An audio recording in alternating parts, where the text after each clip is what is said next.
Joseph Darlington. British terrorist. Novels of the 1970s. 1. During the writing of this book, the popular conception of international terrorism has changed shape at least twice. I noticed the preponderance of 1970s terror novels back in 2010. Al-Qaeda was then the face of international terror. 9 years on from the World Trade Center attacks, their enigmatic leader Osama bin Laden was still at large and, in the mind of the average British person, a terrorist attack meant a bombing conducted by an organized cell of committed jihadis. 4 years later I was completing my PhD on a different but related set of mid-century novelists. Bin Laden was dead, and Al-Qaeda's place in the media spotlight had been overtaken by the new terror threat, the Islamic State.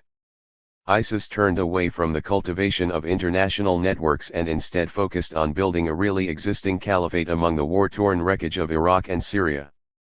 Suddenly, it appeared there was a whole country of terrorists. The British media was no longer obsessed with foreign terrorists entering Britain, but with British-born youths turning jihadi and FYing over to join the insurrection. As I sit here typing now, in 2017, the terrible carnage in the Middle East has resulted in a refugee crisis to match that of the Second World War. European governments have opened their doors to these migrants, with Germany and Sweden leading by example. The British government's efforts, by comparison, have been comparatively meager.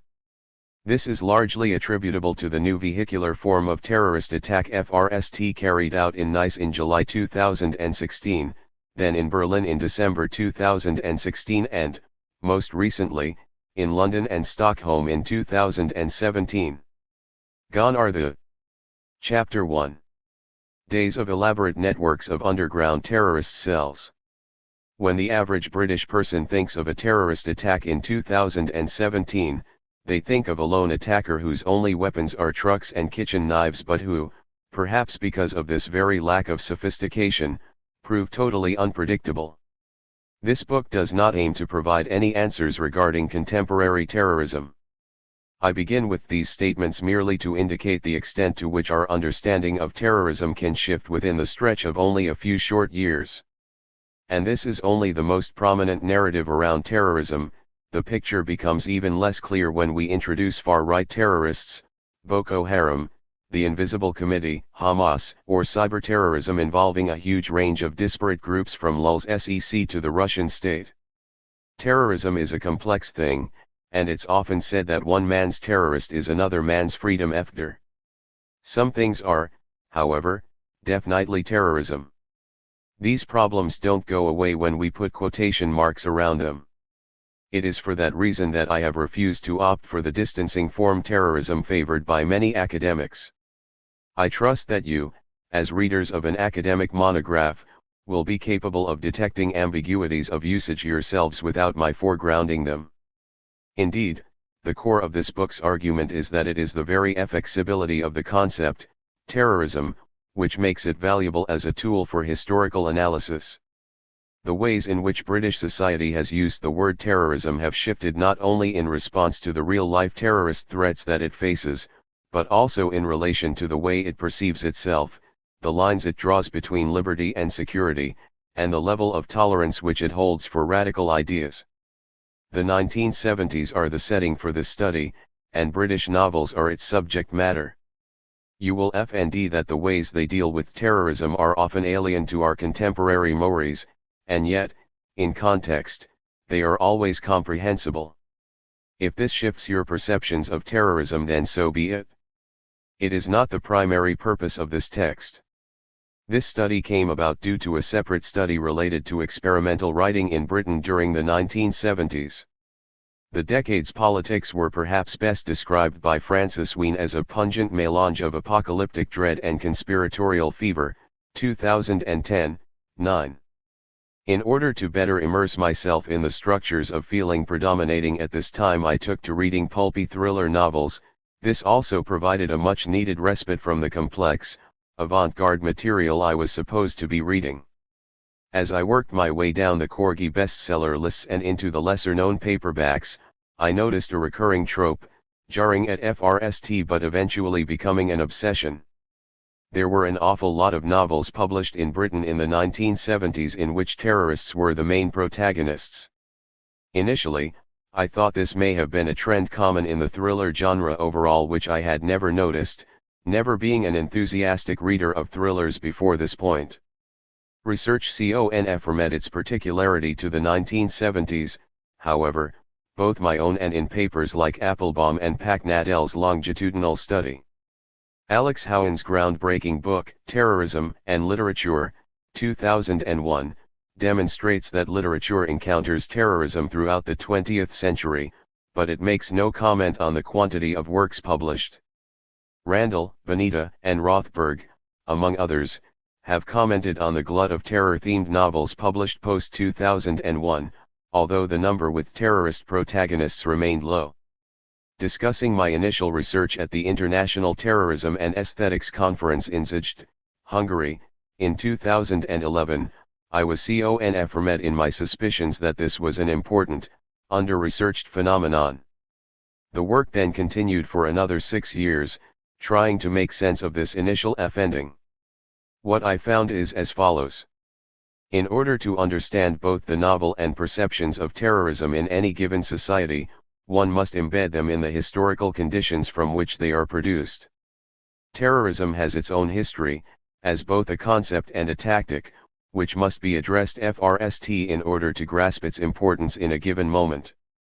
The reasoning behind any given act of terror can be manifold and often opaque, but the form of action we define as terrorism is one that is shaped by preceding acts. Terrorism changes, but it is not reinvented anew on each occasion. The history of terrorism framing the 1970s novels, which are this study's main concern, is outlined in Chapter 2. Drawing on the work of terrorism and security studies, this chapter argues that terrorism as a concept emerges alongside the development of the nation-state.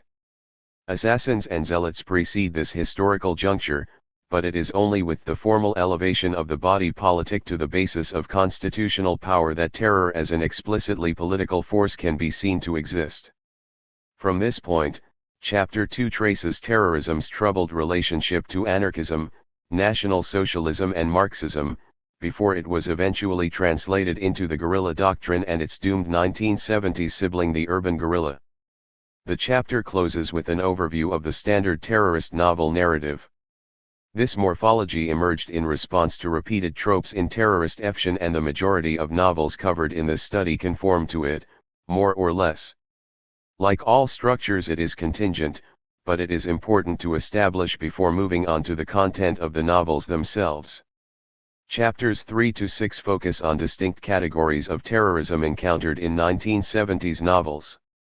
Some, like Chapter 5, engage with one particular group's impact; others, like Chapter 3, ask broader questions about how these novels relate to British identity in the 1970s. For ease of reference, I have also listed here the key texts engaged with in each chapter, in the hope this makes the work more navigable for reference purposes. The terrorist novel, thrillers, and post-colonial Britain. Chapter 3 places the British terror novel in both its national and international context. Although the end of empire had been fated since the 1950s, Whittle 2016, 14, the 1970s saw a renewed post-colonial funk dominating Britain's understanding of its role in the world. The 1973 recession, which marks the decade's break from 1960s prosperity, is largely blamed on the oil crisis, an embargo by Arab states on trading with the West. Common depictions of foreign terrorists conform to colonial prejudices regarding race, but are also contrasted against depictions of Britain and its agents as powerless in a post-colonial world. By analyzing post-colonial structures of feeling, this chapter also establishes the core themes which will emerge throughout the preceding study, including questions of belief, authenticity and commitment, the morality of violence, and role of the state in the protection of liberty. From a primarily foreign focus, the chapter then goes on to show how Britain itself is presented in a post-colonial manner.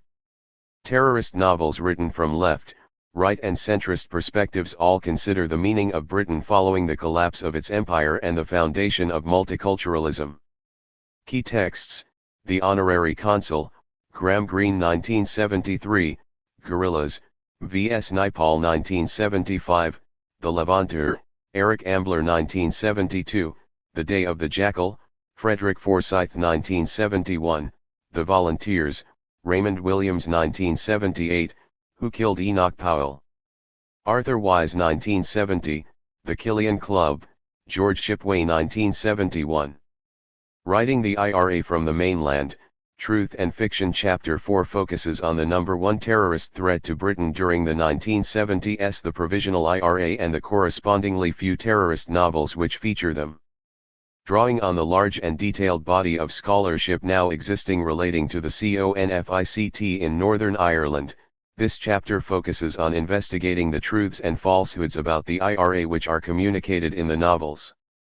By comparing fact to fiction, the content of the novels, many of them bestsellers, reveal the processes of miscommunication and misunderstanding through which the CONFICT was mediated to the British public. The chapter then extends its analysis of popular misinformation to investigate Claire Sterling's claims that the Provisional IRA was part of an international terror network directed and funded by the Soviet Union. Key texts: Harry's Game, Gerald Seymour 1975, and The Glory Boys, Gerald Seymour 1976, The Family Arsenal, Paul Theroux 1976, The Sweets of Pimlico, A. N. Wilson 1977, The Good Terrorist, Doris Lessing 1985. Countercultural Writers and the Angry Brigade. Chapter 5 concerns the left-wing terrorist group the Angry Brigade, shambolic counterpart to the Italian Red Brigades and German Red Army faction, and the surprising level of sympathy these terrorists drew from the broader British left. This chapter takes a biographical approach to the subject matter, tracing connections between the Angry Brigade and the writers of terrorist novels themselves. It investigates how this perceived closeness between writer and bomber impacts these novelists' work and connects them to trends within the counterculture overall. The networks of sympathizers allow urban guerrilla theorizing to infiltrate left-wing theory during this era such that it still holds influence today. Key texts: Snipes Spinster, Jeff Nuttall 1975, Magnificence, Howard Brenton 1973, The Angry Brigade, Alan Burns 1973, Christy Mallory's Own Double Entry, B.S. Johnson 1973, The Infernal Desire Machines of Dr. Hoffman, Angela Carter 1972, Esther, Ruth and Jennifer, Jack Davies 1979. Environmentalists and Conservationists, Terrorizing the Countryside. Chapter 6 moves from political concerns to broadly environmentalist concerns. It describes the historical convergence of progressive environmentalist groups with conservative conservationist groups that occurred early in the decade and how this split is embodied in two very different types of terrorist novel. The FRST, championing animal rights and ecology as its core concerns, is largely written for an urban, left-wing audience and can be seen to lay the theoretical groundwork for the eco-terrorist of the 1990s. As there exists no quintessential novel of this type published in Britain at this time, the chapter begins instead with an analysis of American bestseller The Monkey Wrench Gang. British novels of the 1970s which integrate eco-terrorists into their narratives are studied in relation to this inspirational urtext. The second type of terrorist novel centers on the country house as a symbol of British rural conservation at threat from municipal planning authorities. Largely satirical, the aristocratic terrorist heroes of these texts raise questions about the pleasurable potential of fictional terrorism. Terrorist heroes are then seen to provide catharsis for traditionalists tired of the welfare state. Key texts: The Monkey Wrench Gang, Edward Abbey 1975, I Want to Go to Moscow, Maureen Duffy 1973, The Dino Star Menace, Kid Pedler and Gary Davis 1976, The Adventures of Una Person and Catherine Cornelius in the 20th Century, Michael Moorcock 1976, Blot on the Landscape, Tom Sharp 1975, Last of the Country House Murders, Emma Tennant 1974. The book then concludes by considering the resurgence of the 1970s terrorist narratives in the years following 9/11.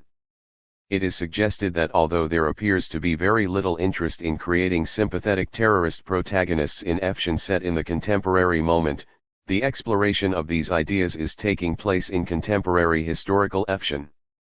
The 1970s in these post-2001 texts represents a safe, but still relevant distance in which the unsayable may still be said.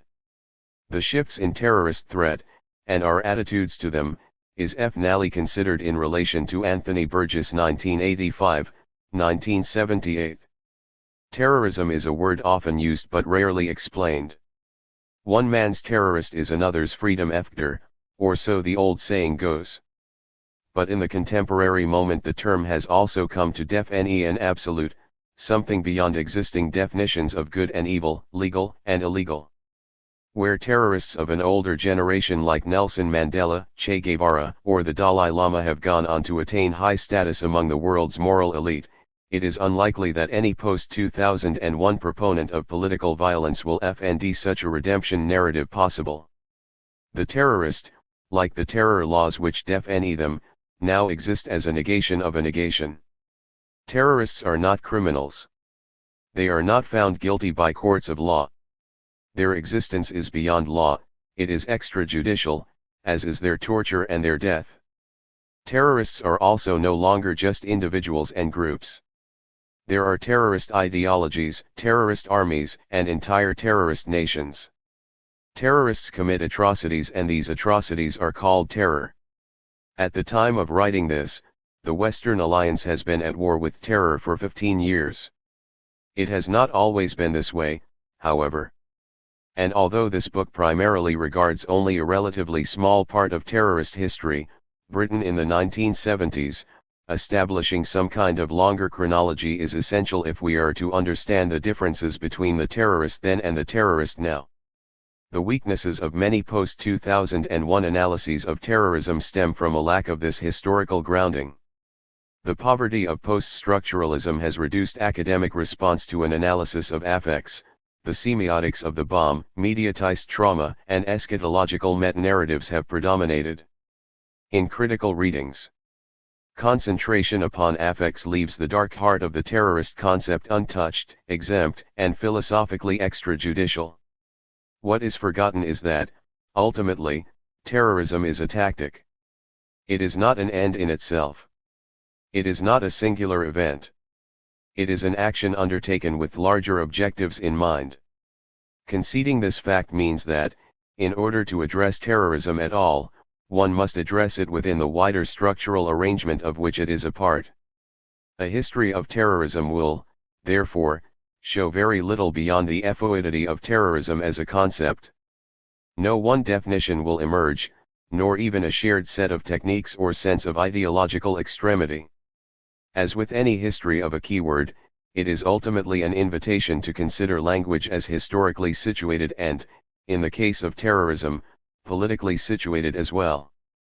Alex Howen, in his groundbreaking 2001 work Terrorism and Modern Literature, directs the reader's attention to one of the most common tropes in historical terrorology, the contention that the practice of terror is an ancient one, assassination, for example, being a favorite tactic of the Sicarii in Palestine, and of the Hashishin in Persia, 2001, 19. One might also include here medieval poisoners or Japanese ninja as early practitioners of politically inspired killing. These actions certainly appear to conform to contemporary ideas of terrorism as murderous and surreptitious, dramatic in its action and intended to produce calamitous effects upon the society it targets. However, there is a key element missing which is at the core of most contemporary definitions: targeting civilians. Jonathan Barker, for example, argues for a simple and straight definition that corresponds to the idea of terrorism that most people hold. It has three elements: violence threatened or employed, against civilian targets, for political objectives. Unlike many other definitions, this one applied to governments, and their agencies and proxies, as well as to non-governmental groups and individuals. 2003, 23-24. Regardless of who assassins targeted, the concept of a civilian is itself an anachronism when addressing the pre-modern world. Civilians belong to the era of constitutional states and legitimate armies. The tactics of Vlad the Impaler may be horrific, and the massacres perpetrated by the Inquisition may terrify, but they are unbounded by a legal system which separates combatant and non-combatant, legitimate and illegitimate warfare. As such, they are not terrorism as we understand it. The prehistory of terrorism can help us to establish what terrorism feels like, but it sheds no light on the modern phenomenon from a definitional perspective. The conceptualization of terror is bound up with the formation of the nation-state and, in particular, the constitutional forms which nation-states took during the era of republican revolutions. It is in the framing of the FRST republican government, following the French Revolution, where terrorism FRST emerges as a political term. The rise of the Jacobins and the era known as the Terror peaked with Robespierre's infamous proclamation on the principles of public morality, arguably the FRST terrorist manifesto. If the mainspring of popular government in peacetime is virtue, the mainspring of popular government in revolution is virtue and terror both, virtue, without which terror is disastrous, terror, without which virtue is powerless. Terror is nothing but prompt, severe, ineffectual justice, it is therefore an emanation of virtue. 2007a, 115. Terrorism, the use of violence in pursuit of political aims, is notably initiated by the state rather than against it. It is not a virtue taken to an extreme, it is in Robespierre's framing at least simply the functional enactment of political virtue. It is the power that brings powerless virtue into the world. Importantly, this framing also raises terror above the level of brute violence to a conceptual category in itself.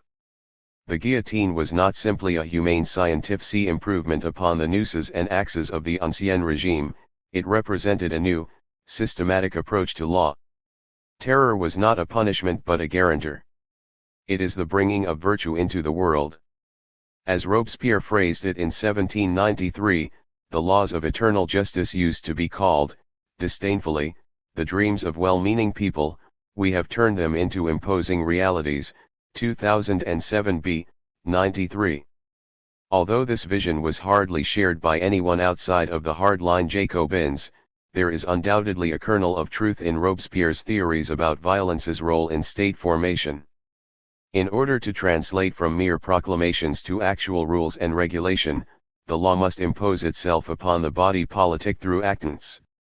Where a developed state has its apparatuses, ideological and bureaucratic as much as repressive, at its revolutionary emergence in the 18th century the state inherited the precedents of violence. If the French Revolution presented the world with its FRST terrorists, then Edmund Burke's reflections on the revolution in France represent the FRST conceptual development of anti-terrorism as a coherent political position. Burke viewed the French Revolution from the start as a monstrous tragic-comic scene with alternate contempt and indignation, alternate laughter and tears, alternate scorn and horror, 1986, 92-93. The wild litigious spirit of republicanism was anathema to the rights of Englishmen which are a patrimony derived from their forefathers, 1986, 118. The natural state of society, for Burke, was one defined by heritage, lineage, gradualism, and compromise. The chief enemy of society is reason which, incapable of compromise and totalizing in its vision, would lead inevitably to conflict and terror.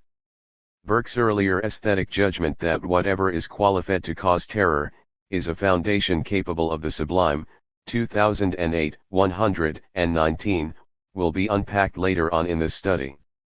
As an example of British moderation against French terrorism, however, it is sufficient for us now to note how this early rendering of extremism as a political category bears little resemblance to contemporary anti-extremism narratives propounded by the state. It is in fact historically opposed to the very constitutional foundation of that state. Terror is the emergence of ideological consciousness onto the stage of history. Where Burke sees government as an organic residue of the world as it is, terror aims to align the world to the terrorist's vision of it. A century passes before terrorism rises again as a political force. The turn of the 20th century sees a range of terrorist groups emerging on the political fringes. In Britain, These included the anarchist and Fenian bombers in London who inspired Conrad's The Secret Agent, 1907, and Chesterton's The Man Who Was Thursday, 1907.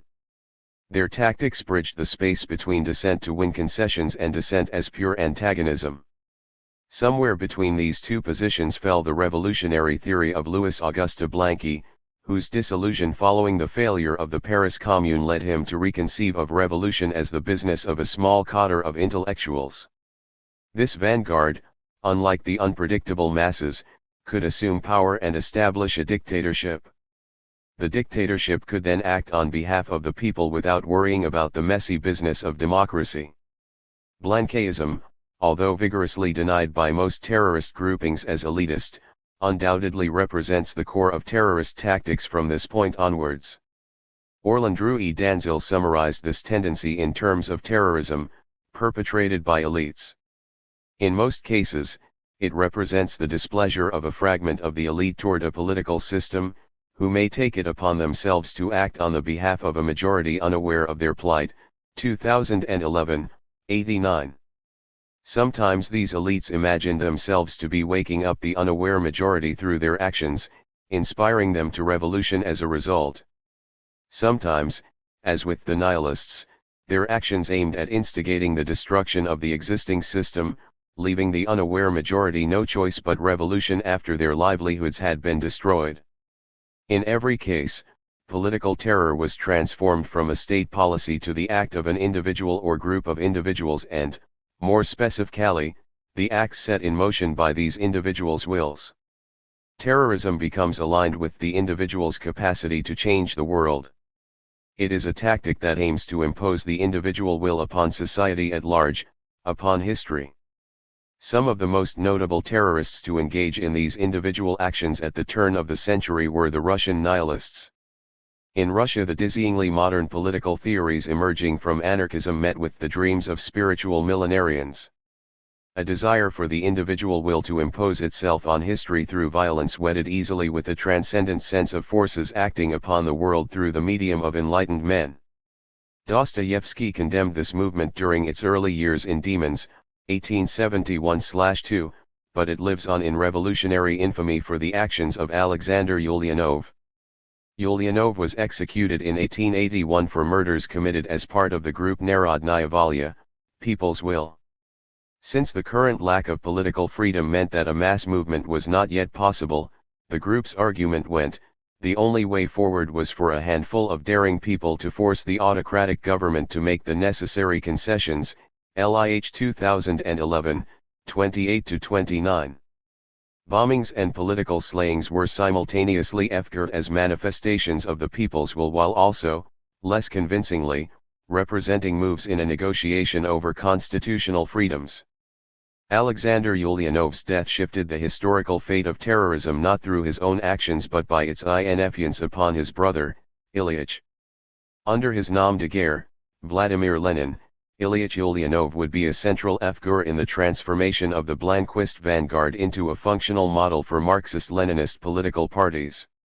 Rather than building an underground network which emerges upon the political scene through violent actions, the Marxist-Leninist Party emphasizes the role of legitimate forms elected officials, trade unions, newspapers, agitators as drivers of popular revolt and leaders within mass movements. The underground then coordinates the public-facing bodies and, if necessary, manipulates them. The terrorist will that Blanqui celebrated is channeled instead into nonviolent political channels, albeit with violent revolution as a longer-term objective. It was under these conditions that Lenin could go on to reunite vanguardist terror with state terror in the dictatorship of the proletariat. Lenin's theory of the state, and of its withering away, is clearly indebted to Robespierre's use of terror to bring about virtue. Since the majority of the people itself suppresses its oppressors, a special force for suppression is no longer necessary. In this sense the state begins to wither away. From the state as a special force for the suppression of a given class to the suppression of the oppressors by the general force of the majority of the people. 1986, 310-302. The Marxist-Leninist Party on a tactical level can therefore be seen as a bridge between terrorisms, or political violences if we were to treat it in the same way as other revolutionary ideologies. After all, the role of groups like the Freemasons and the Sons of Liberty in the founding of the United States bear a certain resemblance to this process, and the bloodshed which made modern America is not free of ideological fanaticisms. In addressing the Marxist-Leninist Party in relation to the history of terrorism as a concept, however, it is clear that the Hobbesian attitude which permeates terrorist theory that political conflict in the last analysis is violent conflict is everywhere visible in its dialectical constructions. That the Bolsheviks channeled insurrectionary will into organized forms is both its triumph and its tragedy. Anarchist terrorism was rendered futile by contrast, bringing bombing campaigns across Europe and the US to an end. The rise of Bolshevism may have sublimated left-wing energies, but at the same time it pulled back the covers on political violence, to use a Burkean phrase, and made a virtue of cynicism regarding its use. Stalinist terror was not divinely inspired, it was an all too logical result of political reasoning. By the end of the 1920s, capitalism itself appeared to collapse and brought political crisis to Europe. Right-wing nationalist vanguards arose in tandem with left-wing socialist movements, and political violence became a staple of social conflict. During this period, the dividing line between direct action and terrorism can only really be seen in retrospect, and any differentiation would appear arbitrary. The ideology of groups like the Black Hand, whose assassination of Franz Ferdinand provided the catalyst for the First World War, re-emerged after the war in the proto-fascist Freikorps and Romanian Iron Guard. The anarchist George Sorel, whose 1906 reflections on violence split hairs between oppressive force and beneficial violence. The object of force is to impose a certain social order in which the minority governs, while violence tends to the destruction of that order. 2004, 171, was a noted inspiration for Mussolini and the Italian fascists. Philosophies of political violence transitioned from left to right, with vanguards acting on behalf of the Narod on the one hand and Der Volk on the other. There is no reason to doubt the idealistic inspiration of these terrorists and their willingness if need be to sacrifice their lives, Walter Laqueur describes, but it became abundantly clear during this period that terrorism was by no means a purely left-wing or progressive phenomenon. 1975, 13. It is here where terrorism takes on its tabloid connotations, with fascists, anarchists, and communists using the label against each other while the struggling state infrastructure used it to describe all of them. It remained a label, however, rather than a specific crime, and prior to the Second World War it is just another example of the violence which marred the entire political landscape. During the war many of these groups would go on to become actors of the state, heroes of the resistance, or else be exterminated in the camps. It is only after the war ends and some form of stability returns that we can truly begin to talk again of terrorist groups in the modern sense. Terrorism, after all, is a peacetime affair. In war it's called sabotage, a more respectable tactic. The post-war world saw a return to stability through consensus government. The experience of wartime planning and the call to support veterans of the conflict were arguably the driving factors behind the American GI Bill, and the rise of welfare states across Europe. In capitalist states, stability and normality could once again become synonymous in domestic politics. The same could not be said for the colonist nations, however, whose huge contributions to the war effort were not rewarded in anywhere like the same manner. National liberation movements gained popularity in response to this perceived injustice, turning into mass movements in the Indian subcontinent, Kenya, Uganda, and southern Rhodesia, now Zimbabwe. Where mass movements failed to gain traction, however, the temptations of the heroic vanguard arose and, with them, the adoption of terrorism. Terrorism, it was believed, could force often intractable situations in favor of the colonist. In terms of the British Empire, General Grievous in Cyprus fought a successful campaign of guerrilla warfare and urban terror using tactics perfected against the Nazis only a few years earlier. In Mandatory Palestine. Now Israel and Palestine, bombing campaigns also rushed the British out of a delicate situation, the speed of which precipitated CONFICs which still continue today. The French CONFICT in Algeria grew to such a scale that, by the early 1960s, it had spread to the metropole itself. In each of these situations the justification for terror was the same, to make the colonizers feel that the colony was no longer worth the sacrifices required to control it. In the case of the British Empire this technique was undeniably effective and may be in part responsible for the underlying malaise associated with the end of empire. As shall be discussed later, the association of the end of empire with terrorism accounts for the pessimistic tone of post-colonial writers like Graham Greene and V.S. Naipaul. Their writings give a sense not of a transfer of power between sovereignties, but of the once meaningful British Empire withdrawing from a world which is everywhere slipping into chaos and disorder. The two post-war figures which come to represent the armed anti-imperialist struggle are Ecobedo Che Guevara and Mao Zedong. Like Lenin a generation earlier, these figures managed to unite the vanguardist principle derived from Blanqui with the mass politics of the era. Where Lenin focused upon the urban proletariat, however, Mao and Guevara's theories of revolution focused on the rural peasantry, and where Lenin's vanguard resembled a secret society, Mao and Guevara's vanguards took the form of guerrilla combat units.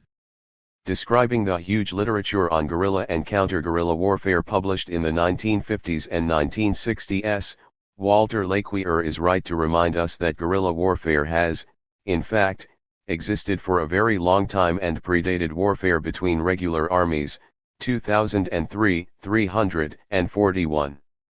However, the Marxist-Leninist framing of the guerrilla as merely an active representative of an unaware, but always supportive, majority was of huge importance. Firstly, it allowed Mao to portray his vanguard in terms which almost entirely dissolved its vanguardism.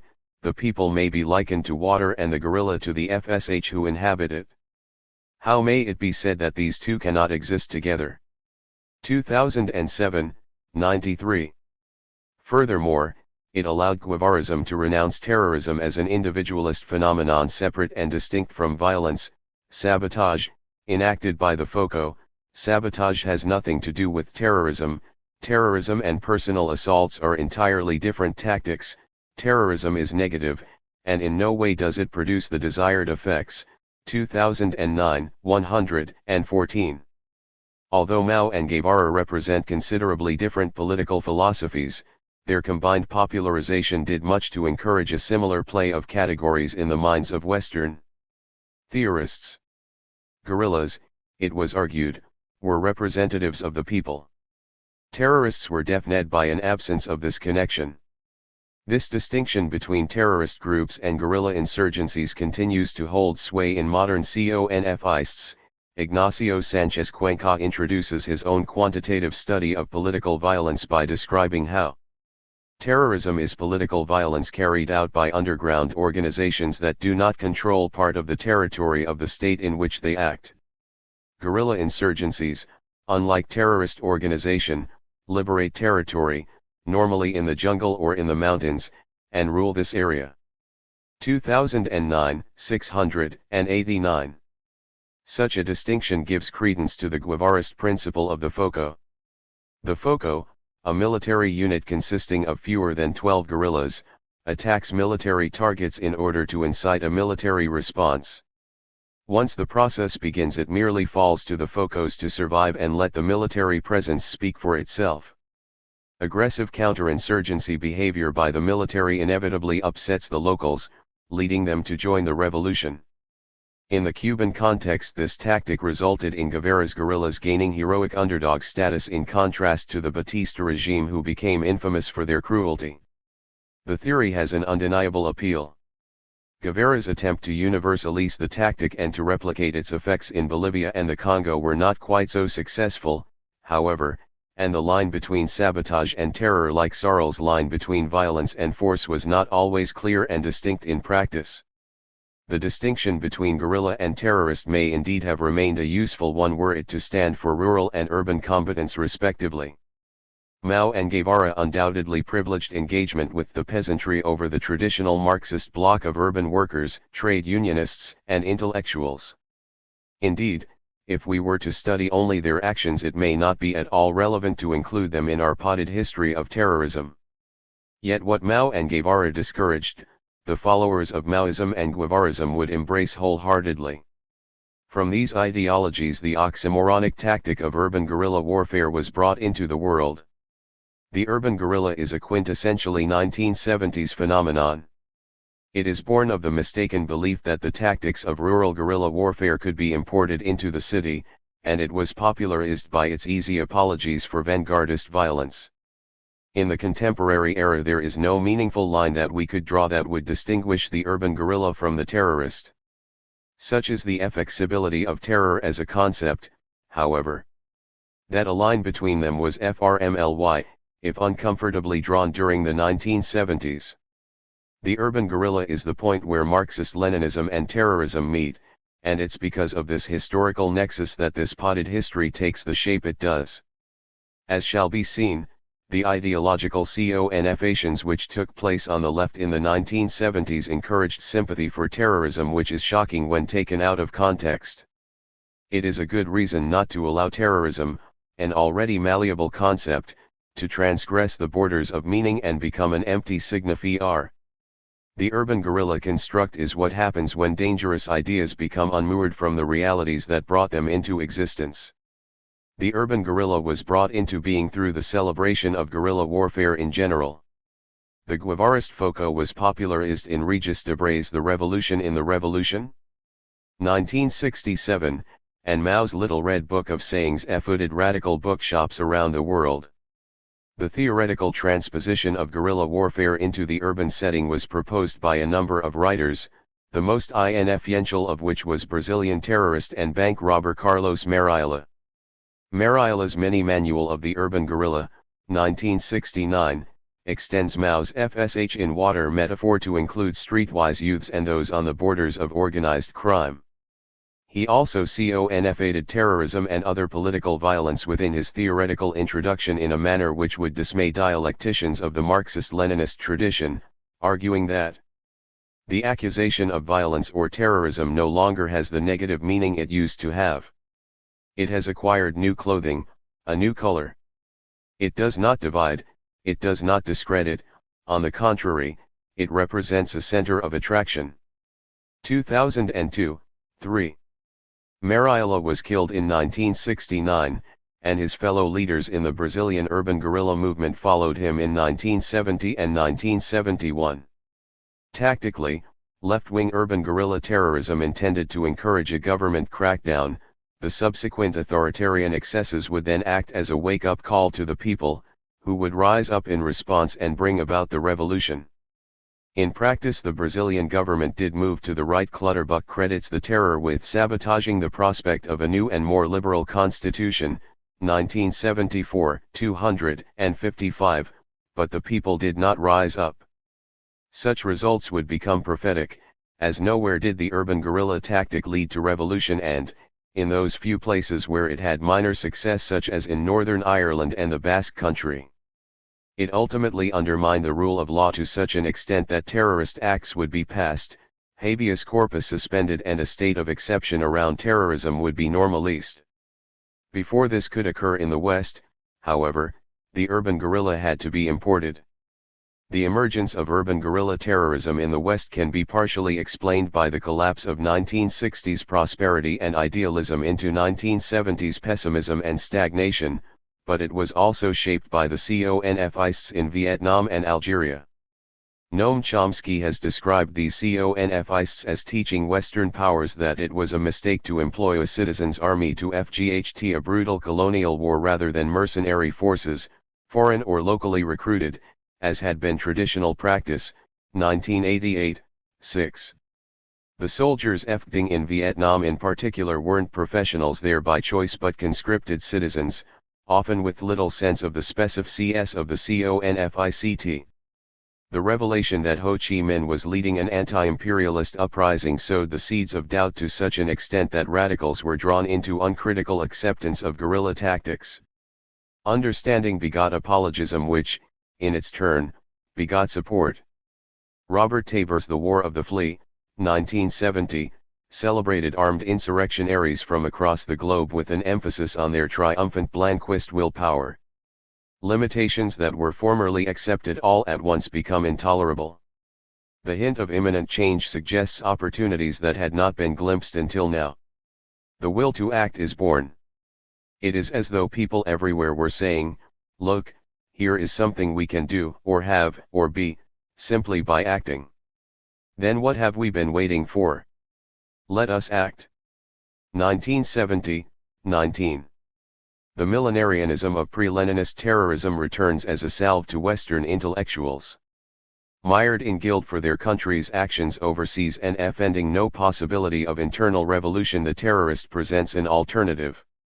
In America this took the form of the Weathermen faction of the SDS, Students for a Democratic Society, who turned away from peaceful anti-war demonstrations to the fetishizing of mass violence and disorder, causing riots like the Chicago Days of Rage. These actions had no revolutionary function other than the destruction of property and the millenarian belief in the mass wake-up of the people. It is at this time that William Powell's Anarchist Cookbook, 1971, became required illicit reading for American outcasts. Tariq Ali attributed this violence to young people horrified by what their government was doing and who felt powerless, 1987, 216, but whose detachment from mainstream public feeling meant that their actions resulted every time in total failure and isolation and repression, 1987, 217. As the decade progressed, these groups grew smaller, and as failure piled upon failure, the wafer-thin tactical justifications for urban guerrilla violence would give way to violence as a justification in and of itself. In each country the left-wing terror groups had their own historical contexts to draw upon, but each had in common their central tenet that violence represented commitment, and commitment had to be demonstrated through violence. The Weathermen brought about the Symbionese Liberation Front. The German anti-Vietnam movement gave birth to the Red Army faction, or Baader-Meinhof group. The Italian Autonomia movement had its Red Brigades and, facing them, the fascist New Order armed with weapons left behind after World War II, Habermann. Even Britain had its Angry Brigade. The Japanese Red Army took this millenarianism to as yet unprecedented levels, conducting its own series of bloody internal purges to cleanse its ranks of those not sufficiently committed to the terrorist cause. The political context of the 1970s was undoubtedly a complex one, and to make judgments from the relative comfort of the contemporary era is always a critically dubious endeavor. I do not believe, however, that any but the most willfully ahistorical analyses could consider the urban guerrilla theory to be anything but a colossal failure. Its practitioners verged between tragic heroes and farcical zealots. They held the pose of Camus' rebel, who rebels in order to rebel, and will defend a cause wherever one lies. There is not one human being who, above a certain elementary level of consciousness, does not exhaust himself in trying to defend formulae or attitudes which will give his existence the unity it lacks. Appearance and action, the dandy and the revolutionary, all demand unity, in order to exist and in order to exist on this earth. 1978, 228. These strange poses could make stranger bedfellows, as Claire Sterling's best-selling Terror Network, 1980, suggested. Although Sterling's paranoid work, which claimed all terrorism worldwide was being initiated and controlled from Moscow, was later revealed to be largely based on CIA propaganda, many of its stranger alliances contain kernels of truth. Tariq Ali traveled to Vietnam via Cuba courtesy of the Communist Party, the Red Army faction trained with the Palestine Liberation Organization. Felix Guattari ran suitcases full of money across France for the Algerian underground, and infamous cannabis smuggler Howard Marks used the networks connecting British rock bands, the underground press and the IRA to create one of the biggest drug-running operations of the era. Sympathy for the potentially violent radical was sent up in its earliest years by Tom Wolfe in his account of a Celebrity Pact, New York fundraiser for the Black Panthers which he christened Radical Chic. God, What a effort of taboo thoughts runs through one's head at these radical chic events, he wrote, it is like the delicious shudder you get when you try to force the prongs of two horseshoe magnets together, them and us, 1971, 13. Indeed, the cover to November 1970's Oz magazine, number 33, displays a similar satirical contempt for the fetishization of armed revolution by elites.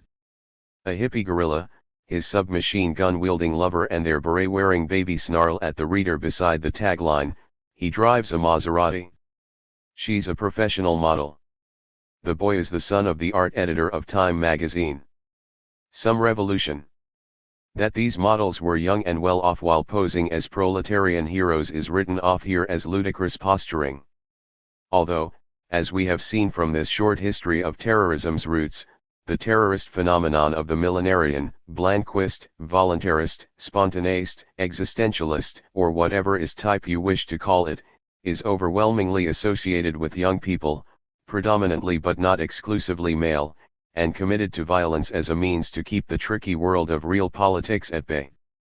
There is something ludicrous in the terrorist by default. Such a heightened level of commitment, especially to ideals which seem so self-evidently morally wrong, simply cannot sustain prolonged critical dissection. Yet it is this ludicrous single-mindedness which also makes the terrorist deadly, unwavering, and unpredictable. It places them over a threshold where, sometime around the mid-1970s, governments of the West decided that they had transgressed the boundaries of criminality. The theory of the urban guerrilla, for all its foolishness, provokes the opposing excesses and illogics of terrorism acts. The category of terrorism becomes FXED in law, but, in good Derridian style, it is this very FZD which allows its definition to slip away into linguistic ambiguity. In the British case, the birth of terrorism legislation can be found in the unique situation presented by Northern Ireland.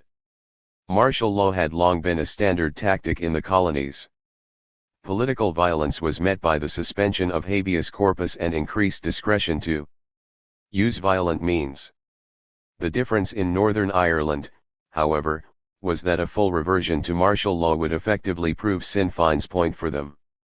It would be an admission that Northern Ireland, like Ireland before it, was in its essence a colony rather than an extension of the United Kingdom. The British government had, if only for the purposes of propaganda, to maintain a semblance of the justice system under conditions which, in the colonies, would have undoubtedly have led to its suspension. The Northern Ireland Emergency Provisions Act of 1973 was the FRST of Britain's anti-terror legislations which, in retrospect, is very much the progenitor of the state of exception enshrined in terrorism acts after 2001. That the bill was signed into law prior to Operation Motorman is notable. The military objective of Motorman was to retake areas that Irish Republican Army, IRA, gunmen had made inaccessible to Royal Ulster Constabulary, RUC, policing, and from then on to support the police through a coordination of military force and police investigations. The new law created a similar overlapping of military and police jurisdiction by enforcing trial without jury for scheduled offences, Clutterbuck 1974, 147. Some of these offences were already crimes which would, in normal circumstances, be dealt with by the police: murder, arson, assault, theft, robbery, making of possessing unauthorized lethal weapons and intimidation, Clutterbuck 1974, 147. To these were added new offences such as membership of any proscribed organization, publicly wearing paramilitary uniform, harboring an escaper, and spying in aid of terrorism, Clutterbuck 1974, 147. These offences bear a closer resemblance to the rules of the Battlefield than those of law. They are drawing a line between enemy combatants and civilians. Yet this fusion of military and police did not result in a new legislative unity. The laws of war do not overlap with peacetime national laws, they are multinational, they transcend these laws, they legislate where national legislation ends. The offense of wearing paramilitary uniform, for example, is an attempt to identify a combatant. Combatants, however, exist in conflicts, not in peace. They are not, therefore, covered by peacetime laws, which the emergency provisions claim to be. The uniform is a signifier of a conflict which the British government refused to define as a conflict. Uniform wearers are now subject to the punishment of the law in spite of having committed no crime by the standards of peacetime policing. The terrorist has, even in this early framing, become neither one thing nor the other. They are a criminal who has not yet committed a crime and a combatant who is not. In a recognized conflict. The implication of these emergency provisions, no doubt written under duress, is that everyone involved knows to whom the laws are referring. The list of proscribed organizations is a starting point, but the act extends to those who support them, who share their beliefs, or who simply act in ways that would aid them. Grant Wardlaw, in his study of 6 countries' experiences of terrorism, warns of the tendency for emergency provisions to be too powerful. By overreacting or by failing to pull back after weakening the terrorists, the state itself may subvert democracy. 1994, 7. A particular danger, Wardlaw argues, is the targeting of extremism more broadly. If we take democracy to stand here for the free expression of political ideologies within some form of elective system, then the anti-democratic potential that exists in the conflagration of terrorism and political extremism is obvious. The fear of terrorism ends up silencing extreme opinions, making it very difficult to argue with them in the public sphere. Imran Awan argues that many individuals once regarded as extremists are now considered high-profile political activists and reformers, 2013, 6, and emphasizes how the incorporation of extremism into our definitions of what is or isn't terrorism has, in the British case at least, been a pivot point around which anti-terrorist discourse has managed to infringe upon otherwise peaceful political and religious beliefs. In particular, he sees the post-2001 strand of terrorism acts as responsible for expanding the category of terrorist out of workable proportions. This begins with the use of the term violent extremism. Although not synonymous with terrorism initially, long association made it appear so. The phrase violent extremism could then be loosened to merely refer to extremism. The prevent strand of Britain's counter-terrorism strategy is a key moment, he argues, when the original phrase of violent extremism, 2013, 6, loses its violent qualifier. This expansion aligns with dominant ideas regarding hate speech, a new category of law established in the same early 2000s moment that increased punishment for crimes with racist, religious, or homophobic motives. Both sets of laws conflate crime and motivation. Whereas hate speech is illegal as it implies resentment against protected categories of people, extremism is illegal due to its implied resentment of the state. The removal of violence from the off-chain definition of extremism suggests that violence has become synonymous with extremism. Extremism is terrorism, or at least that the definition of violence has expanded to include so many non-violent acts that its presence is no longer valuable as a signifier. The use of certain words and phrases are now rhetorically considered to be violence, as, on occasion, are the omission of certain words and phrases. Silence itself can be violence, we are told. Under such conditions, accurately defining terrorism becomes a Sisyphean task. Ultimately, as we enter the 21st century, terrorism as a category still exists in the ways that it did during the early 20th century. Terrorists still plant bombs and subscribe to theories of political violence. The definition has nevertheless crept, through extension and implication, into an area of fuzziness that presents a significant danger to democracy. For the linguist, especially the post-structuralist, there is room here to speculate endlessly upon the slippage of the signifier away from fxed meaning. However, one merely has to understand the basics of the term's historical evolution to understand that its meaning is often clearly implied. Brian Blakemore's study of post-2012 Common Select Committee reports on terrorism and the Internet describes how a primary Concern regarding cyber extremism is the process of self-radicalization that occurs in isolation and how the messages and manipulation that can be found online may cause such predisposed individuals to initiate or progress their own self-radicalization. 2013, 139. The process being described here is that of reading or watching online videos and then having thoughts about them. These are basic human functions in a free society. Yet what the message is really saying is clear. Self-radicalization refers to the adopting of extremist beliefs which, by extension, either lead to terrorism or are already a form of terrorism. What makes them extreme is their rejection of certain social values which the rest of us presumably share. According to Blakemore, any belief structure that rejects or opposes these values is extremism, and contemplating such beliefs is an act of self-radicalization. But the police aren't targeting any theoretical belief structure, they are targeting the enemy, definite in quasi-military terms.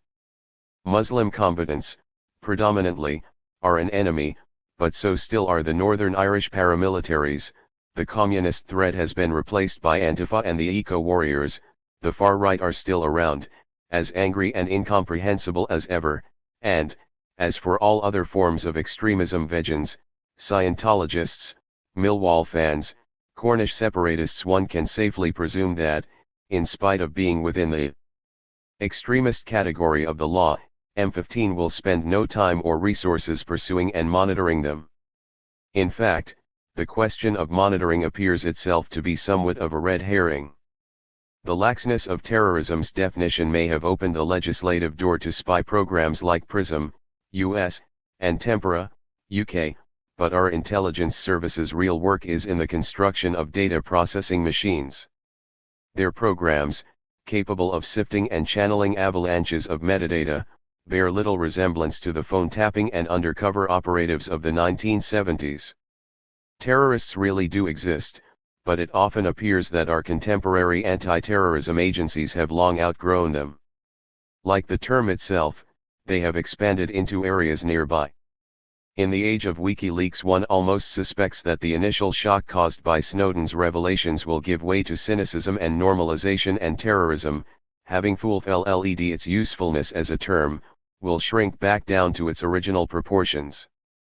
It will refer again to political violence either by the state, à la Robespierre, against the state, à la Sarl, or as a more niche category of the above. This, however, is purely speculation.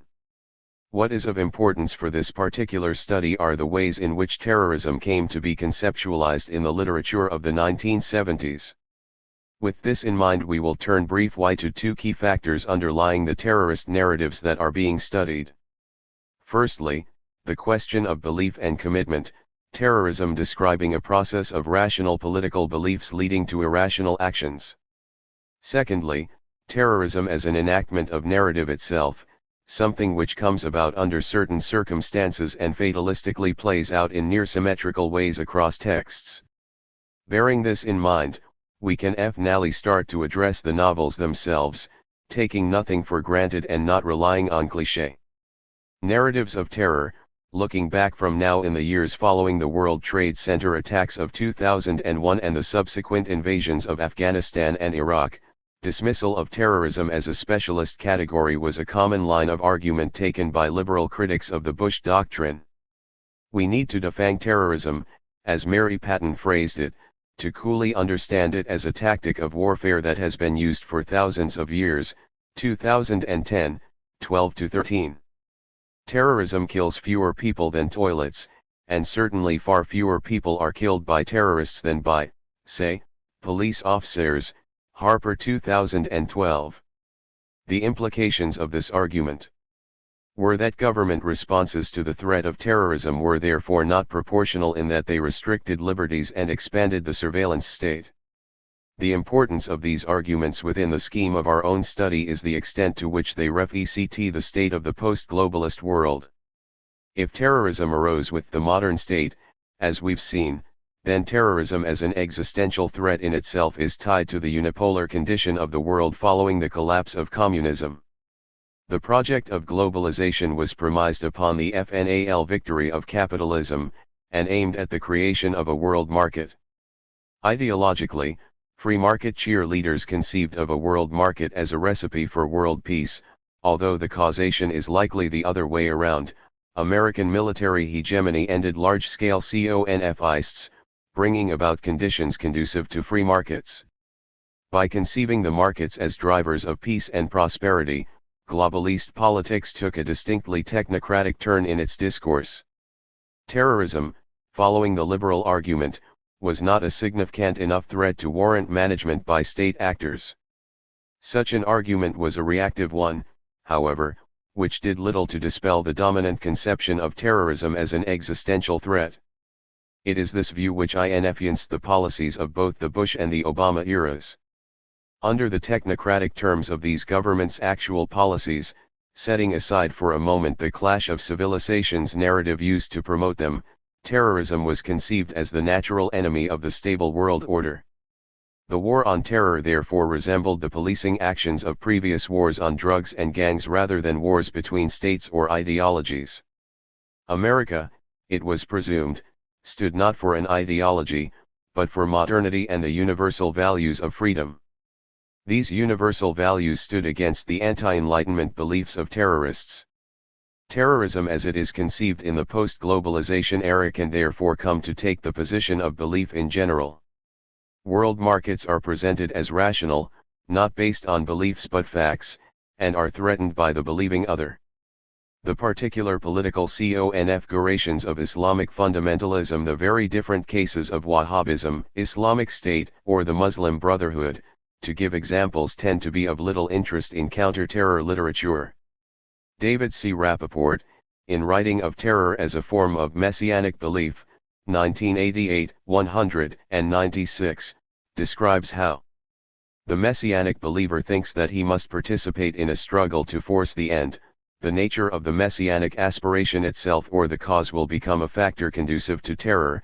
It would seem rather obvious that, when the stakes of any struggle are perceived as being great, the conventional restraints on violence diminish accordingly.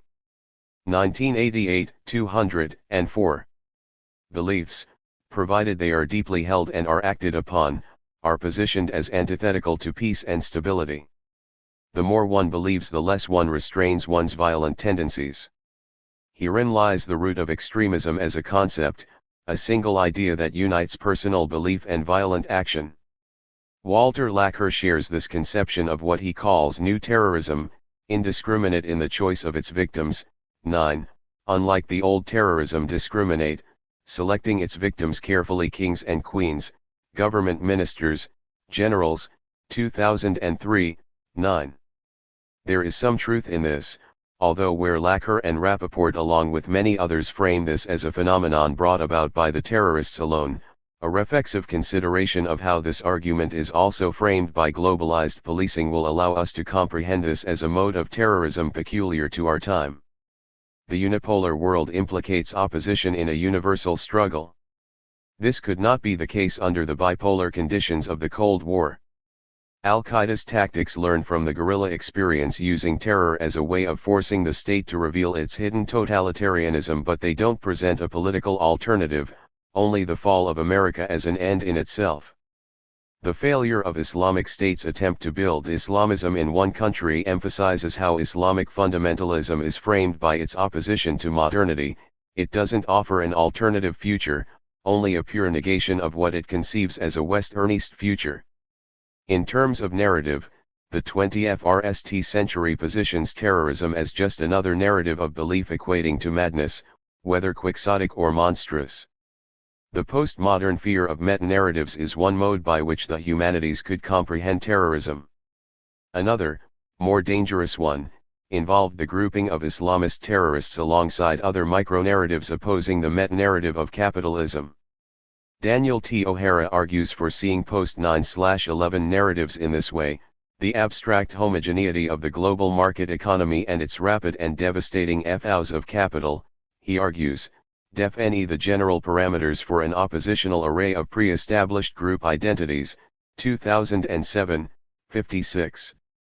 There is something here of Thomas Pynchon's conspiratorial fantasy, the Black Panthers and the KKK working together against racial integration, Islamic militants and libertarian communists acting together against the shared enemy of liberal complacency. And, as with postmodern literature, terrorism is soon reduced to signs and signa frs, wars have become postmodern and discursive. As Howen argues, its unity is rhetorical. What categorizes it are the metaphors and symbols that structure it. 2001, 4. Under these conditions, producing a narrative or theory that outlines an etiology of terrorism and accounts for its effects is obviously a form of counterterrorism in itself. 2001, 11. I have argued in a previous paper, Darlington 2016, that the most critically acclaimed novels dealing with terrorism published in the FRST decade following 9/11 DeLillo's Falling Man, 2005, Jonathan Ferr's Extremely Loud and Incredibly Close, 2005, were written by established postmodern authors whose literary productions demonstrated no conceptual break from earlier works. Postmodernist concepts prevalent in the globalizing 1990s transferred easily into the post-9/11 world. This, in spite of the commonly held belief that 9/11 changed everything. History, in these novels, has still ended, it's just that certain Muslims haven't had the sense to recognize it yet. Now, it may be that the Arab Spring and the complexities of the Syrian civil war have done much to complicate our conceptions of the world, and the rise of populism in the West has challenged the presumptions of neoliberalism directly, yet our contemporary understanding of terrorism is undoubtedly framed by what remains of the postmodern. In order to return our historical imagination to the 1970s and grasp the meaning of terrorism as it appeared then, there are some key moments which we can use to help situate our understanding. Firstly, the Cold War was still the predominant mode by which global politics was understood. Terrorists in a bipolar world still FGHT the powers that be, but, by implication, they are also perceived to be in support of the system conceived as opposite, even if this was not entirely the case. The IRA embraced a form of socialism during the 1970s that, although not pro-USSR, was certainly anti-British. The CONFists of the Third World, caught between socialism and capitalism, were framed in these terms, making strange bedfellows as America funded religious extremists and the Soviets propped up African dictators. Claire Sterling's The Terror Network, 1980, took the decade's bipolaric paranoia to its logical extreme and tied every terrorist group in the world back to the machinations of Kremlin agents. This paranoid framework was, for British audiences, bolstered on one side by the perceived collapse of the British Empire and on the other by the 1973 economic downturn. The recession was sparked by an oil crisis manufactured by the Gulf states and was prolonged by militant CONFists between labor and capital. The hope and prosperity of the mid-60s became the political turbulence of 1968 which, after the crash and its attendant disillusionment, became intransigence and bitterness. The period we now look back on as the post-war consensus had definitively ended. It is under these conditions that British writers of the 1970s turned to the figure of the terrorist as a potent symbol, and not a symbol of total otherness, or of impossible beliefs, but very often as a sympathetic figure, a person like us who has allowed themselves to act. Most importantly, when compromise appears to have become impossible and the political system as it exists seems like a totally immovable object when there is no hope, in other words then the terrorist comes to stand in for questions of conviction and agency. The terrorist is often presented as stuck between acting on their beliefs, even if such action is futile, or else renouncing those beliefs when confronted by a complex world. The terrorist becomes a Hamlet, asking whether 'tis nobler in the mind to suffer the slings and arrows of outrageous fortune or to take arms against a sea of troubles. By opposing their troubles, however, the terrorist rarely ends them, they oppose simply to oppose. In bringing to a close this initial overview, I move now from establishing the historical and conceptual groundwork to proposing my own schema. In reading the 60 or so novels which make up the subject of this work, a particular narrative structure recurred on a very regular basis. This structure will be referred to throughout this work as the standard terrorist morphology, and, in its morphological form, it can be described like so. 1. Ideological education. The protagonist is introduced to the struggle. The issues at the heart of the narrative are explained. Very often this education is by a member of the opposite sex, although it can also come from a figure representing political experience. The cause is presented sympathetically through exposition aimed at educating the unfamiliar reader. 2. Activism. In pursuing and promoting their new ideological cause, the protagonist undertakes actions that increase in dramatic intensity as the narrative progresses.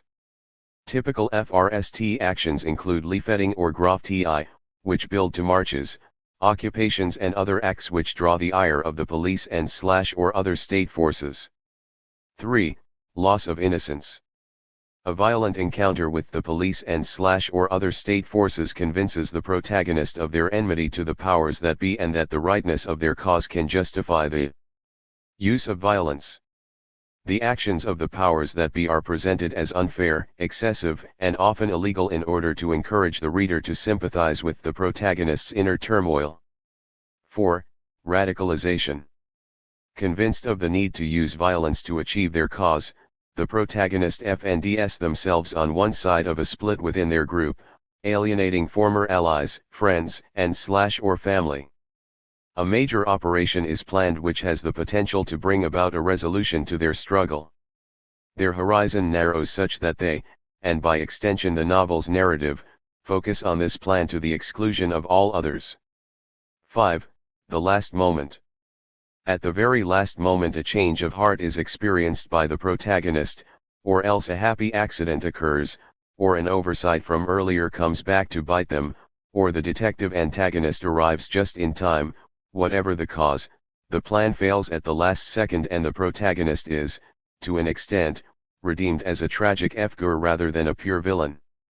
The standard terrorist morphology recurs so often that it would not be worth listing the novels in this study which conform to it. Overall, they are in the majority, although some conform to it more strictly than others.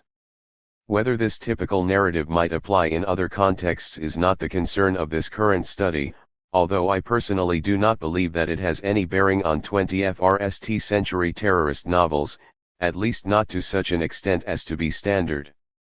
The particular historical conditions of Britain in the 1970s, the bipolar global politics that frame it, and the longer history of terrorism as concept and tactic which preceded it, not to mention the conventions of the thriller genre, are all visible in these stories. They offer an alternative perspective on terror, but one as situated in its moment as our own society's predominant views are situated in our own moment. Further research may discover other texts which conform to the structure, but for now it falls to us to address the novels themselves. A study of the phenomenon here labeled the terrorist novel has to begin with the thriller. The great majority of British novels featuring terrorists published in the 1970s take this form, with exceptions to the rule often making knowing nods toward established genres to highlight their conscious divergence. If the terrorist figure were to be isolated as a distinct element of iconography, the thriller would be the form it represented. Unlike sci-fi or Western, however, the thriller sits uneasily as a distinct genre. As Martin Rubin describes it, the range of stories that have been called thrillers is simply too broad. 1999, 4. The same can be said of those thrillers specifically featuring terrorists as protagonists, characters, or plot devices. To carve meaning from this diverse array of texts, this chapter will concentrate on a small collection indicative of wider trends within the form or else exemplary works stylistically. Two such exemplary texts are Graham Greene's The Honorary Consul, 1973, and V.S. Naipaul's Guerrillas, 1975.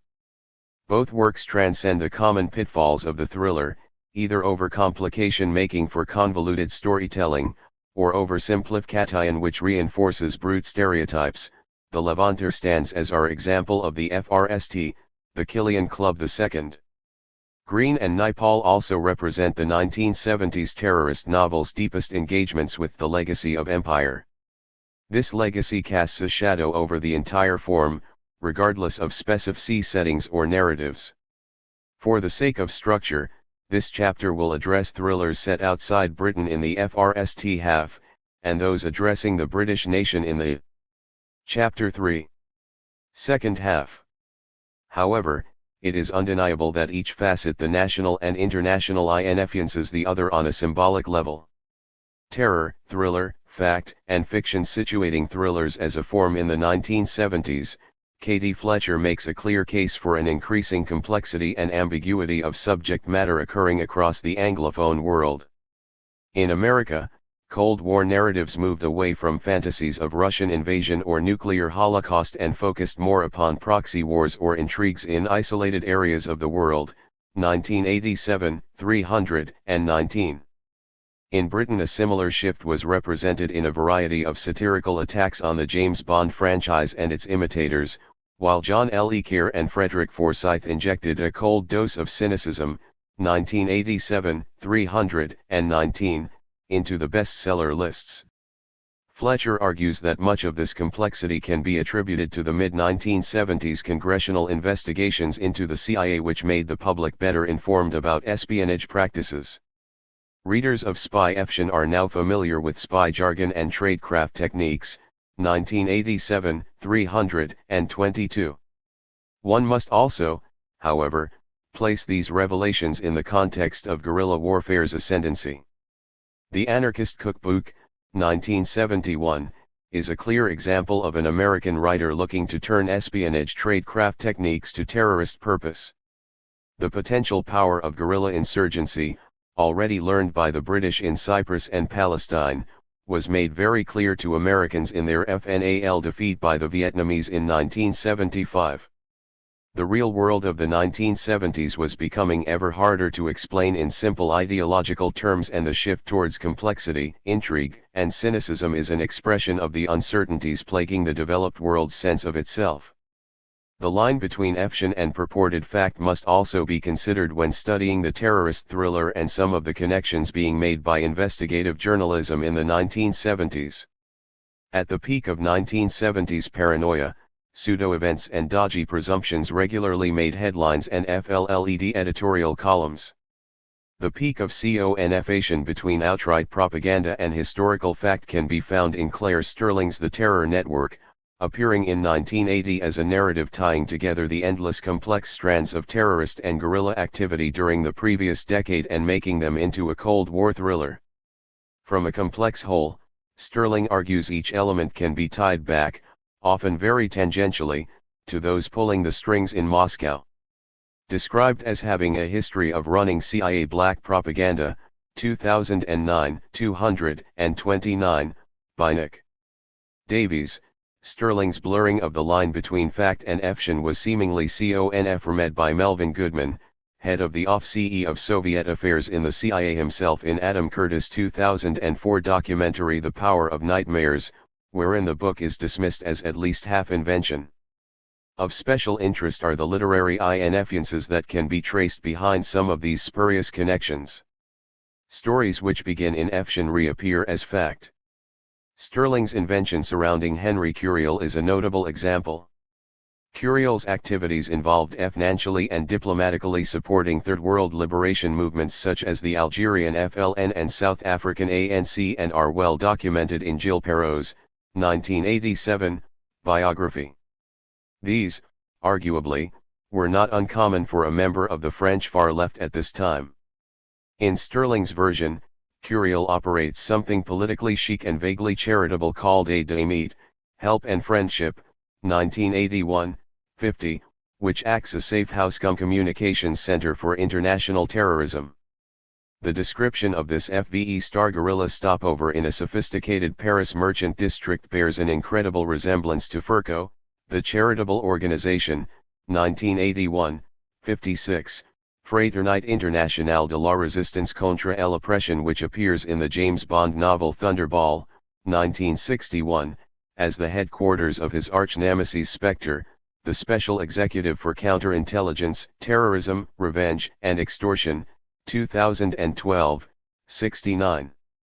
1. Whether Sterling's rendering of Aide de Meat can be tied back directly to Fleming's El Fraternite Internationale is impossible to say, although a more troubling connection can be found between the Agios Demetrius, a Palestinian ship loaded with TNT and 42 Katyusha rockets sank by the Israeli Navy in 1978, and the plot of Eric Ambler's The Levanter, 1972.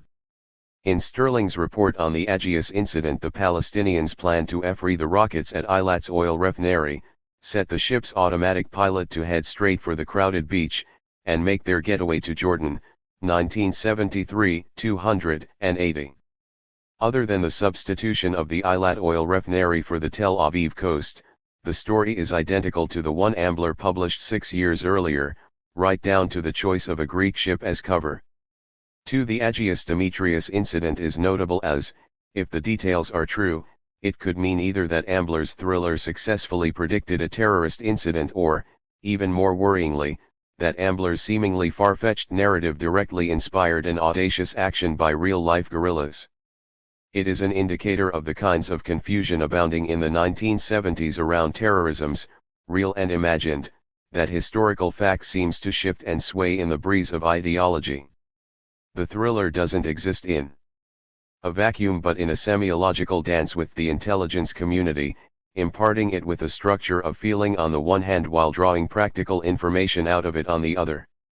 On rare occasions, the thriller has even been known to return the favor, providing intelligence services with new insights through its speculative realism. Fletcher has commented on how the thriller, most especially in its espionage forms, can play a dangerous role in shaping readers' responses to reality. The spy novel is essentially written for entertainment and read as a form of escapism. The spy novel is not compelled to be realistic, or even plausible, except that unlike science fiction, it claims to represent the real political world. The possible danger in this kind of literature lies in the attitudes the spy novel projects in building up a generally false image of the real world. 1987, 321.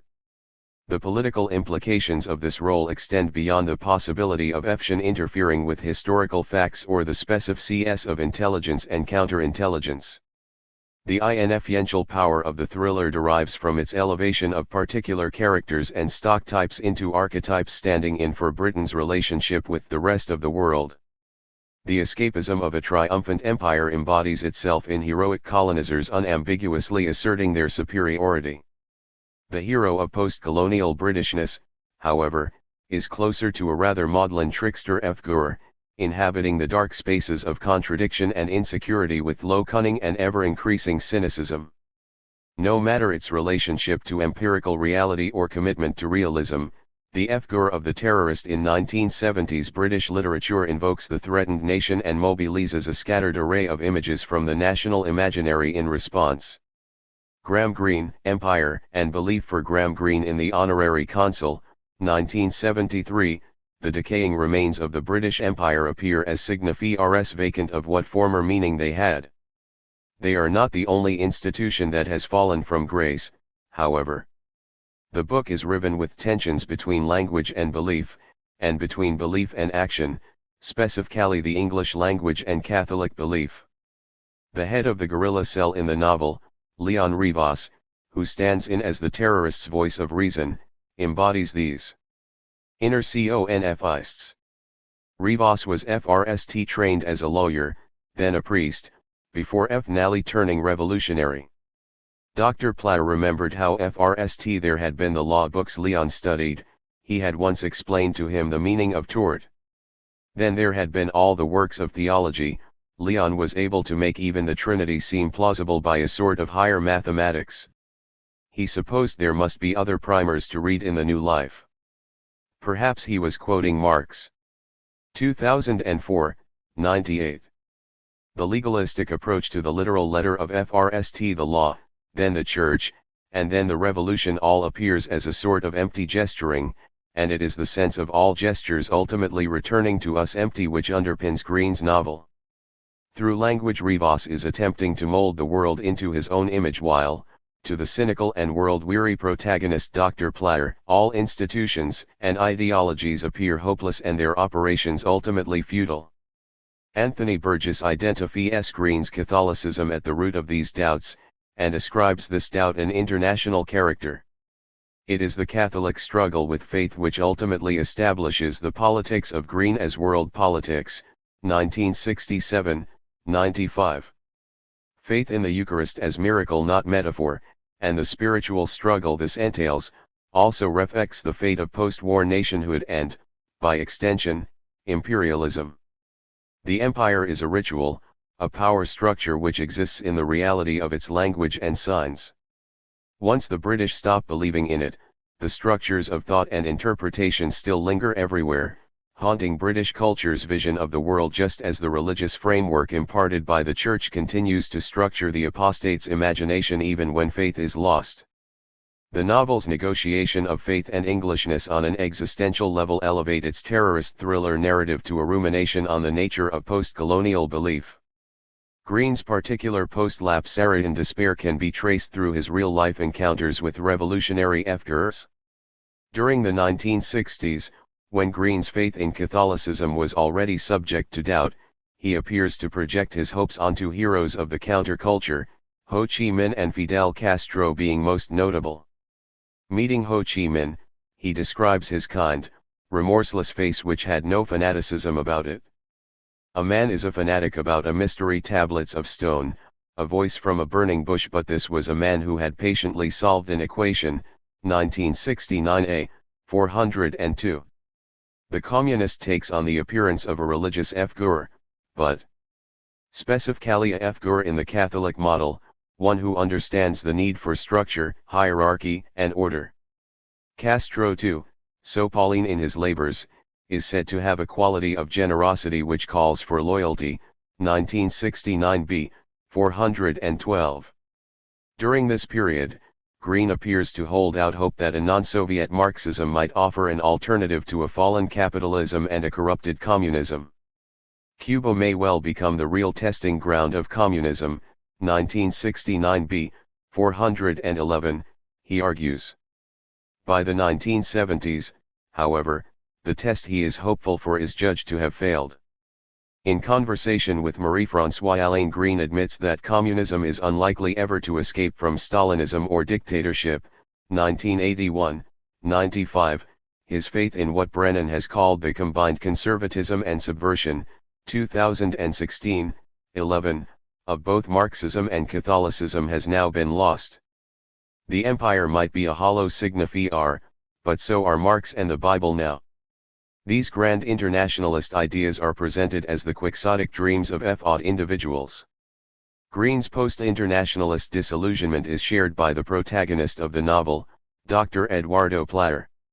The half-Paraguayan son of an English father, Plyer is forever overshadowed by this Anglo-Saxon anti-imperialist who died for his political beliefs.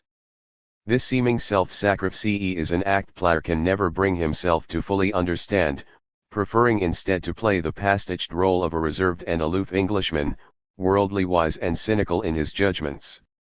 Early in the novel he tips off his old school friend Rivas as to the whereabouts of an American consul Rivas terrorist group seeks to kidnap.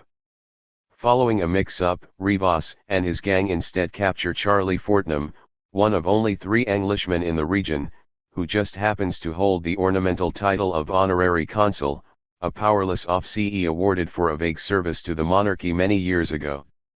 Fortnum is regarded as a total embarrassment by the British authorities due to his chronic alcoholism, general incompetence, and recent wedding to a very young girl he met while she was working at a brothel.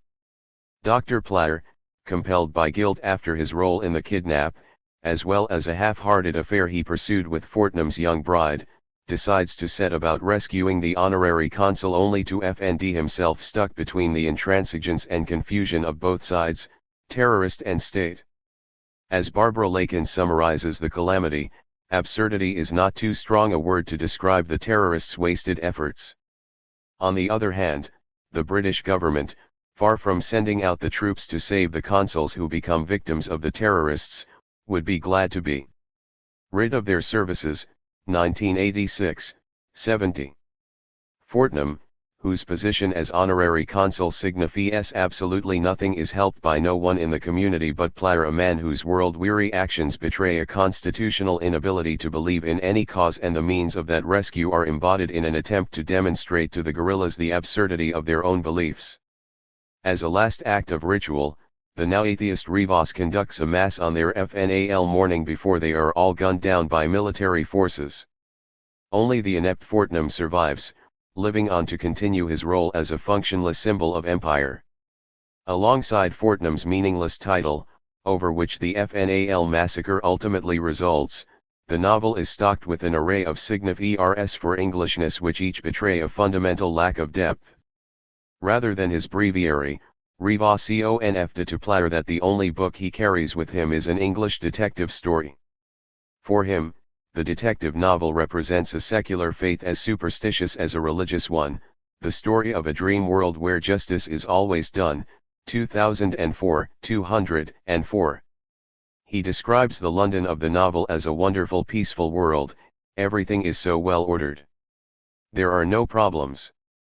There is an answer to every question. 2004, 205. Yet, upon asking the deeper meaning of the main character's surname Bradshaw, he discovers it only to be a family name, an empty tradition, and asks, King's Cross. Would that be symbolic? No. Just the name of a station. 2004, 209. Like religious practices, the symbols of Britishness which are ascribed hidden meaning by the foreigner Rivas are revealed to be arbitrary and depthless. Finding that seemingly sacred names have no power is a lesson also learned by Player and Fortnum's fellow townspeople as they attempt to establish an English club, suggesting that a telegram from the English club to the Times or Telegraph would provoke some opposition MP who will take their cause up. 2004, 133. With only a handful of members, however, the club still manages to argue over the wording of the telegram and decide that Fortnum's cause is such small beer. 2004, 133, that they would struggle to have it published at all. Both Rivas' expectations regarding English nomenclature and the failure of the English club plan reveal the supposedly deep and meaningful call of British civilization to ultimately lack a signified presence. Like Fortnum's consistent tendency to fly the Union Jack upside down, the legacy of the British Empire in green South America is one in which all semblance of power is lost, and even the hollow symbols which remain are confusing and disheartening to the ones who wield them.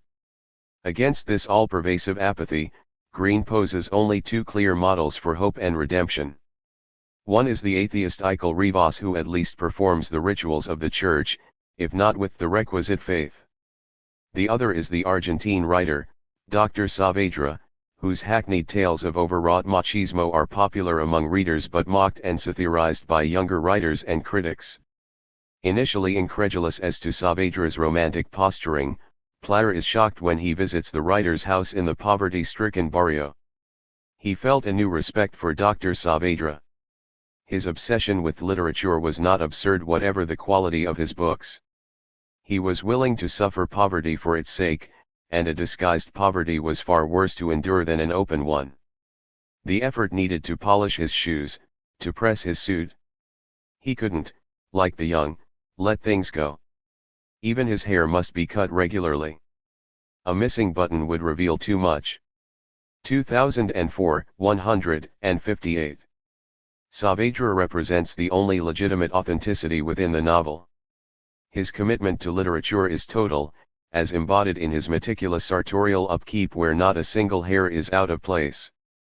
His struggle is that of the company's chief accountant in Conrad's Heart of Darkness, whose pristine starched collars and got-up shirt fronts were achievements of character. In the great demoralization of the land he kept up his appearance. 1994, 26.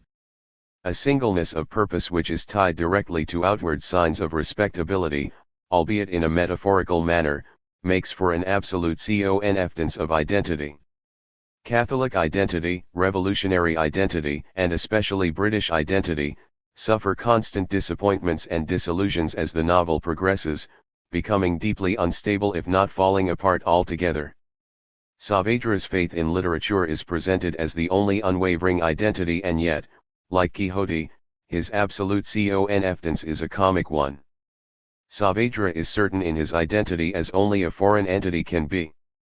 The human quality of Green's characters can be found in their FAWs, with the terrorist actions of insurgents reduced to one of a series of great mistakes, misunderstandings and bungles.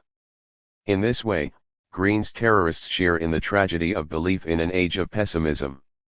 The more glorious something appears when you believe in it, the narrative argues, the more ridiculous it appears when you don't. V.S. Naipaul and Empire's long shadow. The disillusion present in Green's The Honorary Consul is a misleadingly teleological one, however. It has a finality to it familiar to post-war British writers as the infamous end of empire.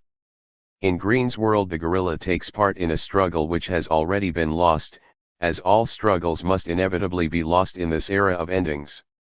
In the other great terrorist novel of the British 1970s, V.S.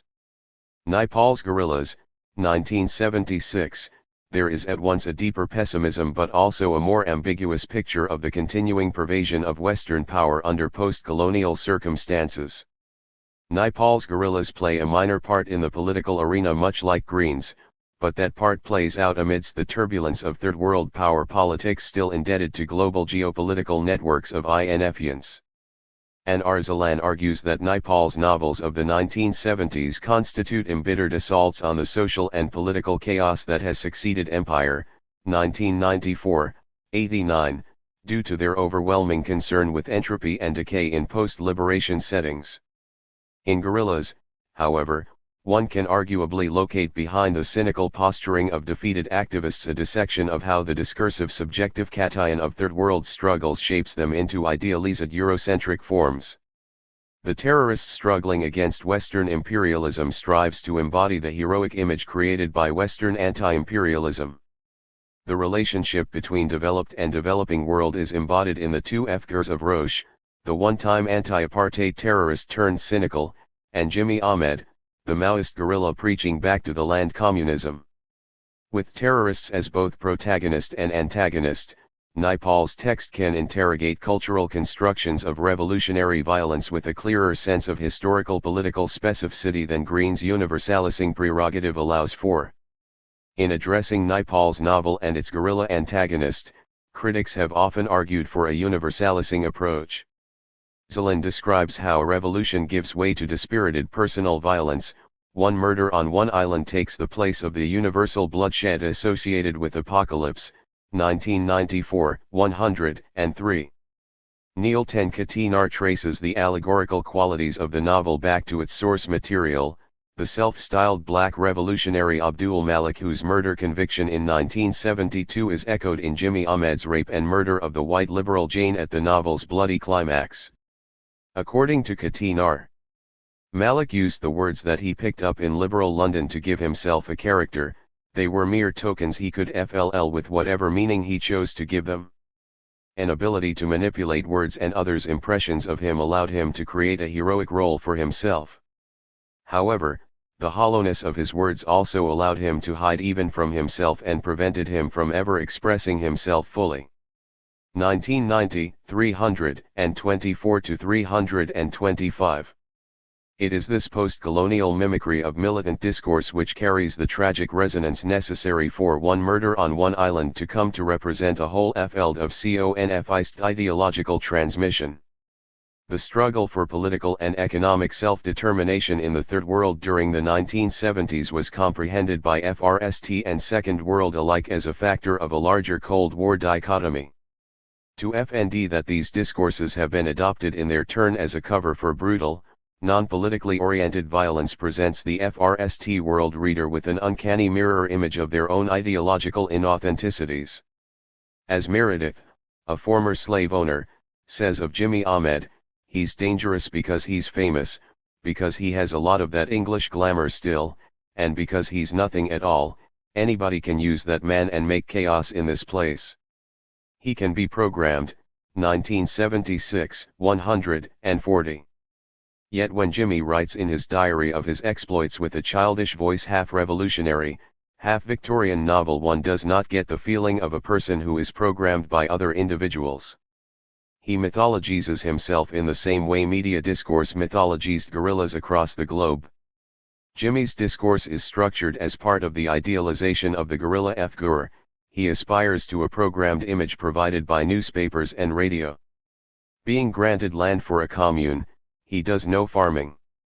Pasting revolutionary slogans everywhere, he is swept aside and ignored when a revolution does occur. Jimmy, in his role as anarcho-primitivist rebel, is revealed to be a servant of liberal London's political fantasies. His failings are not only his own but the failings of all Western Third World idealism, rooted in myth-making and not in any recognizable material reality. The potency of myth-making is presented in guerrillas as the quintessence of political violence. The myth deafness who is terrorist, who guerrilla, who freedom after. Yet the process of becoming a myth is, for the person wishing to become one, a bitter process subjectively. As Eric Hobsbawm writes in Bandits, to become a public legend a man must have simple outlines. To be a tragic hero everything about him must be pared away, leaving him silhouetted against the horizon. 2003, 138. We see this in Jimmy's propaganda posters on which he brags, "I'm nobody's slave or stallion, I'm a warrior and torchbearer." Haji James Ahmed, 1976, 104. The Haji added to encourage wider mythical association with American black nationalism. But what we see in media residential with Jimmy we see already concluded with Roche. Roche's guerrilla activities made him a celebrity in London, an extraordinary person. As Jane describes him, he had appeared to her as a doer, and none of the people she knew could be considered doers. 1976, 42. It is only when Roche returns to the novel's unnamed Caribbean island with Jane that she realizes his hesitancy, his political confusion and lack of direction. The campaign of bombing and sabotage he undertook as a young guerrilla are revealed as the products of misguided adventuring and political inadequacy. Roche reveals as much to an interviewer towards the book's conclusion, admitting we were amateurs. The situation was different. I'm amazed now at the things we tried to do. I suppose we lived sheltered lives? We exaggerated the effect of a bomb. 1976, 213. Jane's turn away from Roche and towards Jimmy is framed by desire for a potent masculinity, the libidinal factor seemingly underlying both Roche and Jimmy's ostensibly political desires. Vermeer has argued that the British Empire itself stands as a construction of patriarchal posturing. The expanding colonies had offered the mother country a practice and testing ground for its manhood. 1995, 75. In Guerrillas, Naipaul presents the international anti-imperialist struggle in the same light. The ideological signifiers have shifted and yet the silhouette of the heroic young male remains the same. Naipaul's pessimistic vision of revolutionary politics as feudal posturing, very similar to Green's empty gesture, has led critics like Robert Greenberg to argue that it is Naipaul's diasporic Indian sensibility and his rejection of black cultural primacy in which are found the original of the racial dynamics and anti-nationalist politics that inform his political novels. 2219. He is presented as a writer who has, following the traditional post-colonial narrative, seen the empire end only to be replaced by worse dictatorships and hapless indigenous democracies, and, as such, his novels represent disillusion at the post-colonial failure of liberated peoples. His pessimistic tone in interviews helps confirm this. To be active in politics, is to overestimate the capacity of the animal, he told Fitzroy Fraser in 1960, you cannot commit yourself unless your cause is absolutely pure. 1997, 8.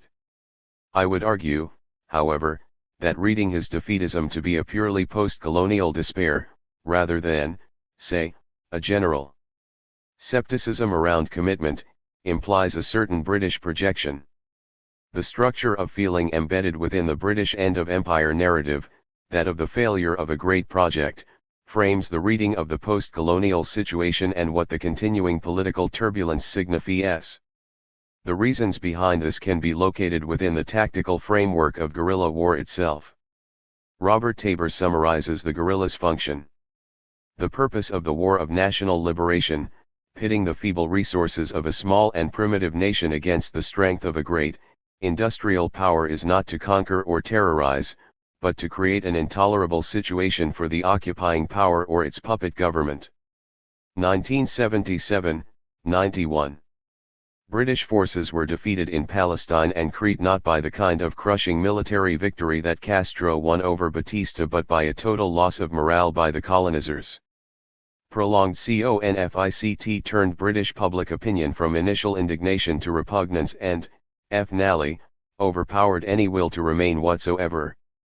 Post-war British history is marked by a preponderance of such events. The end of empire is marked by bitterness and a gut instinct reaction towards isolationism. On the Caribbean island in guerrillas, however, imperialism does not simply end at the moment of political liberation. The long shadow of empire's failure hangs over the remaining white characters, sapping their will to continue residing on the island at all. As an uprising shakes the capital towards the end of the novel, each of the characters begin to think of the respective Western countries they plan to make a getaway to. A feet of helicopters rush in overhead, moving in threes, coming down to the airport and almost settling, then whirling away as if angered. 1976, 196. Harry, the store owner recently granted a Canadian passport, remarks, "I was wondering when this was going to happen. The Americans are not going to let anybody here stop them lifting bauxite. The Americans shoot everybody.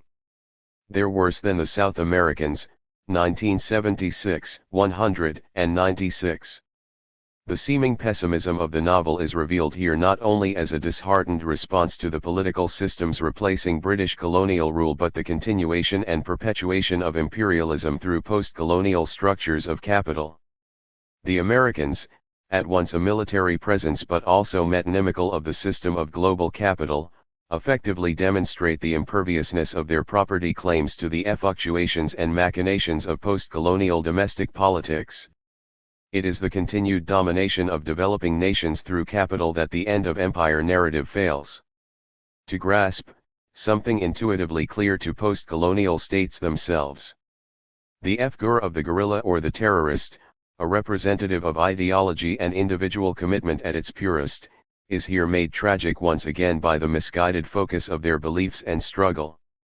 Rather than the horseback-riding European adventurer, neo-imperialism's vanguard come dressed in business suits. The terrorists in guerrillas are proven redundant by comparison. Trash and Terror, the thriller and international capital.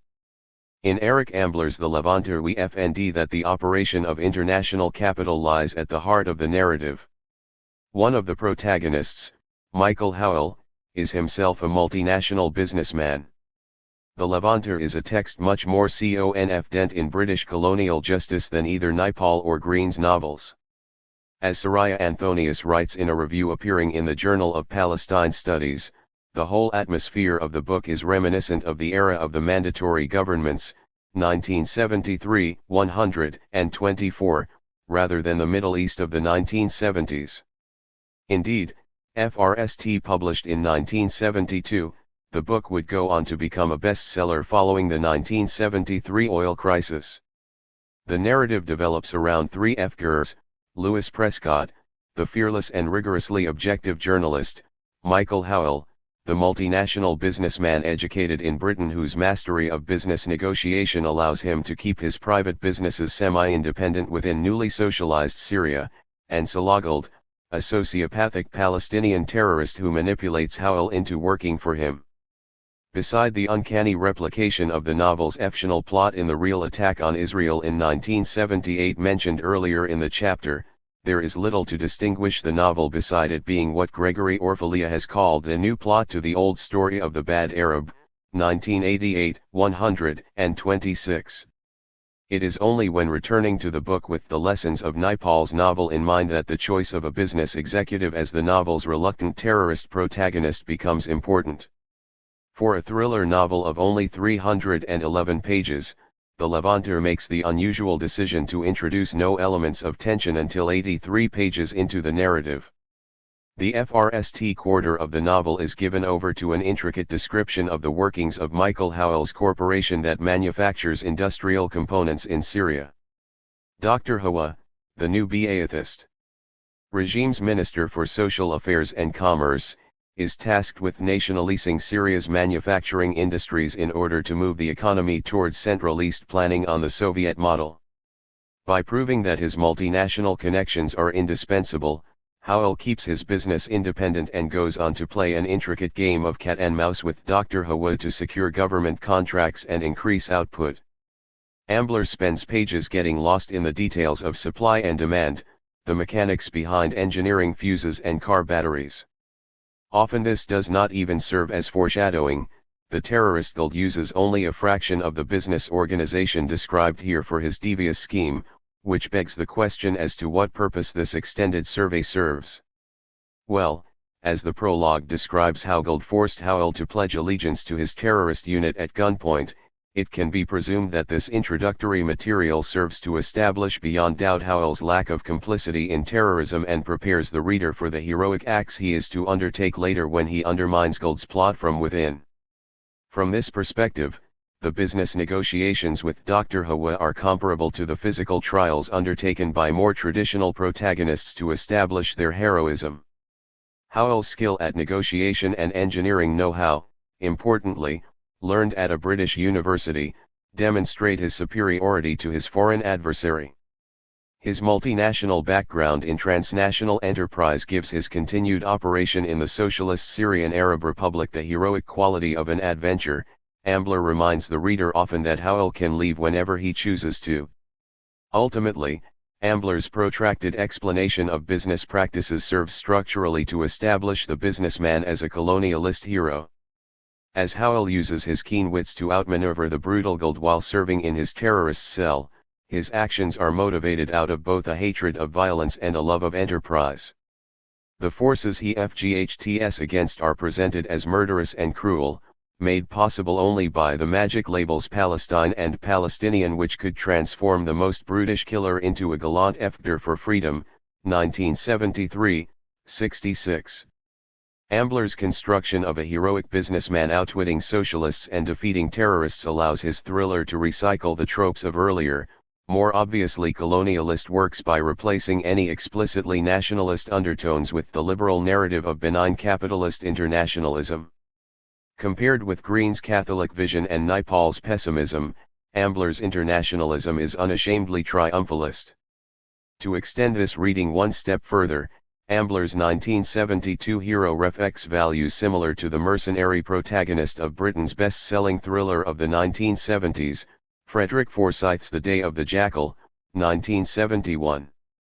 Highly skilled, a master of disguise and infiltration, living the life of a high-class multinational millionaire playboy, the Jackal has all the libidinal appeal of James Bond but without the now hackneyed premise of servitude and loyalty to the crown.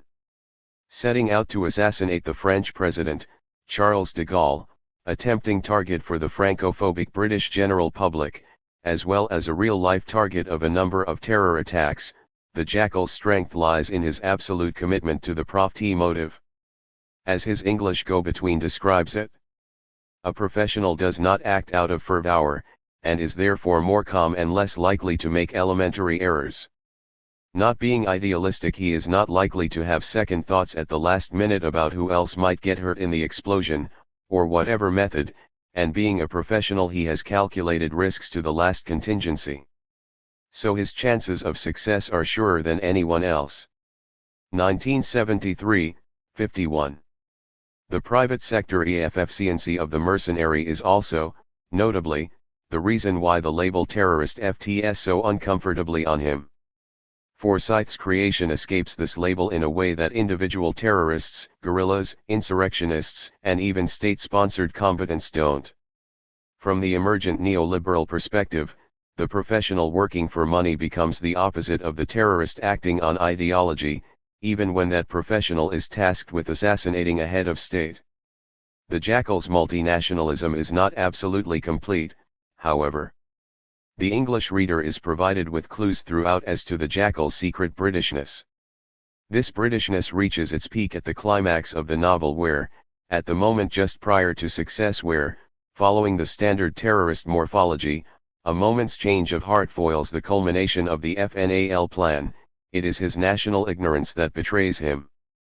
Centered in the sight of the jackal sniper Rivi as he awards medals to military dignitaries, de Gaulle had to bend down to give the traditional kiss of congratulation that is habitual among the French and certain other nations, but which baffles Anglo-Saxons. It was later established that the bullet had passed a fraction of an inch behind the moving head, 1973, 379. The revelation of his Anglo-Saxon origins at the moment of failure no doubt served to endear the jackal to the British reading public. 3. In fact, it is this intransigent British insularity in the face of foreign cultures that acts as the focal point of the jackal's redemption within his terrorist narrative arc. The appeal of the rational and efficient practitioner of business in a post-colonial world is revealed in these closing moments to be ultimately insufficient. The reasonable business-orientated frontage gives way to a British national identity which, on a symbolic level, reveals the objective frontage of global capitalist development to be allied to nationalist expansion. The economic program seeking to claw back Western dominance following the political losses of the post-war era can in this way be re-encoded as market destiny. The masters of the new borderless world, Forsyth implies, will still be British. The British Empire may have ended, but British business is booming. Of course, this mentality can be found in terrorist thrillers set in far-off, exotic, former colonies of which a British general readership can be expected to have limited knowledge. As the more ruminative of these novels set outside of Britain have shown, however, looking outwards in the post-colonial moment of the 1970s is very often a substitute for looking inwards. The end of empire narrative has been formulated in these texts as a bitter renunciation, an exhausted and contemplative defeat, and a cynical recognition of things to come. To continue the analysis of British terrorist novels in the 1970s, it therefore makes sense to move on from how Britain imagined its role in the world to how the British nation imagined its own identity. What do terrorist thrillers have to tell us about post-colonial Britain? Post-colonial Britain and the rise of reaction. The process of constructing a domestic terrorist thriller involves an imaginative testing of margins and borders. The terrorist, if they are truly antagonistic, acts in a political space beyond what is accepted as us, the community, and yet they must also be within that political space to avoid immediate identification and capture. They tend, therefore, to operate on the margins. This book will go on to detail specific communities which serve as terrorist marginalities in 1970s novels, immigrant communities, especially Irish, criminal underworlds, countercultural undergrounds, and destitute aristocrats, among others. Each of these, however, represents a space so far from the imagined center that it is easy to forget the politically turbulent context of Britain in the 1970s. The imagined location of the center is a confused and divisive issue in itself. In approaching terrorist novels' depictions of the imagined center, the state of the nation, the continued application of post-colonial approaches to the texts reveals interesting continuities. L. Burmer has written of how colonization was originally referred to as at once a metaphoric and a cartographic undertaking. New spaces were interpreted visually and verbally, both as grids and triangulations, and as sentences retracing travelers' routes, 1995, 49. Post-colonial literature contests the initial mappings of the colonists, with the post-colonial text itself a site of struggle for linguistic control, Ashcroft et al. 1989, 115. The world maps which put Britain at the center of a quarter-red globe are long out of date by the 1970s and, over the course of the decade, the meaning of what remained became the site of bitter confists. Britain had lost its imperial role and, like an actor, the assignment of a new role for Britain would involve a deep consideration of its character, of what Britain is and what it stands for. Britain tries to discover what its purpose is through the novel form. Terrorist thrillers, by nature of their populism, map the national imaginary in accessible and unassuming forms. In a sense, texts like The Honorary Consul, Guerrillas, or even The Levanter, provide only one aspect of the end of empire, namely the sense of renunciation, and so threaten to emphasize this aspect of British nationhood over others. It is essential to understand how, on a fundamental level, British society in the 1970s is ruptured throughout by the failing legacy of the post-war settlement.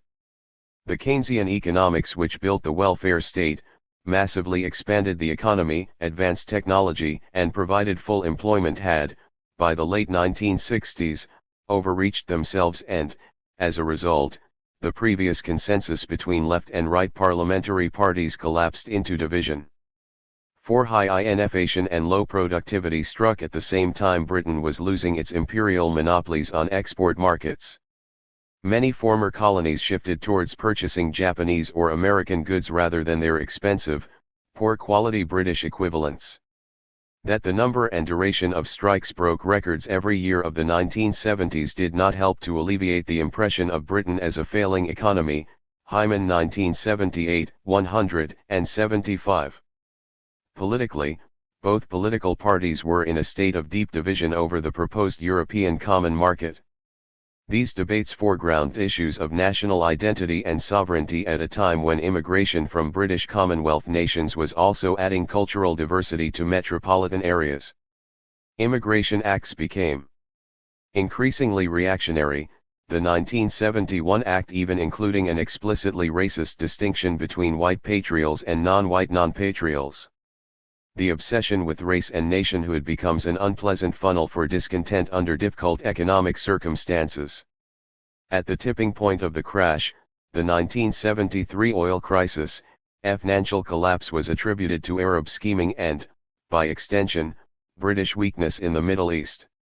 A noxious mix of racial discourse, economics, and power politics resulted, empowering reactionary political forces. Terrorist thrillers responding to the rise of reaction were penned by writers from across the political spectrum. Raymond Williams, the Marxist literary scholar whose work The Volunteers, 1978, predicted a 1980s where conservative governments ran roughshod over a non-existent left-wing opposition, makes use of the speculative action form in order to leave his terrorists with a clearer enemy. The actual failure of the left in the face of Thatcherism, and the fact that later editions of this novel used images from the 1984 to 1985 miners' strike on the cover, mean that the speculative aspect to this text is often ignored. The intransigence of 1970s ideological confists, rather than the defeats of the 1980s, clearly has a role in inspiring him to write a terrorism-themed novel. The speculative setting betrays Williams' ultimate sense of the present not yet being hopeless. The same cannot be said of novels on right. George Shipway's outwardly pro-fascist novel The Killian Club, 1972, suggests, in a comic mode, that a campaign of assassination and bombings leading to military dictatorship might cure Britain of its multitudinous contemporary ills. In a more balanced manner, Arthur Wise's Who Killed Enoch Powell? 1970, attempts a serious consideration of the potential for racism in Britain to lead to a breakdown of order and the installation of a fascist government. It is the question which Wise's novel constantly restates throughout its narrative: what does it mean to be a Briton in the middle of the 20th century? 1970, 134, which will be the focus of the rest of this chapter. In reaction to the terrorist as foreigner comes the terrorist as nationalist. A critical point of comparison between the three novels is found in the way they characterize forces resisting the government. Williams' novel, set in a future where the Labour Party, the off-channel for left-wing resistance, has been abolished, characterizes the remaining left as disparate and diffuse in both groupings and ideology. Looking at the police records of political militants, for example, the protagonist FND's campaigning ecology groups, alongside the Marxist factions. And peace campaigns, 1985, 24, the trade unions remain powerful if off-channel, as does the Communist Party's influence within them, although none of these form the basis for the Volunteers terror group at the heart of the novel. Compare this to the targets of the Killian Club's terrorist wrath, and these same stock types of left-wing resistance transform into a seemingly all-powerful alliance of communist stooges. In the Killian Club, the trade unions aren't simply influenced by the Communist Party but secretly directed from Moscow. The activist leader of the Black Muslim League is a trained professional agitator, Chinese communist, educate in violence and guerrilla warfare, financed from Peking via Zanzibar and Tangier, a fervid racialist, fanatically anti-white, 1973, 67, later found to be controlled by student activists, also led by Russian agents, given media support by a gay BBC producer, secret Marxist, and funded by a captain of industry secretly radicalized on a trip to Eastern Europe. The Killian Club, conforming to the standard terrorist morphology, is structured by accumulating violence. Each chapter sees the assassination of another secret communist of increasing status and power. At the climax, the Prime Minister is revealed to be compromised and, due to a last-minute setback, the Killian Club accidentally end up setting off a secret government superweapon and blasting Stonehenge into orbit, 1973, 189. In spite of their plans being foiled in the last moments, the book nevertheless provides a satisfying fascistic conclusion with a military junta seizing power and putting all the strikers back to work. Although the tenor of the Killian Club is tongue-in-cheek, the connections that are made between different forms of resistance, foreshadowing Claire Sterling's work by almost a decade, is not meant to be farcical but quite the opposite. Reviewed in the Sunday Express, the connecting of all elements of activism or descent into a spider's web of Moscow INFians stooges was praised for its accuracy and the terrorists hailed as four heroes, and I mean heroes. Both the Killian Club and the Volunteers share their depiction of lone terrorists standing against a society crippled by ideological domination. In the Volunteers, the left is weak and the silent majority struggle beneath a triumphant right wing, hopeless and waiting to be rescued. In the Killian Club the silent majority face the same dilemma, only the forces they are begrudgingly suffering under are an all-powerful left disrupting the efficient working of the economy. The silent majority are implicitly on the terrorist side in both texts, representing a truer and more natural Britain waiting to be freed from the grip of an alien political structure. In comparison to these texts, Arthur Wise's Who Killed Enoch Powell? Presents a more ambivalent and politically ambiguous vision of the British population, one in which the majority are not so much silent as uncertain what to say. The novel begins with the assassination of Powell and takes the form of a detective thriller. Chief Inspector Noel Taylor races against time to stop Monckton, a Machiavellian ex-colonel, from using the resulting race riots as a platform to launch his fascist government. The novel is formally arranged as a series of short, montage-like sections moving between characters and wider events within the country, providing space for a more nuanced series of speculations about different reactions to the event. 5. The choice of Enoch Powell is indicative of the book's willingness to interrogate national feeling as much as caricature it. Tariq Ali wrote of Powell and his followers in 1972 that the phenomenon of Powellism is slightly different than pure racism or fascism, as Powell's ambitions transcend the issue of race. He is generally concerned with the creation of a British nationalism which recovers some of the lost potency of British capitalism. He uses racism quite blatantly to challenge the complacency of his own party leadership. 1972, 223. For Ali, Powell is much more than a reactionary bigot. He represents the skillful manipulations of British imperialism brought home, playing divide and rule at one moment to create rupture and division, while rhetorically uniting the divided people under a common cause the next. Wise uses the figure of Powell to demonstrate the efficacy of this tactic in mobilizing British national feeling. For the fascist British Union of activists in the novel, the failure of the British people to develop a revolutionary tradition can be blamed on the Empire. A neo-Nazi convert declares that poverty and squalor and long working hours for little pay are less important to a man than a sense of identity. 1970, 74. The initial riots are indeed of white working class origin, based around local jealousies and the feeling that non-whites were stealing their distinction from them. 1970, 34. For the FNAL crisis of the novel, however, Wise sets the ensuing riot at Wimbledon. When a black American wins the FNAL and fails to show the requisite sportsmanship in shaking his defeated opponent's hand, the crowd begins tearing apart the stadium. Wise depicts the destruction as an existential act. An impotent fury grew that demanded action. Yet what was the target of that action to be? On what were people to vent their fury? They couldn't get at Monzi the American through a TV set. Then a doubt grew, was it Monzi they really wanted to get their hands on? Wasn't it perhaps something beyond Monzi, Wimbledon itself, or the system Wimbledon represented? Wasn't it really this, Wimbledon projected a London-based middle-class Anglo-Saxon image that Monzi has derided? People clung to the old image too long. Now it was desecrated, they wanted to smash the facade. They turned to other images to give a shape to their actions. 1970, 154. In moments like this, Wise shows a degree of subtlety and illumination in drawing out the consequences of violence on the British national imagination. Where Williams and Shipway frame their fictional silent majorities on political lines, albeit opposed political lines, the role of politics in inciting violent upheaval is mediated in Wise's riot scenes by a persistent concentration upon individuals' sense of meaning and self-worth in the moments before, during and after violent events. Race and nation, the one subsumed under debate of the other in Wise's writing, can be skillfully manipulated by figures like Powell, but the underlying emotional crisis of self-definition is a real one, something genuinely felt.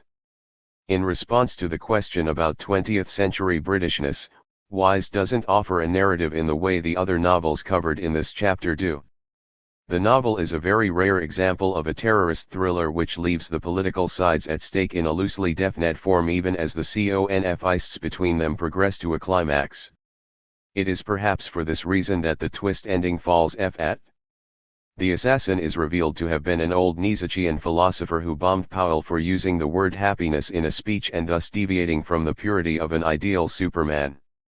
The persistent British Bobby versus the Mad Bomber trope goes back to Conrad and, in context, provides a rather phony resolution to a text which throughout has raised many troubling and harsh realities about the extent of British post-colonial turmoil. Thrills, spills, and nationhood. The overarching question remains as to how far the form of the terrorist thriller speaks to British national identity in the 1970s and, to a wider extent, how terrorism itself is framed by these national visions and political definitions. As to the FRST part of that question, it remains clear that within the popular thriller at least the terrorist figure remains the political extremist type, the legacy of which is traceable back to late 19th century terror fictions like The Secret Agent or The Man Who Was Thursday. Unlike earlier thrillers of the post-war era, however, the main threat to the British outside of Britain is not due to their own imperial ambitions but rather due to their complicity with the new powers of American and global capital. In terms of threats to Britain itself, the terrorists are almost always from the British Isles. Building upon Katie Fletcher's research, we might suggest that foreign threats to Britain are framed as complex and intellectual during the 1970s, with the melodramatic figure of the terrorist relegated to exotic surroundings or, within Britain, to equally exotic political extremities. Where Naipaul and Green convey the feeling of bitter renunciation behind the end of empire, texts like Wise's make palpable the anxieties filling this post-colonial vacuum. The terrorist figure is used to express fears of economic and social conflict, a return to nationalist symbols and even the threat of fascism. To a confident nation the terrorist threatens only the death and destruction that they can personally wreak. In a divided nation, by contrast, the terrorist poses a larger threat, that of the pebble which sets off the landslide. Provocation provides the usually immobile populace with the excuse needed to unleash their seething resentments through mass violence. Narratively, this stands as the unspoken assumption underlying all of these narratives and may explain why there is such a preponderance of them in the 1970s. In a less tension-saturated society, the assumptions these texts make about the violent potential of the crowd would not be obvious and, as a result, the narrative becomes immediately less plausible were it to be transposed into the contemporary era. It is in this variance that 1970s novels present a useful comparison to trends in contemporary terror novels. Daniel T. O'Hara's work concerning event anxiety is in clear contrast to these 1970s narratives, for example. By contrast, the contemporary terrorist event is framed as a rupture of a normality perceived to be entirely safe. Naturally, the present form of anxiety, event anxiety, in its sense of helplessness, does refer to the past of infancy, when we were all helpless, as well as to the subsequent repetitions of such feelings of anxiety. Similarly, anxiety as a perspective signal addresses not only the future but the very idea of becoming itself, as any kind of change or new emergence, and, as such, strongly alludes to the present, and its immediate past, as continuing static conditions that the organism desperately strives to maintain. Finally, anxiety as a magical safety valve looks forward to or anticipates a future as a return to homeostasis and to a present of mounting excitation, as well as to a past as the repeated run-up to such a present situation. Terror and terrorism now constitute a geopolitics of anxiety. 2007, 64.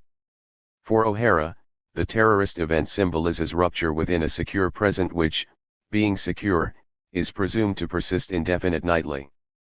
A rupture of security results in anxiety not only about future ruptures but about the very nature of security itself. Such a reading historically resonates with the 9/11 moment as an unexpected re-emergence of a global threat. Considered in relation to the novels under discussion, however, O'Hara's reading of anxiety appears to refer instead to the continuum. The event anxiety of the British terrorist thrillers is part of a continuation of everyday conflicts in overall conditions of turbulence and disruption. The difference between socially secure anxiety and socially insecure anxiety is responsible for the alternate fears of the terrorist as a threat in themselves and the terrorist as a threatening catalyst. Both share the common characteristic of anxious teleology, however, in their apocalyptic visions of a return to homeostasis through violence. From opposing tensions both draw the same emotional expectation: present conditions cannot continue indefinitely, so something must happen. One could argue, on Robert Tabor's lines, that it was frustration at seemingly interminable conflict and disruption that led British forces out of Crete, Palestine, and other colonies which were judged no longer worthy of contesting. The comparison between colonial and mainland terrorist novels has shown the same structure of feeling to be prevalent in both. AFNAL important point to recognize regarding this issue, however, is mainland Britain's relative lack of exposure to political violence during this period. Anxieties exist, but the framing of terrorist narratives retains the adventurous gloss of James Bond thrillers and earlier exotic tales of empire. Britain's surprising lack of violence in comparison with almost all developed nations of comparable size during the 1970s, surprising as Britain experienced similar levels of domestic conflict in other areas, accounts for the preponderance of terrorist novels, something which taste dictated against in the Italian years of lead, for example, and the humorous, or at least ludic tone with which these narratives are delivered. A comparison may again be made with the anarchist terror novels of the Edwardian period. Shane McCorristine argues that the ultimate draw of such novels lies in the idea of re-enchanting the everyday through the anarchist adventures of idle and loaf-ng men, 2012, 43, and that boredom, idleness, avocation, adventure, and a sense of asynchronous time are all linked together, 2012, 32, to create the illicit thrill within these thrillers. In the rut of a stuck time, endless conflict with no momentum and vast resentments, the image of the whole mess being resolved in one apocalyptic venting of emotion provides a certain catharsis, a thrillingly illicit resolution. Terror novels are always self-validations. Ways to confirm an author's view of the world. The better ones are also negotiations, or investigations, but even the most ambiguous narrative concludes in a satisfying resolution. This is the nature and primary function of the thriller form. To interrogate terrorist thrillers as imaginary resolutions to the real-life political contradictions of Britain in the 1970s can only lead us so far. The investigation of form, whether the novel as form or the nation as form, can only set the parameters of the discussion. The progression of analysis at this point demands an interrogation of particular subject matter. Regarding Britain's list of key concerns when it comes to political violence in the 1970s, the situation in Northern Ireland undoubtedly has to come top. Notes 1. This image of an international terrorist safe house in Paris clearly holds imaginative power. It reappears in Steven Spielberg's 2005 FLM Munich, inhabited by Mossad agents disguised as FLN, ANC, IRA, and RAF. In a touch of Hollywood lunacy, they are forced to share the room with the PLO for the night. 2. The story can be traced in Western media back to Herbert Krasny's 1979 article in New York Magazine, The PLO's Moscow Connection, which foreshadows Sterling's arguments about omnipresent Moscow influence. Israel's Ministry of Foreign Affairs report on the incident lacks a number of significant details which are included in Sterling and Krasny's versions and which, historically, seem to appear in Ambler's Efshan. 3. Despite what was written in the initial 1975 piece in The Guardian, where Carlos was given the moniker the Jackal, it emerged in 2010 that the infamous pro-Palestine terrorist was not an avid reader of Forsyth's novel, but, rather, a copy was simply present in a room in which he hid some of his weapons. Rose 2010. Carlos the Jackal, now the most famous name to emerge from the 1970s European terrorist underground, owes much more to an English journalist's imagination than to the person it referred to. 4. For further details of 1970s economic conditions, see Harvey, 1990, and Piketty, 2014. 5. On a formal level, the novel is incredibly similar to John Sommerfeld's novel May Day, 1936, about the build-up to a general strike. Eleanor Taylor has convincingly argued the power of the montage form to transform individual events into indicators of mass-level class consciousness and national attitudes, 2014, 2018. Chapter 4. Pimlico. We might suggest that the British restraint on this front was due to a belief that associating the IRA with terrorist thriller novels was in bad taste, although the high number of terrorist novels featuring hippies, environmentalists, patriots, and colonial liberation movements do not testify to a similar restraint in other areas of publishing. Hopefully, by engaging FRST with the CONFICT in Northern Ireland as depicted by those who experienced it FRST hand, we can then return to British novels featuring the IRA with a clearer eye to fact and fantasy. Surprisingly or not, Northern Irish Efshan on the whole did not stray away from the difficult subject matter of the Troubles even in the midst of CONFICT. Michael Story attributes this eagerness to write and read the CONFICT as part of wider struggles over interpretation which foreground narrative as the primary mode of understanding. The story of the Troubles, as he phrases it, is coextensive with the Troubles themselves, 1988, 63. Novels may be serious literary affairs such as Trinity, 1972, by Leon Uris, or Cal, 1983, by Bernard McLaverty, but could also take the form of the family saga J.G. Farrell's Troubles, 1970, or the teenage romance like Joan Lingard's The 12th Day of July, 1970. Troubles literature sold, and it wasn't long before it started to develop genre conventions of its own. Ronan MacDonald describes how literature engaging with the CONFICT, especially highbrow literature, showed a strong tendency to seek non-realist modes, to try and reimagine a calcified political condition through a formal restiveness in literature, 2005, 249. The realist tradition became suspect, for MacDonald, as a language which cleaved too closely to surface appearances would reproduce the jaded antagonisms of the CONFICT, 2005, 249.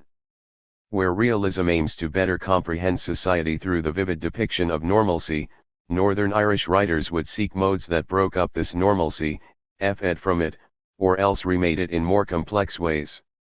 Belfast itself, as Laura Pulaski writes, became in the 1970s a literary shorthand for a sort of timeless, ahistorical, apolitical, metaphysical principle of evil, immutable and elemental, 2009, 53.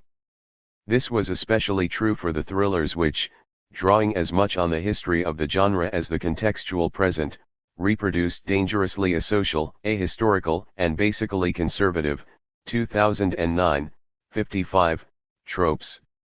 The proliferation of the Troubles thriller within Northern Irish culture is a perpetual cause of concern and occasionally despair for Northern Irish literary critics. It was only in the 21st century when serious attempts are made to reclaim them academically. Aaron Kelly's The Thriller and Northern Ireland since 1969, 2005, for example, makes a case for thrillers as a redemptive transcription, 2005, 56, taking uncomfortable, ambiguous, and confused histories and reshaping them into clichés the better to be shared and understood. The use of writing to process, explain, and in some cases prolong the confict is even more evident in the Feld on non-fiction writing. Reading scholars from the Irish Republic and mainland Britain, one can witness the drastically different interpretations offered when the Northern conflict is placed within the contexts of two divergent national historical narratives. In Northern Ireland itself, however, this divergence also plays the role of signifying contemporary allegiances. From the critical opening months of violence in 1969 through to the end of the 1970s, one can witness the Ulster Unionists breaking with received notions of Britishness to form a distinct Ulster Protestant identity, for example. Catholic historians similarly signify allegiances through their choice of emphasis, the traditionalism of Eamon de Valera or the socialism of James Connolly as figureheads for the Easter Rising, or the allegiance to the Irish tricolour versus the socialist Starry Plough as fags of a forming nation. Although the majority of historians were presumably not INLA, Ofchail, or provisional IRA members, the very choice of subject matter, when written in situ, inevitably tied debates to one side or another. As J. Bowyer Bell wrote in 1974, a new scholarly current can be detected, Irish history is being revised from 1969 backward. The anguish and shame arising from the northern violence have engendered serious scholarly effort, 1974, 538. Yet, to see these writers as themselves practicing ideologues is to misunderstand the situation.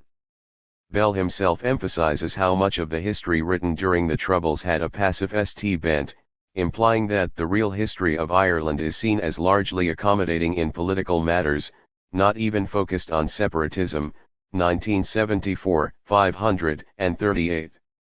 The too obvious presence of the British Army and the daily practice of the RUC were a living contradiction of these ideals, however, and it was within this context that paramilitary forces of all sides struggled to turn history, like the streets of Derry, into a battleground. The IRA, since its FRST effective organizer, Michael Collins, has been textual, 2005, 227, Brendan O'Leary argues, citing the numerous renditions of the Green Book, the IRA's Manual of Urban Guerrilla Warfare, Code of Laws and FDing Manifesto as his evidence. Yet the use of writing, and of history more generally, was equally visible in slogans and banners, leaflets and pamphlets, speeches, murals and the patterns of speech and preferred nomenclature within rival communities. In terms of academic analyses of the conflict, the 1990s saw the most embedded work undertaken in the lead-up to and aftermath of the Good Friday Agreement. Tremendous work in the decades since has focused on the still-present traumas of the conflict, the forgotten or hidden voices of those who experienced it, as well as the sense of a new Northern Irish identity forming that is distinct from the predominant modes of the past. Alex Howen has written on how postmodernist policies have been used as a strategy to prevent Irish nationalists, for example, from contesting the region's multicultural diversity, 2002, 243. As Caroline McGuinness described in 2010, a new generation of Northern Irish novelists are more likely to position young men as the victims of an old men's conflict than they are to depict the reality of the Troubles, a CONFICT predominantly between young men, 2010, 35. Contemporary academia is doing much to reconnect to a living and diverse history of Northern Irish experience. The same cannot be said for studies during the 1970s. Surveys of academic and non-fiction writing from the era, Story 1988, 65, indicate the binary tendency between the Irish versions and British versions of events, with the center ground often dominated by the technocratic analyses of writers like Richard Clutterbuck. The events of the 1970s become effete out, lacking in specificity in favor of impactful meanings, martyrology or moral panics. Of those variety of scholars, who bring in their luggage from foreign universities, as Bowyer Bell describes them. The results of the social scientists' interests have been various indeed. A few, committed to a certain Irish perspective, become in effect part of the problem, others drift onto other congenial case studies, uncertain of the value of the Irish experience, but apparently still convinced of the value of their discipline. 1974, 537. The muddled machinery of social science has managed to carve out some convincing explanations for the CONFICT in the years since it ended, now that the reality of the situation has faded and the simple, stock explanations presented at the time can be taken at face value.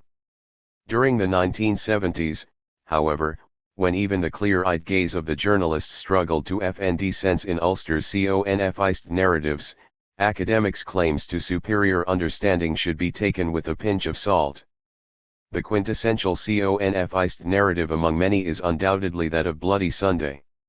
The killing of 14 protesters by British soldiers in Derry on the January 30, 1972 has since been admitted by the British government, with Prime Minister David Cameron making a formal apology for the incident in 2011. At the time, the Army's false reports of the incident were taken as fact by the British media and much of the international press, alienating the vast majority of Northern Irish Catholics who had access to the domestic press and, with it, numerous eyewitness accounts of what actually occurred on the day.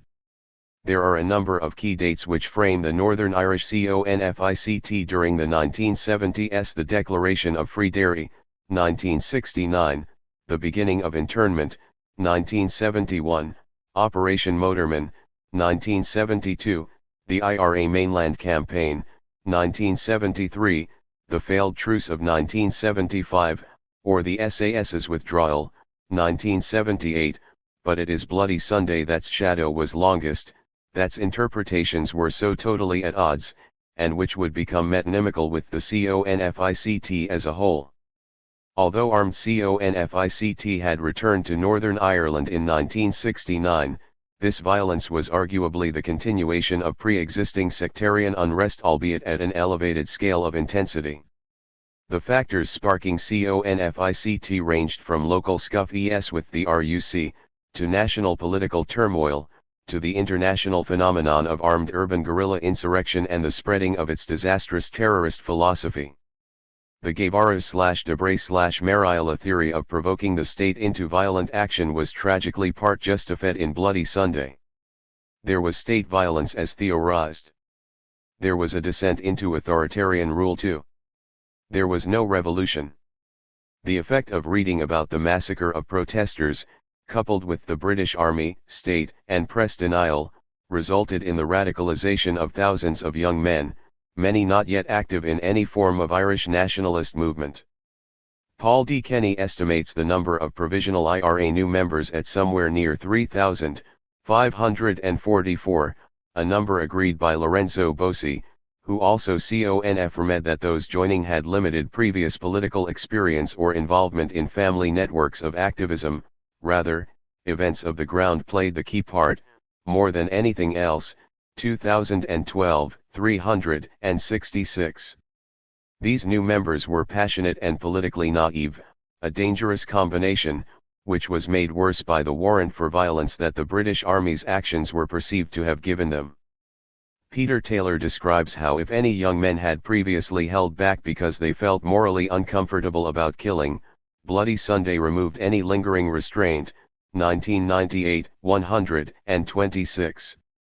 Once these angry young men, and quite a few women, entered the CONFICT, any pretense to the kinds of carefully ordered and supremely disciplined combat practiced by guerrillas in Cuba or the former British colonies could not be reasonably sustained.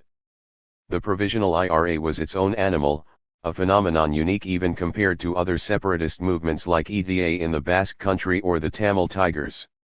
The spontaneous armed uprising of a people against their oppressor did not result in new revolutionary forms but quite the opposite, a breakdown of organized resistance into anarchic civil warfare.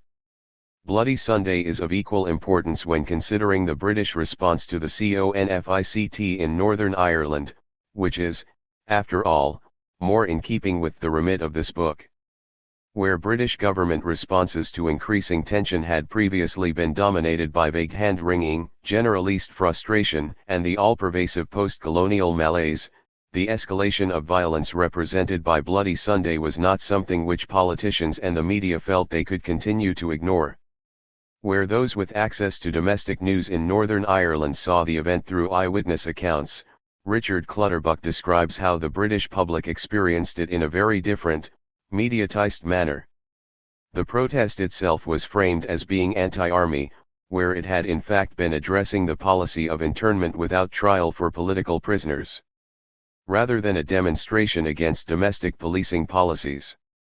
In the British public mind, the accusations of ill treatment seemed to be aimed at the soldiers generally, and this, to many people's surprise, brought a strong reaction amongst the British public in favor of the army.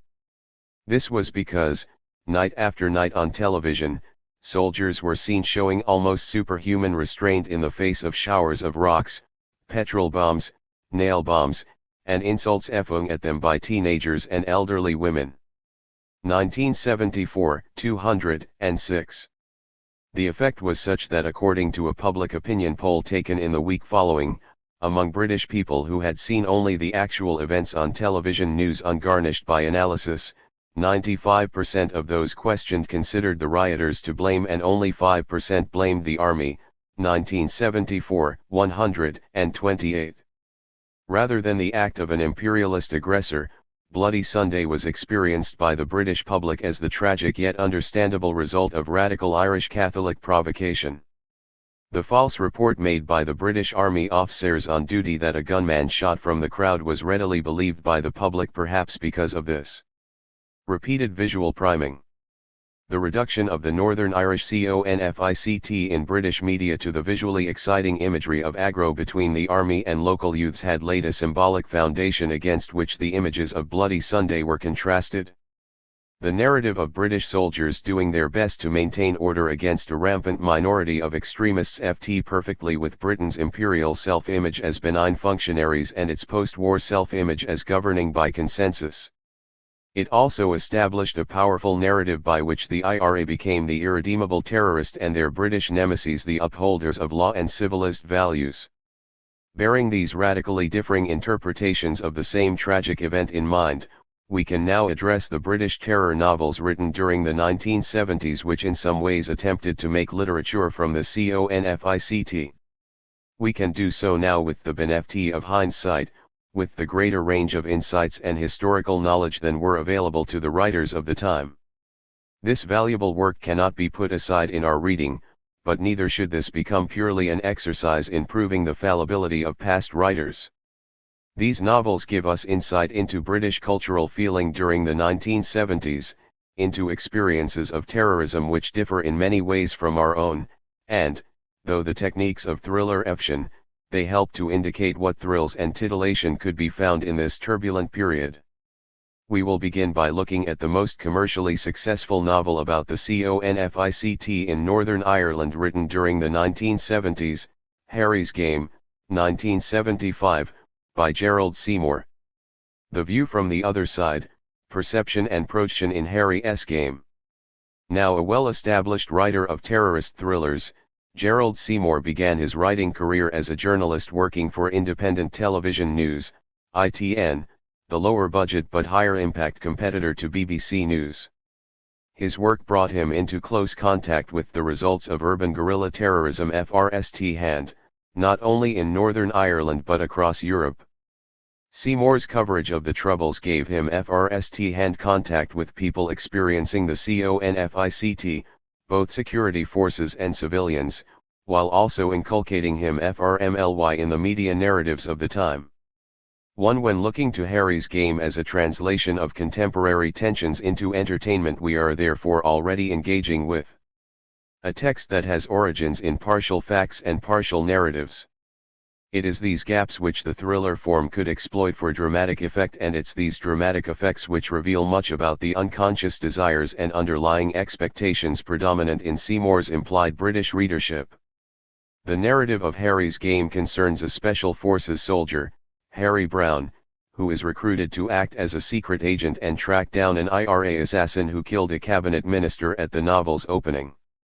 Harry is given a backstory as a merchant seaman, Harry McAvoy, who has returned to Northern Ireland in order to join the IRA and FGHT the English. In fact, Harry uses his recruitment into an IRA hit squad in order to undermine their operations and gather intelligence which, they hope, will lead to the capture of the assassin.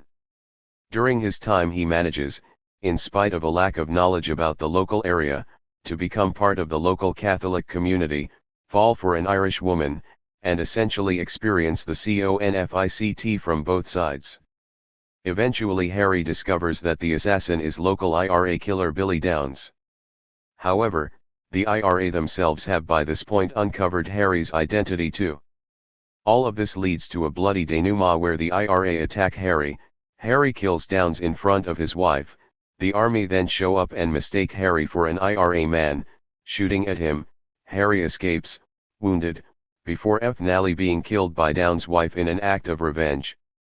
Harry, we are to presume, had become so emotionally invested in what he saw going on in Belfast that he sacrificed himself rather than withdraw, becoming just another killer himself. In spite of seeming wildly implausible at times, Harry's Game does contain some important narrative points that ground it in the real CONFICT. The mission is introduced by General Fairbairn early in the novel, suggesting that the problem, sir, is getting inside the areas the IRA dominate. Getting good information that we can trust and can then act on fast enough while the tips are still hot. Now, we can thrash around, and though we may pick up a few bodies, a few guns, some bomb-making equipment, we're unlikely to get at the real thing. I would hazard the motive behind the killing was to get us to launch massive reprisal raids, cordon streets off, taking house after house to pieces, lock hundreds up. They want us to hammer them and build a new generation of martyrs. 1975, 32. General Fairbairn, and his author Gerald Seymour, are clearly well versed in the urban guerrilla playbook, as was the British Army at this time. Although Seymour may not have known it, his solution to this problem, recruiting agents from within the Catholic community to undermine IRA operations, was the same that British intelligence were using as their primary offensive tactic during this period. The memoir of Agent Raymond Gilmore, Dead Ground, 1998, in fact bears a striking resemblance to Harry's Game in a number of ways. The reference to locking hundreds up, however, is most likely a reference to 1972's Operation Motorman. The areas known as Free Derry and Liberated Belfast had been ruled over by the IRA since 1969 independently of RUC control and had become increasingly active, producing militants since January's Bloody Sunday. Motormen targeted these areas, mobilizing the largest military effort since the invasion of Suez, Bowyer Bell 1994, 340, to break the IRA's hold. The aftermath of military invasion also brought with it a change in the legal system in Northern Ireland. The previous policy of internment without trial for political prisoners, established in 1971, had proved not only a political disaster but not particularly effective in military terms either. Dewar 1997. The new 1973 Emergency Provisions Act, EPA, combined with the Prevention of Terrorism Act 1974, marked the beginning of martial law in Ulster, with military and police powers overlapping and those identified under the category of terrorist falling into a legal limbo. Defense lawyers, as Ian Cobain writes, immediately saw that the EPA gave the RUC's interrogators enormous latitude, 2013, 175, and, with latitude, came torture, including MI6's infamous 5 techniques.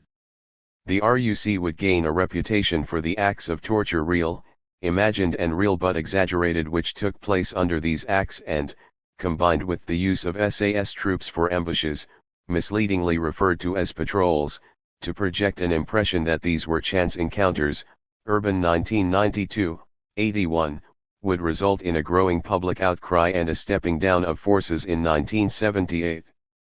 During the writing of Harry's Game, one could argue that the British Army's presence in Northern Ireland was at its most prominent point in the history of the CONFICT. The use of secret agents at this time demonstrates a keen sense of the real situation, especially considering the daily presence of more spectacular forms of violence on the news. As well as giving British readers a literary device through which to access the otherwise inaccessible world of Northern Irish Catholic communities, Seymour is also drawing attention to the unique situation in which the CONFICT placed government authorities. Military actions, of which Motorman was the most dramatic, suspended the rules of civilian life in order to restore some of the conditions of civilian life. What was dreaded was a collapse into full-scale civil warfare. Secret agents, in our case Harry, are a perfect metonymic device for exploring this situation. Their investigative actions place them very close to peacetime police detectives, yet the exceptional circumstances they find themselves in give them extra powers, including an inferred license to kill. We know from subsequent testimonies that the real secret agents were recruited from within local communities, sometimes including already initiated IRA members, but in the case of Harry Brown we are given an outside figure, perhaps even a Protestant judging by his surname, who can bring us into this unknown world with him. We feel his panic when locals ask him for details about old teachers or bands which, should he answer wrong, have the chance of betraying him as an outsider. By the mid-1970s the narrative of Harry's Game would have become untenable in the real conditions of Northern Ireland. The Provisional IRA, who are undoubtedly the IRA that feature in the novel, were restructured into autonomous cells, recruiting members that the security forces didn't know and training them to withstand questioning, Gilmore 1998, 275. The cell structure, which would become standard operating procedure for terrorist groups in the age of Al-Qaeda, was a relatively new development of the provisionals which, without the internet, depended on the close ties provided by community. Not only would Harry the merchant seaman have never been able to enter these cells, the cells themselves would not have had the level of access to the command structure that Harry gains in the novel. The choice of protagonist is effective in dramatic terms, however, and it could be argued that the relative ease by which Harry comes to understand the IRA's chain of command is a substitute for the knowledge that local IRA recruits turned informants would have had. For the British audience, the implied authenticity of Harry's voice makes the rest convincing and even thrilling in its revelation of secret power structures. Yet Harry's outsider experience also allows the novel to indulge in a testing of reader expectation. The mediatization of the CONFICT as it reached Britain resulted in two contradictory conceptions of the IRA in relation to Northern Ireland's Catholic population. The editorial line taken almost unanimously by British news sources followed the government's off-chail line: the IRA were terrorists, radical exceptions, who had used the political situation to their advantage in order to take hostage the majority of Catholics, who were themselves peaceful, law-abiding, and in need of protection by the state. The images of CONFICT that accompanied these messages, however, especially the stone-throwing mobs of kids and women causing aggro, implied that the Irish Catholics were a people apart, fundamentally in CONFICT with British values. The IRA is at one moment an organic expression of local feeling, the next a parasite that is alien to the community. Harry's Game plays with these expectations, making every pub, every shop, certainly every Irish musical act, into potential sites for IRA recruitment and propaganda. Harry's job in a scrapyard is referred to with jealousy on a number of occasions, drawing attention to the crippling lack of work in Belfast and life on the dole as a cause of crime. In these circumstances, the IRA are always marked out as exceptional. They would meet together on Saturday nights at the clubs, standing apart from the other young men to discuss in secretive voices. 1975, 89. Among these FGers too there were those marked out as junior officers and those used as cannon fodder. 1975, 92. The IRA are clearly embedded in the community, but with each of these descriptions Seymour is inviting us to perceive their brutal, rigorously structured exploitation of that community. The IRA men themselves present a dual nature to Harry as he integrates with them, moving up the ranks. The more senior he gets, the more around him they removed all but a tight hardcore of activists. 1975, 90. The bank robbers, gun runners, and those running the shebeens are shown to follow the orders of the ruthlessly intelligent political men and the sociopathic professional killers. Bill Downs, the novel's antagonist, is notably of the former type. There were men in the movement, who were said to relish the physical side of killing. Harry describes, there were stories that they tortured the demented minds of their victims after the kangaroo court, beatings up, NGS and cigarette burnings. 1975, 142.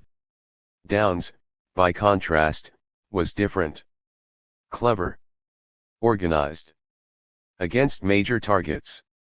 His feelings were known and respected by the top men. He belonged in the FL'd. 1975, 142. Seymour's prose here becomes noticeably clipped, as efficient in its expression as we are to presume Downs is in his operations. We are to see Downs as a counterpoint to the British Secret Service, or SAS, a professional soldier, albeit for an un-off-chail paramilitary outfit. It is tempting to see this calculating antagonist as a projection. The often underhand and devious tactics employed by the British Army, and the excessive policing practiced by the RUC, is framed by antagonists like Downs as a series of tactical plays within traditional warfare, warfare as a conflict of wills between tacticians and soldiers. An asymmetrical conflict between highly trained, well-equipped and specialized state forces and local thugs or idealists would have the potential, on the level of narrative at least, to render the IRA sympathetic. As much as Seymour's attribution of professionalism to IRA senior officers is a sign of respect, it equally operates as a justification for Harry's underhand mission. The special circumstances of the Northern Irish conflict are also explored in Harry's game through Harry's reminiscences of colonial conflicts. The question of whether or not Ulster was a colonial territory like Mandatory Palestine or Southern Rhodesia, due for liberation, was not only a site of ideological conflict but also irrevocably tied to questions of Irish nationality, history, and the question as to whether Irish Catholics were a separate and distinct people.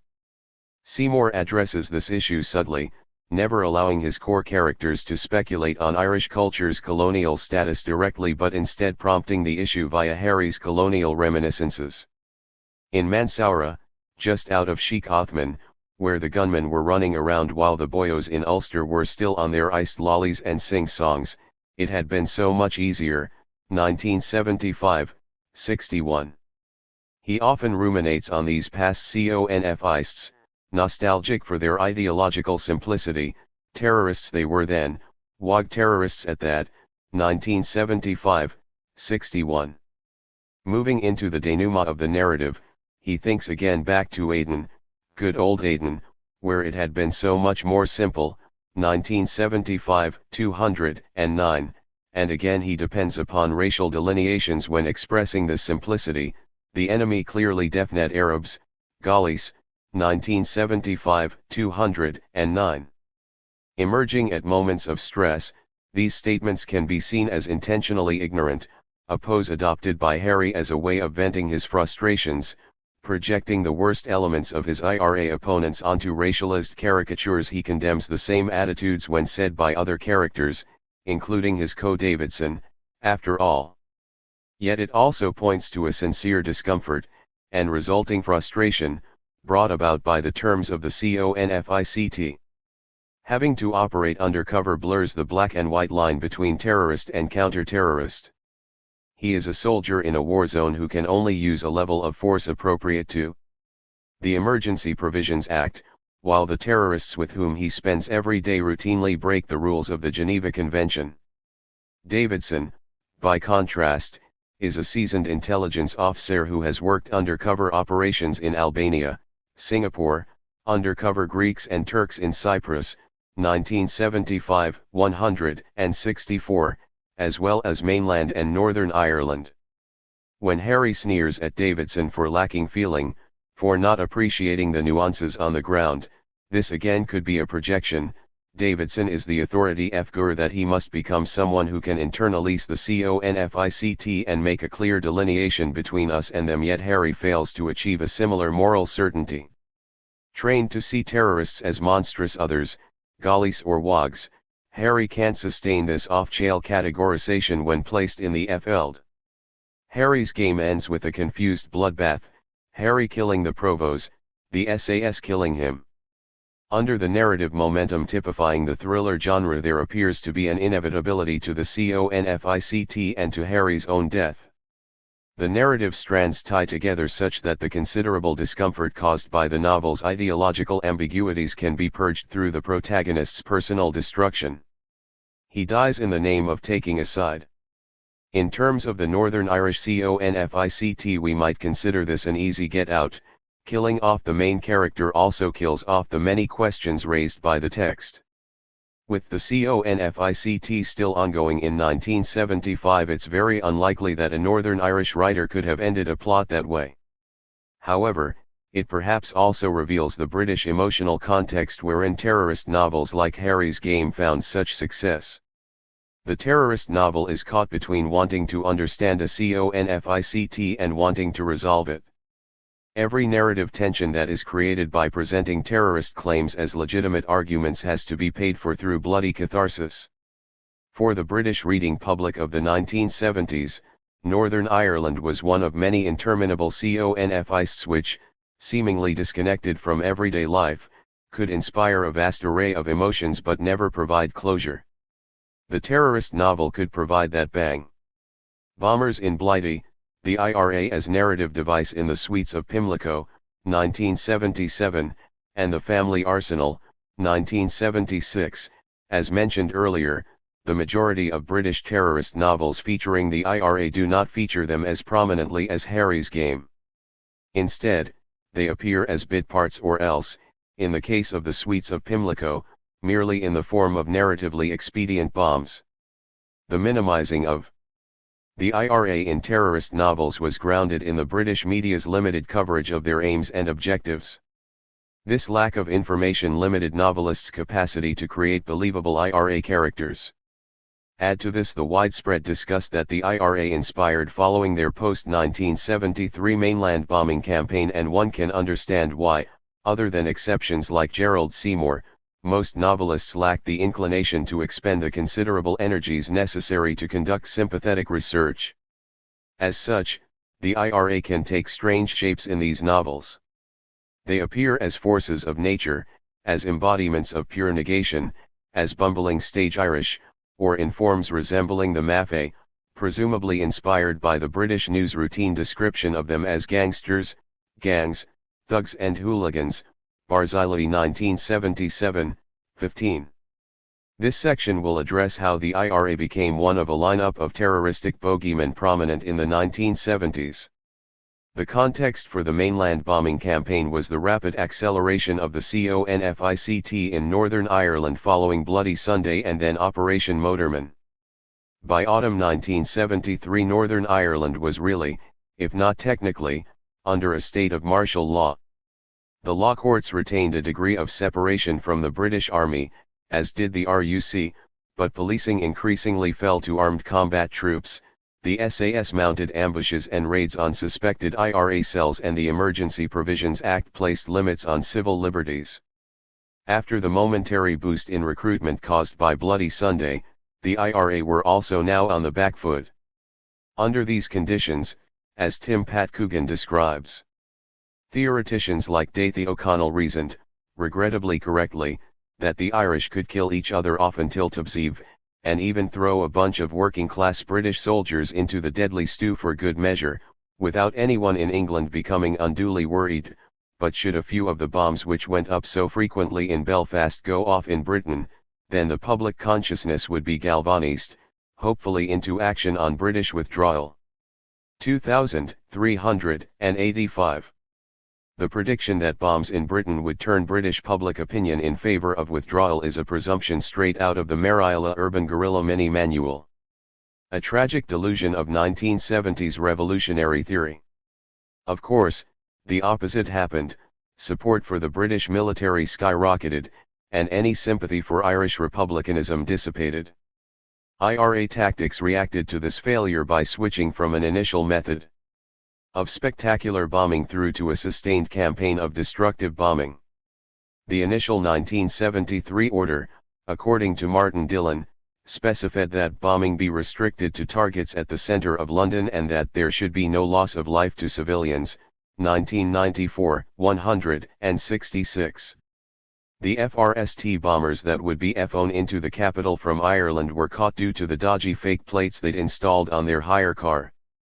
Once the initial attempt to shock London into submission failed, however, the mainland campaign moved out of London, home of an effective counter-terror policing force, to the provinces. They utilized sleeper agents and fellow travelers living permanently in Britain, and mostly targeted government and army-affiliated locations rather than commercial centers. The damage was already done by this point, however, and the impression was made upon the British public that IRA bombs could strike anywhere and, if not explicitly aimed at slaughtering the general public, were at least recklessly cavalier when it came to civilian deaths. In the Sweets of Pimlico, the merciless nature of the IRA, referred to only as the Bloody Irish, 1977, 149, is exhibited in two bombings, one in a fancy restaurant, aimed at the diners, and one at the character Dodo's auction house. The bomb at the auction house in particular is presented as bound to happen sometime, 1977, 149, due to the building's precious contents.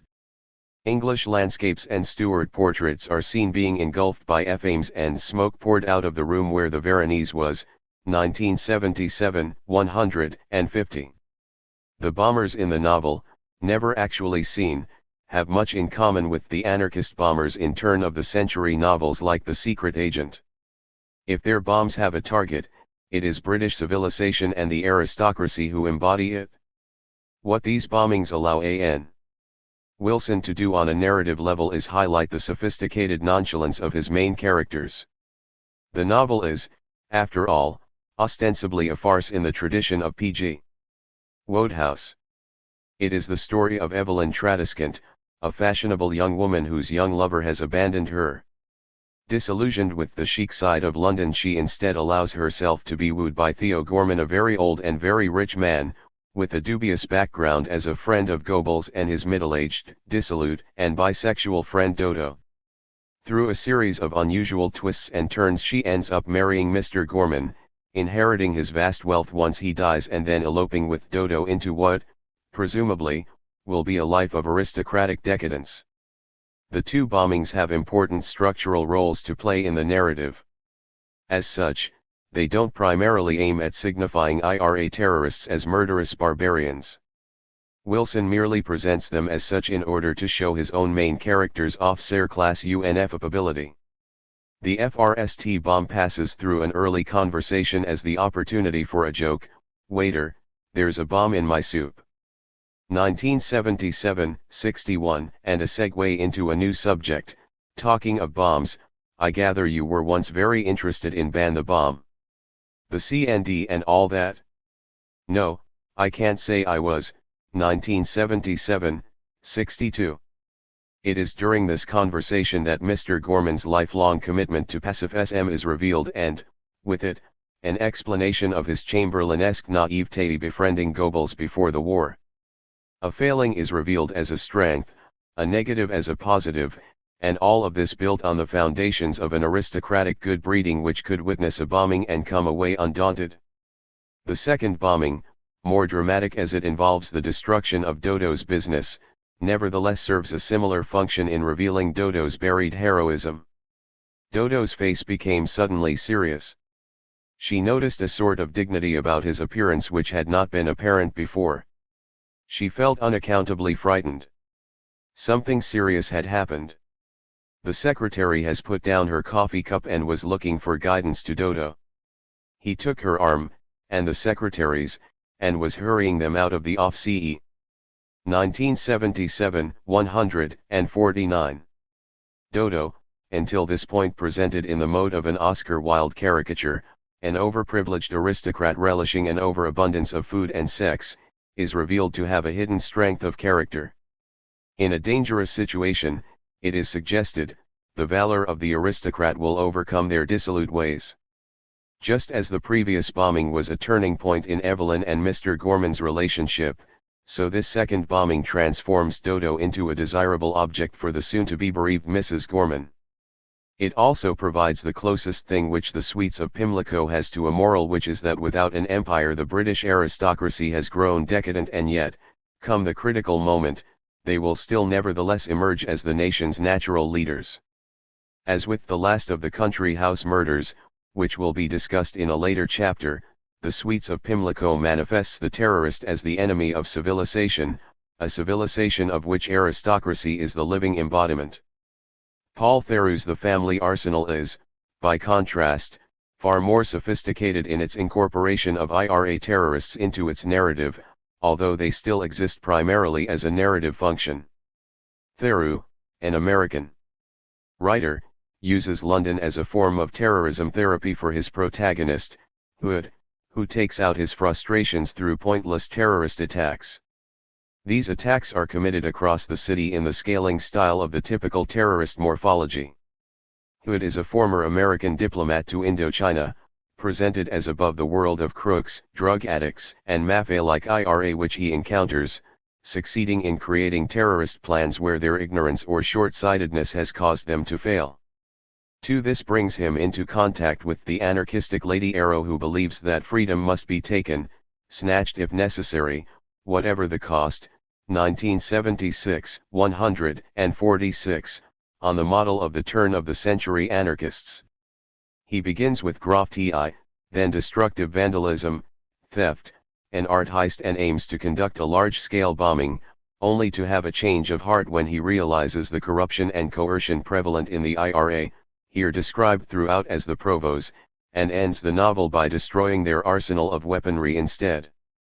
The narrative is a fairly standard one for a British terrorist novel of the 1970s, apart from the American protagonist, but it is notable for its depiction of the IRA as playing a key role in running the London criminal underground.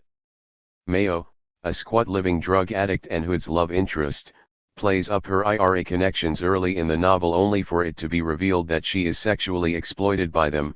She's great at entertaining the troops, as the IRA man Sweeney describes it, a real morale builder. 1976, 210. Controlling the drugs and illicit weapons trade, the IRA are reluctant to commit violent acts when it goes against their business interests, something Theroux also frames as a form of corruption. The extent to which this is fantasy, or a projection of American conditions onto London, and how much of it is the result of reading the British press, is an important question. In terms of readership, the novel was a bestseller in the UK. If coverage of the Troubles in the 1970s took on, as was said previously, a series of stock forms, with bomb wreckage and aggro between youths and soldiers predominating, the 1960s, by comparison, saw some attempts to investigate the situation in more depth. A good example being Bernadette Devlin, 1969, an hour-long documentary focusing on the eponymous MP's role in the Bogside insurrection, or Free Derry as it was known. By the early 1970s, however, the appearance of the army meant stringent government controls on mainstream media reporting. Philip Elliott has argued that this was a conspiratorial arrangement between the army and its political masters, who worked out a modus vivendi with the news media, partly by teaching army officers how to deal with the press, partly by putting pressure on the broadcasting authorities. 1976. It could also be argued, against Eliot's conspiratorial framing, that such constraints are standard practice in an operating theater of CONFICT. Either way, the usual sources of counter-narratives, the international press, were so thoroughly intimidated by the FDing that most correspondents did not go further than the Europa Hotel lounge to meet with officers from the Army's Information Policy Unit, Fliegit 1983, 75. Compare the many interviews with local voices in Bernadette Devlin with Panorama's Bandit Country, South Armagh, 1976, and you get a clear sense of the change in tone. By 1976 Panorama interviews only army and police personnel, with British experts and politicians passing comment. Irish voices are reduced to old footage of interviews given in different contexts. The line taken throughout the documentary is also clear: the IRA are not soldiers, they are criminal gangs and terrorists. Faced with this apparent media blackout, the job of reporting on the other side of the Northern Irish CONFICT was taken up by the underground press. A product of the 1960s, the underground press was in transition during the 1970s. Where periodicals like Oz and IT had combined music, drugs, sex, and the occult with radical politics, sometimes all on the same page, the 1970s saw underground press organs growing more specialized: Time Out for events, Gandalf's Garden for psychedelic spiritualism, and, in terms of investigative journalism, the eclectic Friends, which became the far more professional Inc. in 1971. For the outspoken underground, Northern Ireland was already considered Britain's Vietnam, Fountain 1988, 135. Reporters often uncritically rejected government reports in favor of the counter-narratives put out by the IRA, or else constructed their own version of events based on left libertarian theorizing. For Inc., however, this generalist support of the Catholic population was not so simple. In order to actually get a reporter on the ground, they needed to be escorted by Sinn Féin, and the publication, as a result, ran its coverage under an effective banner of support for the Provisional IRA, 1988, 162. Lloyd, the reporter in question, has since described to Nigel Fountain how there was a bit of freedom in the Republican communities and I was captivated by it, uncritically captivated, 1988, 162. Sinn Féin would use Inc. as a way to promote itself to young radicals, hippies, and anarchists in Britain with an image of a freewheeling libertine rebellion which could not be more opposed to the IRA's actual conservative values. The image of rock star provos promoted by Inc. would meet its apotheosis in the appearance of one Jim McCann in the off-CE of the paper's editor, Alan Marcuson. As Fountain describes the encounter, McCann was a seemingly irate Irishman who brandished a sawn-off shotgun from beneath his overcoat, with tales of his very own Northern Irish liberation group, Free Belfast. He made an immediate and favourable impact on the South African Free Belfast, he told Marcuson, policed and defended the city. The editor ran the interview verbatim under the heading, "Interview with a Belfast Fighting Man." 1988, 135. Even more appealing to Inc.'s readers than McCann's fictional revolutionary group was his indulgence in drugs, sex, and other non-Catholic pastimes. Free Belfast seemed to confirm the idle daydreams of many countercultural theorists who imagined that Irish republicanism was a revolutionary haven effecting the same forces of conservatism that they were. McCann would shortly after collaborate with Howard Marks running the largest cannabis smuggling operation in British history, using his fake stories of Republican connections to smuggle huge quantities of drugs through Dublin Airport, pretending that the crates they were shipped in contained guns for the struggle. Marks 1998, 91. Either a psychopath, a brilliant con man, or both, McCann played upon the lack of real information available to the British public in order to sell a radically different view of the IRA as countercultural rebels. It is likely that these misconceptions, plus a general sympathy for those suffering across the channel, allowed more terrorists than just Jim McCann to operate in the squats and communes of the British underground. Connections between the IRA and the British counterculture would develop for a number of years before being thrust into public eye following the Guildford pub bombings of October 1974. The bombing of two pubs popular with off-duty British soldiers was conducted by the Provisional IRA's Active Service Unit, who were eventually arrested in December 1975 after a further campaign of violence. Immediately following the bombings, however, blame was placed on four Irish suspects, known as the Guildford Four, with loose connections to what Robert Key describes as a self-sufficient toilet subculture, housed often in squats and sustained by drugs and petty crime, in which immigrant Irish played a notable role. 1986, 31. The press would report on the significant support for the Provisional IRA being expressed in these squats, although the general tenor of such talk appears to have been basically apolitical and averse to cruelty and violence. 1986, 32. The confessions of the four were obtained by torture. McKee and Franey 1988, 426. Nevertheless, the story of the Guildford pub bombings would form the basis of a moral panic within the British mainstream media. The counterculture, awash with drugs and long linked to crime, was also now connected to terrorism. The fallout from this panic would result in the passing of the Prevention of Terrorism Acts in November 1974, Britain's FRST domestic policy permitting the suspension of habeas corpus for terrorism and terrorist groups, and forerunner of contemporary terrorism acts. Terrorism had come home, and the hippies were harboring it. It is against the backdrop of this media panic that Theroux was writing The Family Arsenal, 1976. When reconsidered in light of the mainstream media's connection of the Provisional IRA with countercultural squats and drug-running operations, we can begin to see where Theroux's unusual presentation of the IRA as a type of London mafia gang came from. The sexual abuse of Mayo in order to entertain the troops ties into already established suspicions about liberated female sexuality, and the belief that the counterculture's promotion of promiscuity had a coercive effect on young and impressionable women. It also makes sense of the character Muff who, in spite of his Irish-sounding name, is a pot-smoking Cockney teenager obsessed with spray-painting Arsenal rule everywhere. His inclinations towards terrorism are shown to be based on kicks and childish, 1976, 47, drug-inspired daydreams.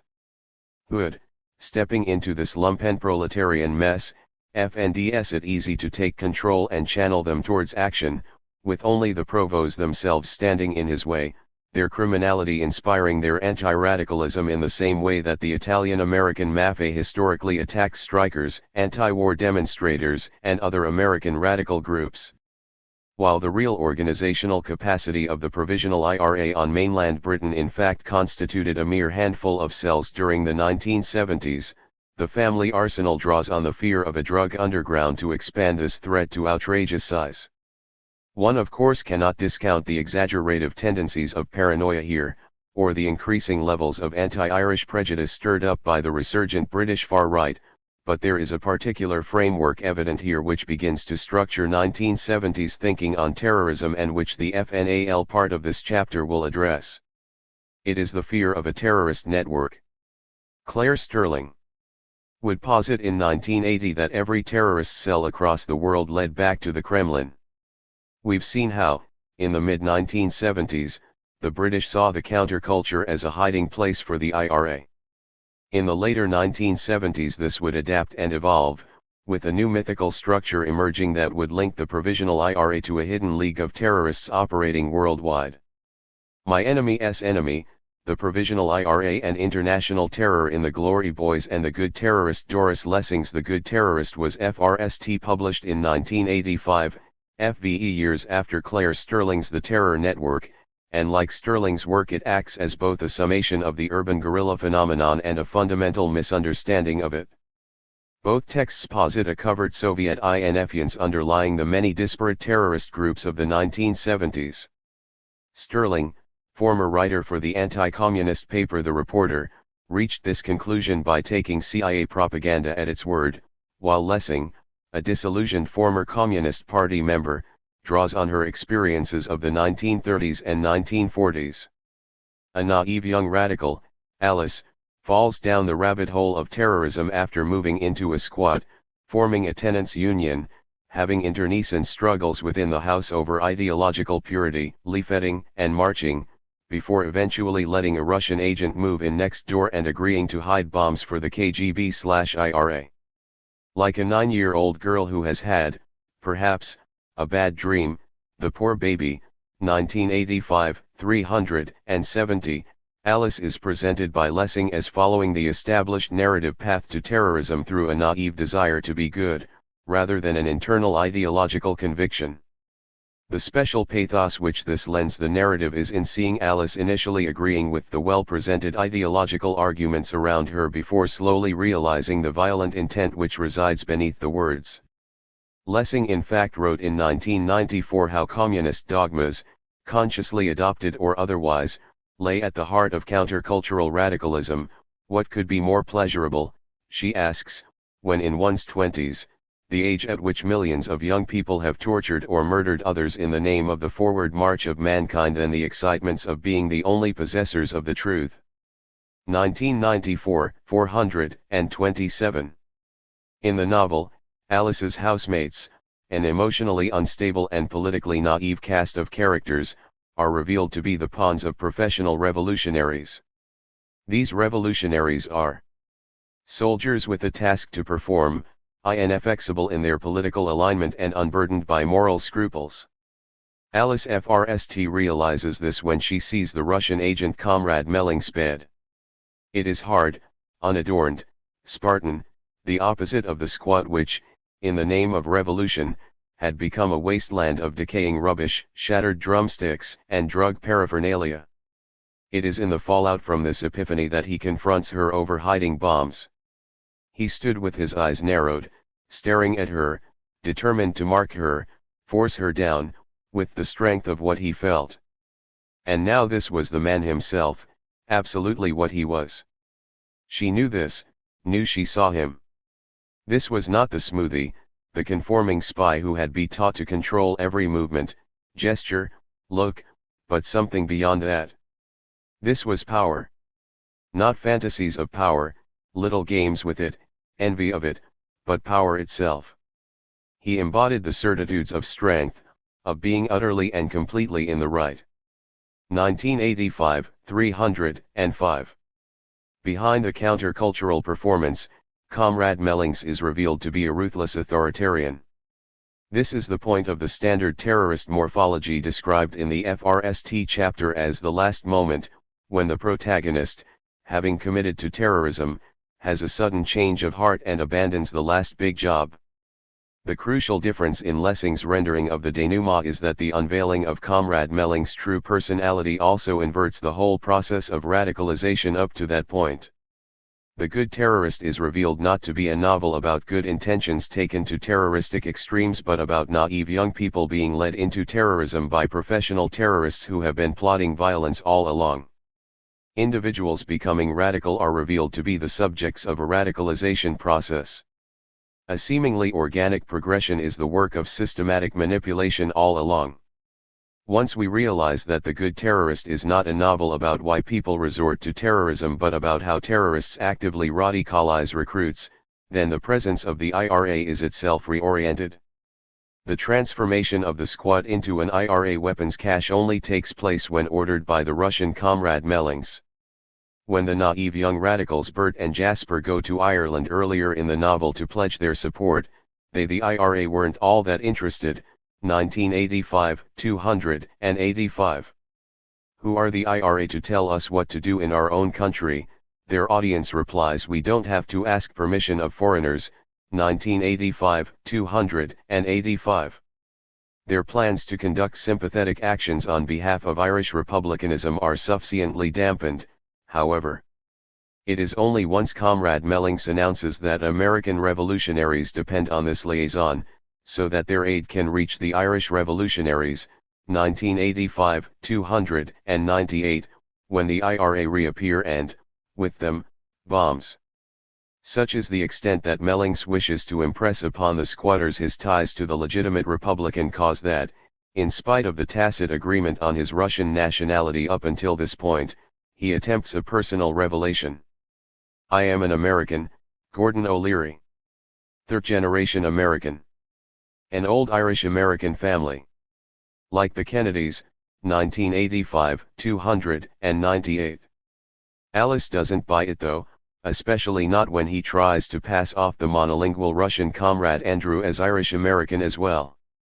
It is only the sound of Irish accents coming from the cache at night which gives any indication that the IRA are even involved in what appears to be an entirely KGB-driven operation.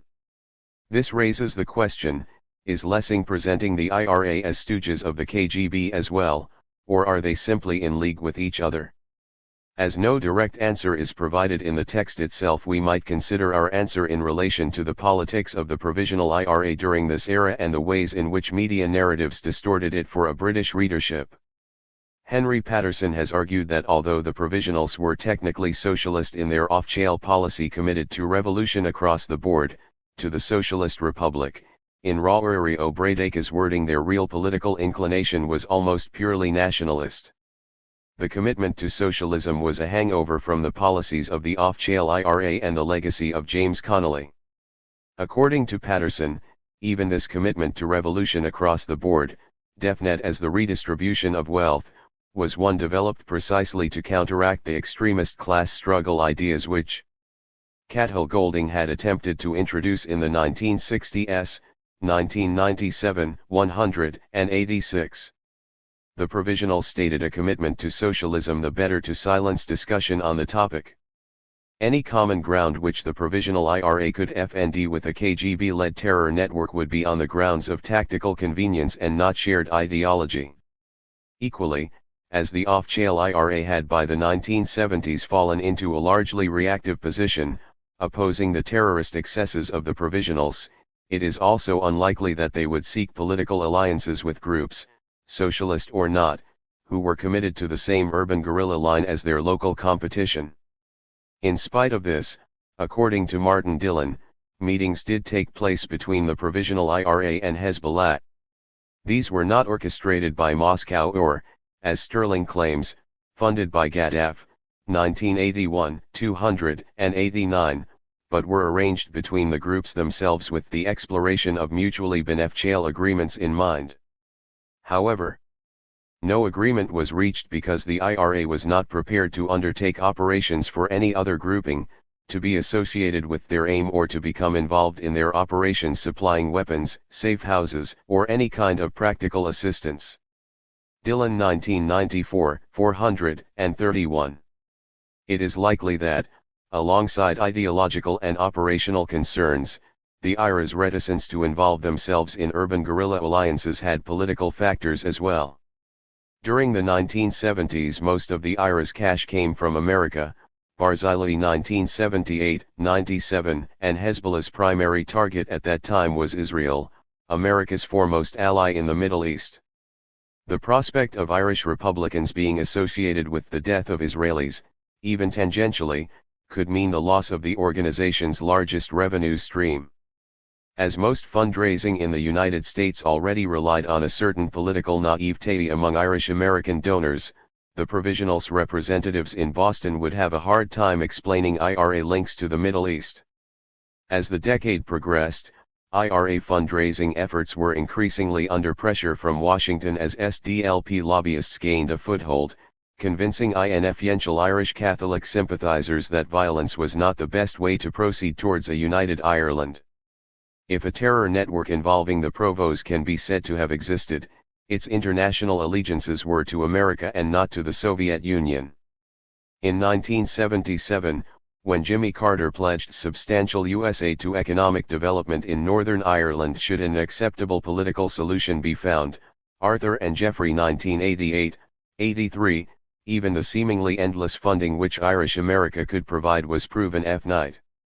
The idea that Gaddafi, even with his post-1973 oil wealth, could make up this funding shortfall and also support dozens of other terrorist groups around the world, all while simultaneously being manipulated by the Soviet Union, doesn't seem to make any historical sense.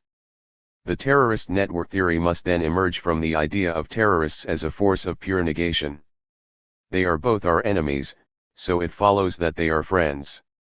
The possibility of an Irish/Arab terrorist alliance is explored in Gerald Seymour's 1976 novel The Glory Boys. The Arab terrorist, Fahmy, is PLO rather than Hezbollah, but FND's common ground with provisional IRA man McCoy over the planned killing of an Israeli nuclear scientist at a British airport.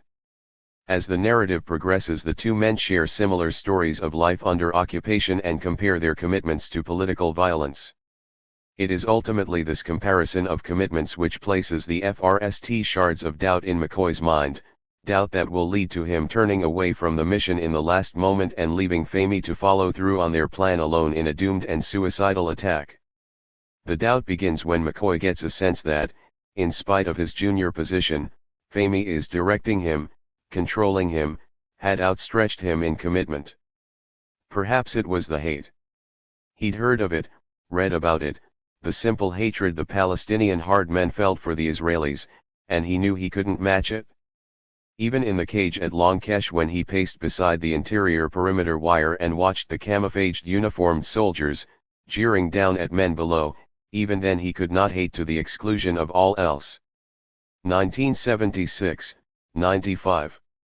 It is McCoy's very humanity in the face of true terrorism, the hatred attributed to Palestinians, which saves the Israeli scientist's life. Perhaps due to his FRST hand experience of the Northern Irish CONFICT, Seymour presents his IRA character as sympathetic. Both are ultimately defeated by an alcoholic British intelligence officer, the hero of the novel, who solves the case in the style of a hard-boiled, loose-cannon detective. The Glory Boys, like the majority of novels covered in this chapter, is a generic thriller after all. Yet it is in the contrasting of Irish Republican terrorist with Palestinian terrorist that a key factor of terror novels overall becomes visible. In spite of the attempt to make terrorism a special and unique crime during the 1970s, there is still a residual tolerance for these ideological others left over from the brighter days of consensus politics. A belief in common ground remains, even if it is slight, and even if it can only be seen when contrasted with a terrorist of a different race who is truly beyond the pale. Terrorists haven't lost their free will in Seymour's two novels in the way that they have in Lessing's. Seymour himself would not retain this approach as his fictional career moved on, which suggests that it is something of the era. The IRA, for a short while in British fiction, is still human. The Angry Brigade remind me now of those many jazz combos called the All-Stars. Drawn from wildly varying persuasions and directions, All Stars took on a name and status that seemed to indicate some permanence and common purpose.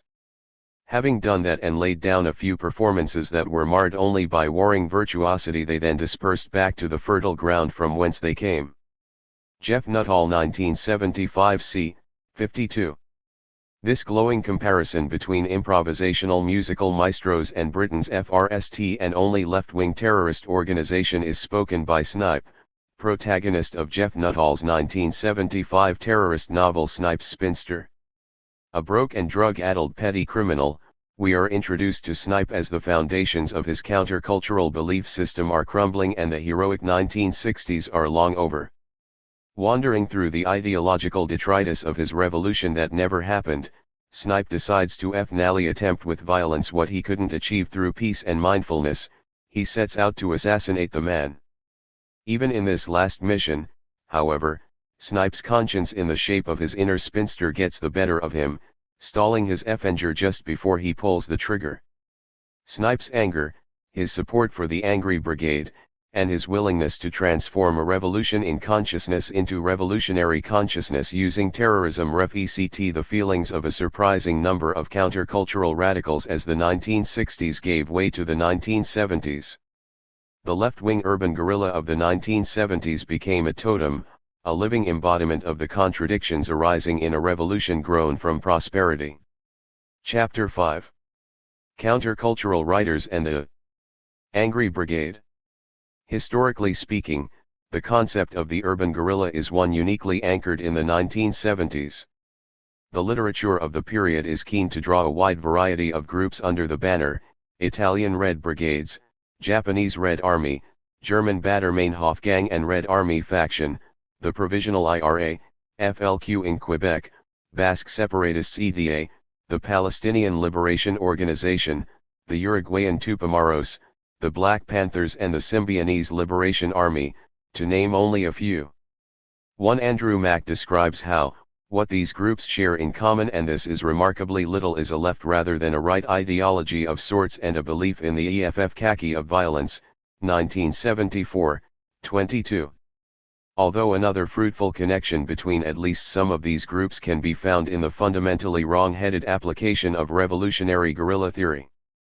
Mack draws attention to Guevara's FOCO theory developed, fortuitously perhaps, in Cuba and applied, disastrously, in the mountains of Bolivia, 1974, 23. We have seen in the FRST chapter how the provocation theory falls apart in the majority of conditions, and its application in a developed urban setting could be considered absolutely counterproductive if not suicidal. What gave the urban guerrilla tactic its potency, however, was not the calculated praxis favored by Lenin in the lead-up to the Russian Revolution, but a more emotional and iconography-driven process identified with symbols Che, Mao, Ho Chi Minh, and an existential commitment to principle. The 1970s left libertarian terror groups, of which the Angry Brigade can be considered the British equivalent, are described by Clutterbuck as torn by schisms, united only by their hatred of the consumer society and by their determination to destroy it, 1973, 211. Their targets included not only embassies, military bases, and wealthy industrialists, but also department stores and, in the case of the Angry Brigade, the 1970 Miss World pageant. The postmodern transformation from terrorism as a tactic to terrorism as a symbol owes a lot to these groups, who increasingly celebrated the creation of destructive imagery as a success in itself. Drawn from the aesthetic theories of the Situationist International in Paris, the visceral image is foregrounded as a means of ideological deprogramming, freeing passive consumers from the spectacle in which they live. The amorphous forces structuring consumerist society are perceived as a form of sugar-coated fascism. Theodore Roszak's analysis of the post-war consensus as a technocracy, leveling life down to a standard of so-called living that technical expertise can cope with, and then, on that false and exclusive basis, claiming and intimidating omniocompetence over us by its monopoly of experts, 1970, 12. Poses a target for countercultural creativity to overcome in the 1960s, and for armed struggle to destroy in the 1970s. The comparison between the Angry Brigade and Jazz All-Stars is not a fatuous one then, but conceptually precise. Chaotic, vital, and liberated from bourgeois regulations in thought and deed, the urban guerrilla was a walking revolution. One could not find a more appropriate object for the projection of radical fantasies in an age of disillusion and fury. The terrorists still believed on behalf of the rest of us. It is the bittersweet self-awareness of the terrorist's totemic role that Nuttall captures in the pathos of Snipes' situation. As peaceful protest failed, he recounts, "The handful of us who were desperate enough could see quite clearly that the middle-class revulsion that led us to recoil from H-bombs and napalm was the same token that made us ineffectual before the ruthlessness of those people whose ruthlessness we detested." 1975 c. 103. The desperate need for the C&D marches of the early 1960s and the anti-Vietnam War marches of the late 1960s to culminate in some lasting change, some victory over those in power, is made only more desperate by the middle class slowly turning away from the cause. The weight of responsibility left on the shoulders of this handful of remaining true believers is a heavy burden. In remaining committed to the revolutionary event, the urban guerrilla seeks to inaugurate new events, more dramatic events, more violent events, in order to demonstrate to the middle class defectors that the struggle continues without them. The desire for acceleration is tinged everywhere with nostalgia. In '68 it was pretty good. Pretty marvelous. The high point of the whole thing. Hunter Thompson says he can see the crest of the wave from Las Vegas. The crest of the wave was at Nanterre.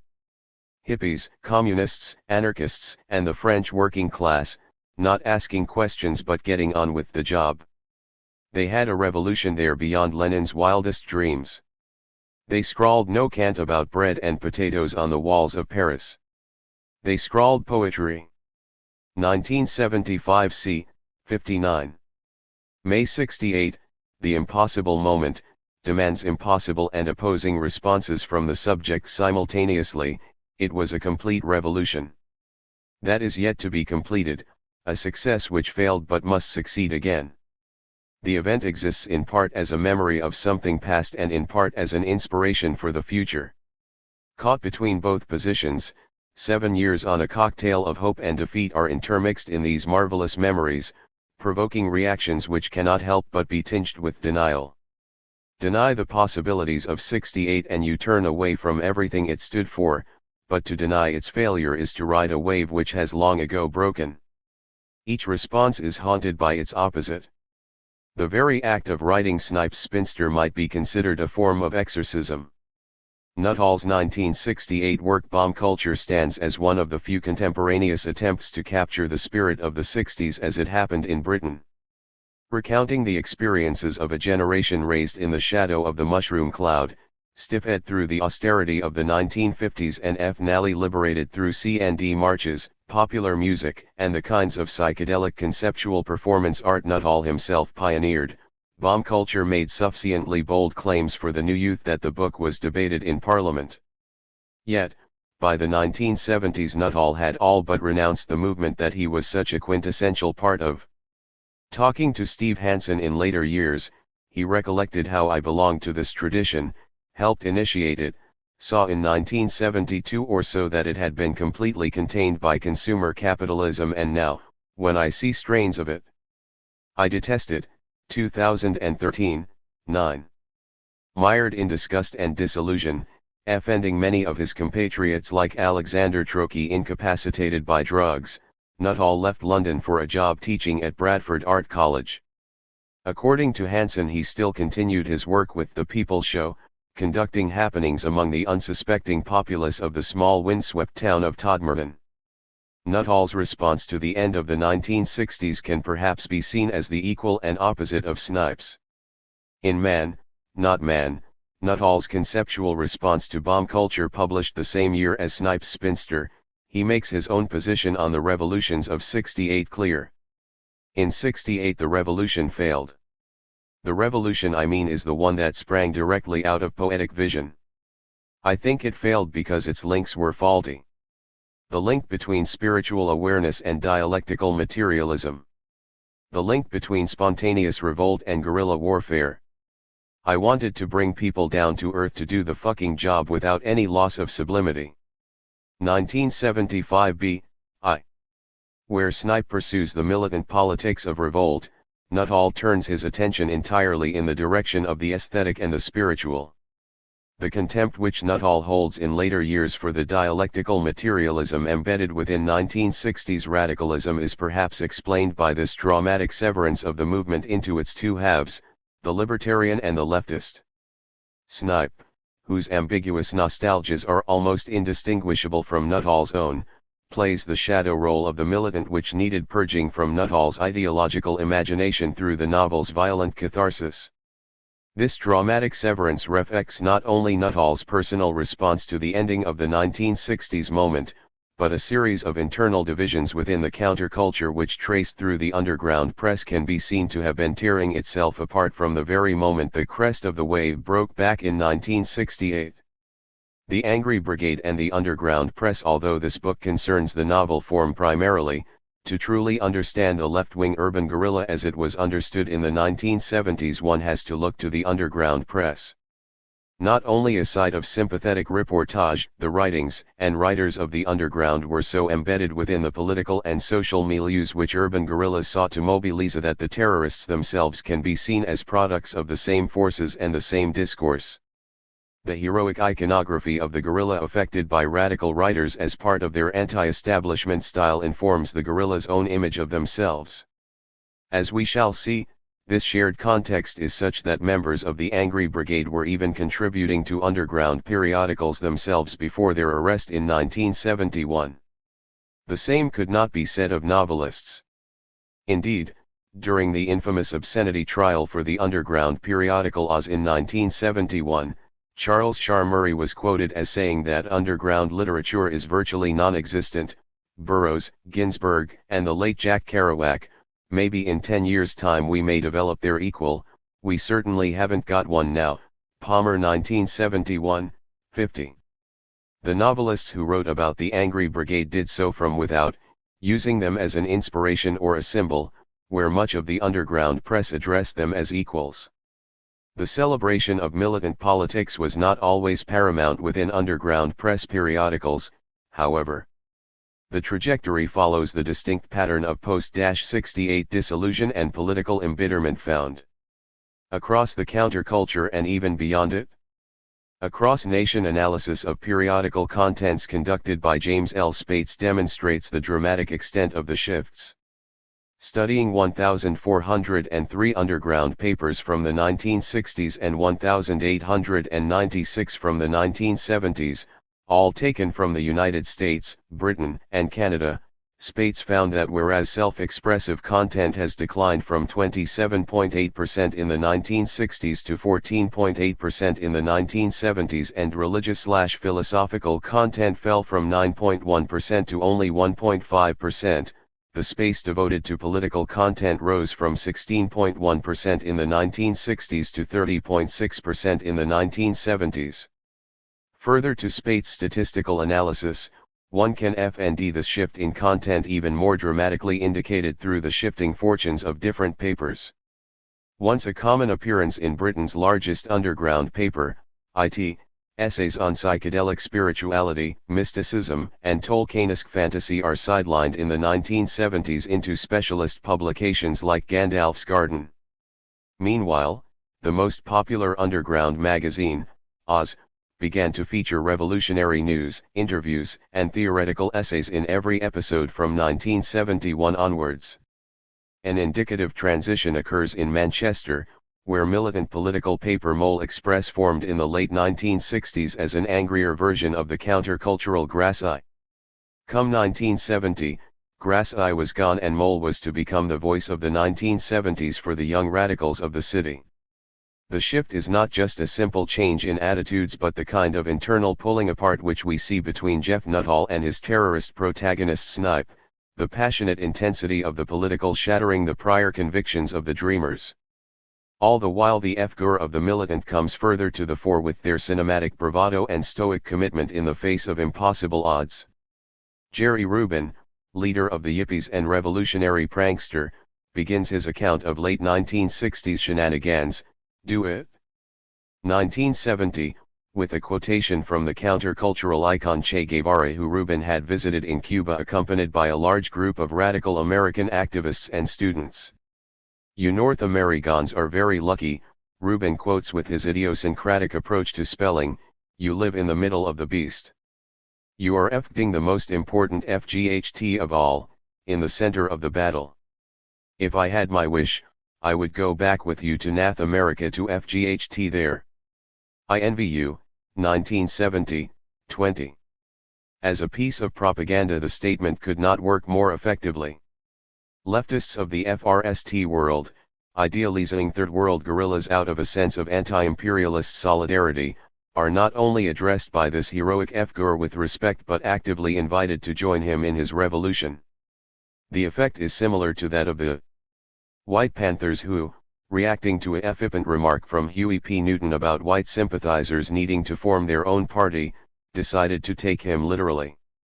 Solidarity with the oppressed becomes romanticization, romanticization becomes identification, and identification leads to emulation.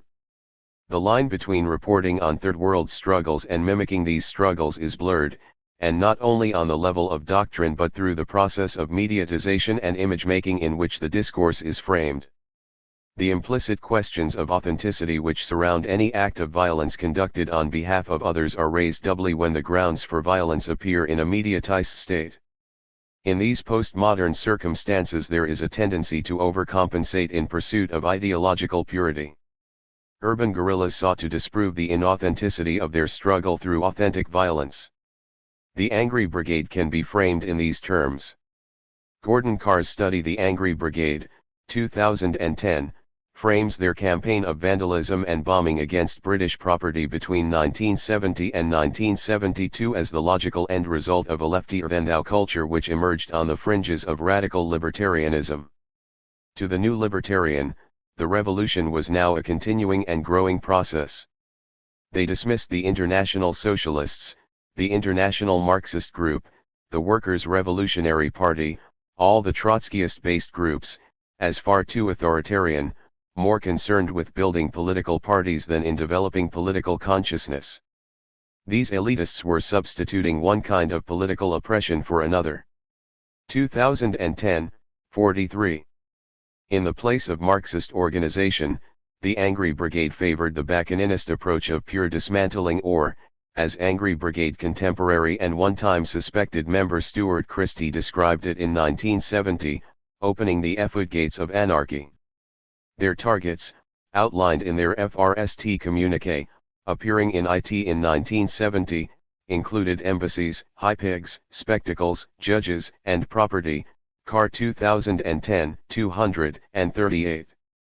Central to the pursuit of these aims was the need for constant reassurance and recommitment to the principle of violent revolution. Interviewed in Mole Express number 27, they phrase the process in these terms: revolutionary consciousness is feeling ourselves to be in a state of war with the capitalist state every day, 1971, 12.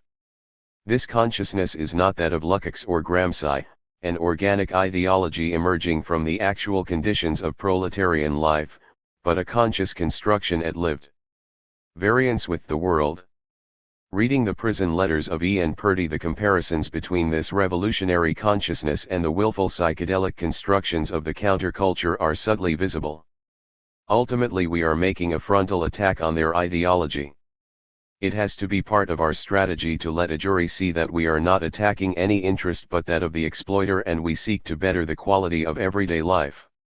I'm reading Sorrell and there's a little dictum that spins through my head making me giddy and kind of proud.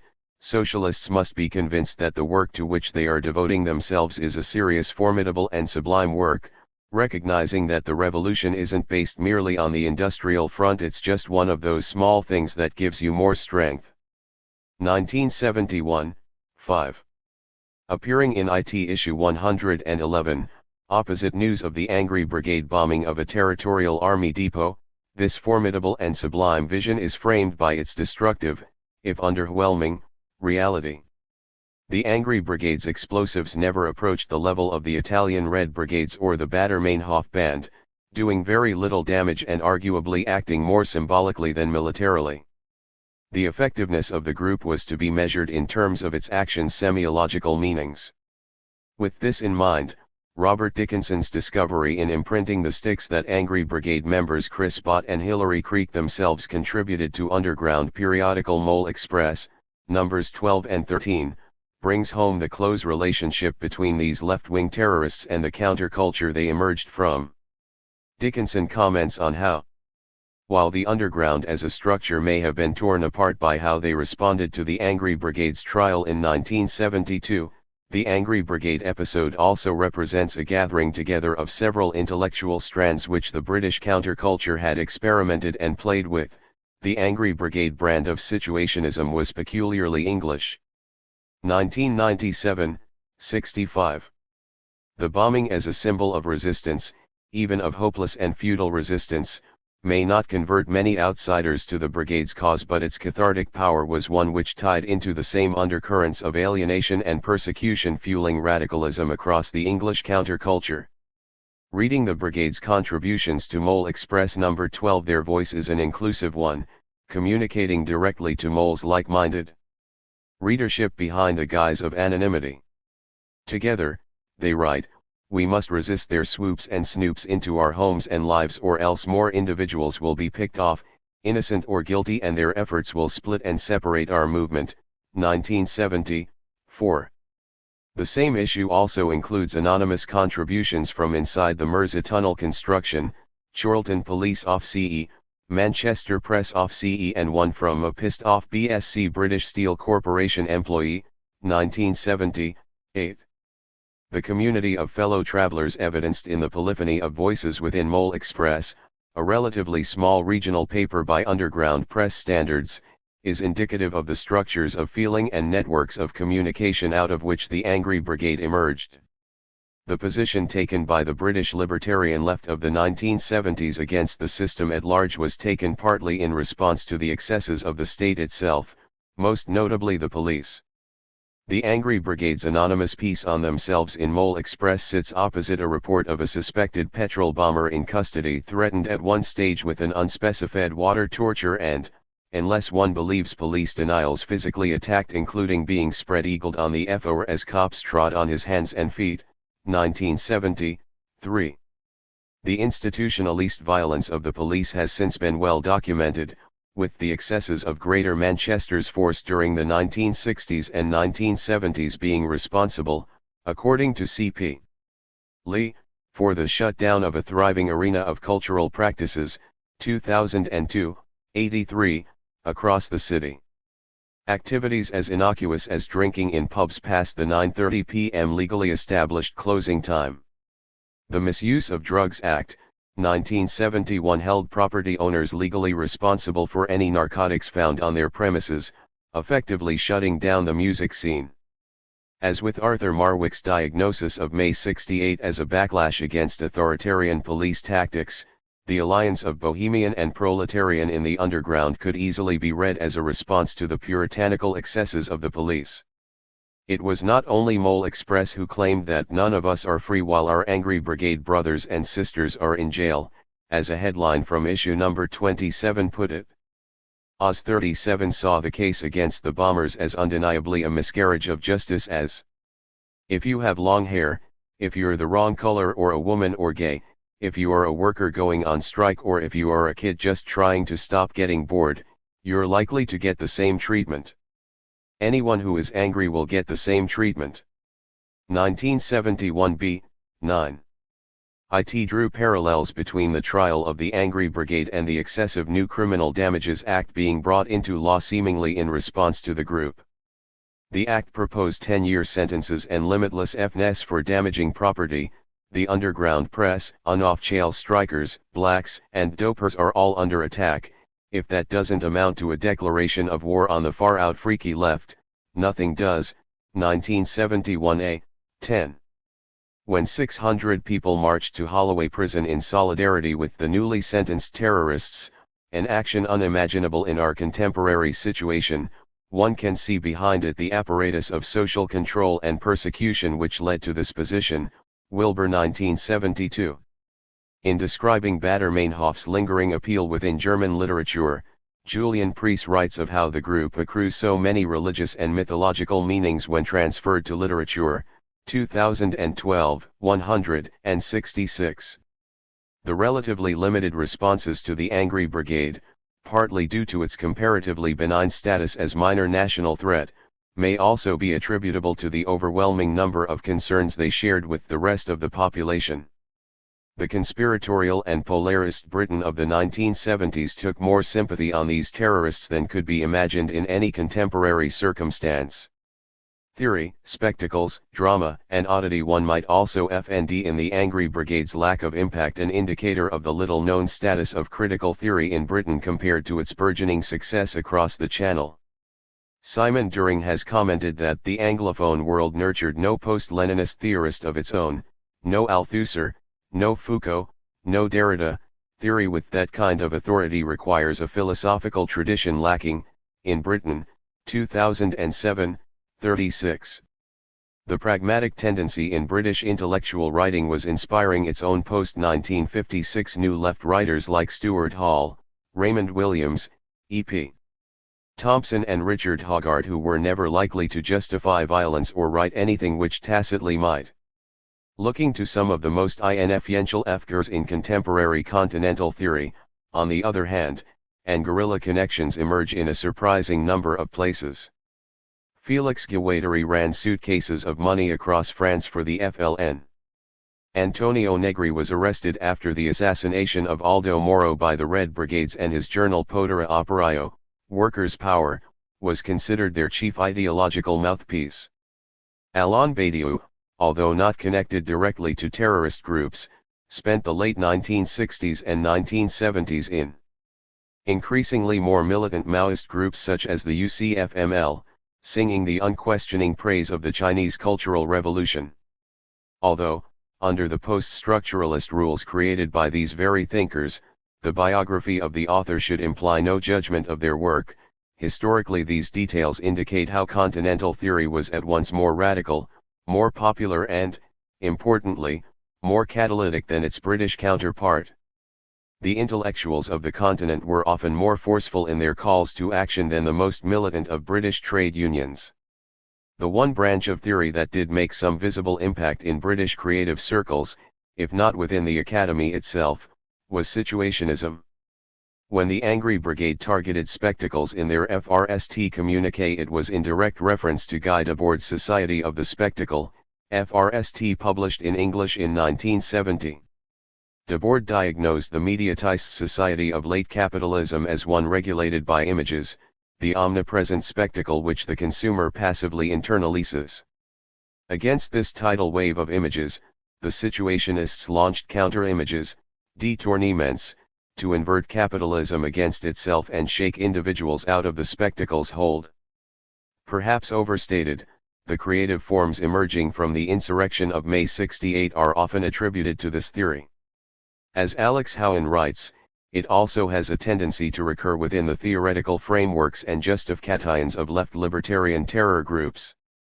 The theatricality of situations work against the spectacle's separating effects, he writes, eliciting a free interaction of elements within an environment.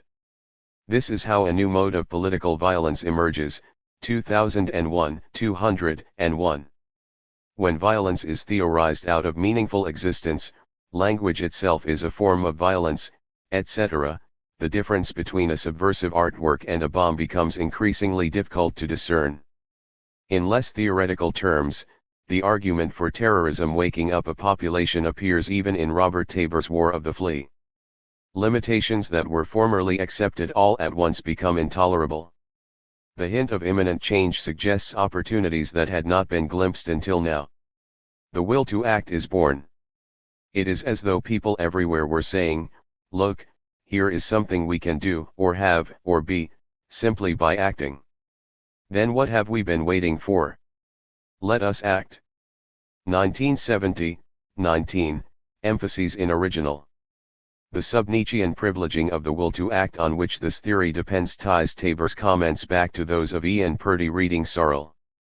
In his prison cell. The confusion of aesthetics and violence as comparable means of forcing epiphanies, sublime realizations, from a passive public demands a conscious effort from the terrorist.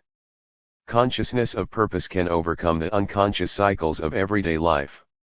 One of the very few British situationists, Alexander Trocchi, made his own plans for such a revolution in consciousness.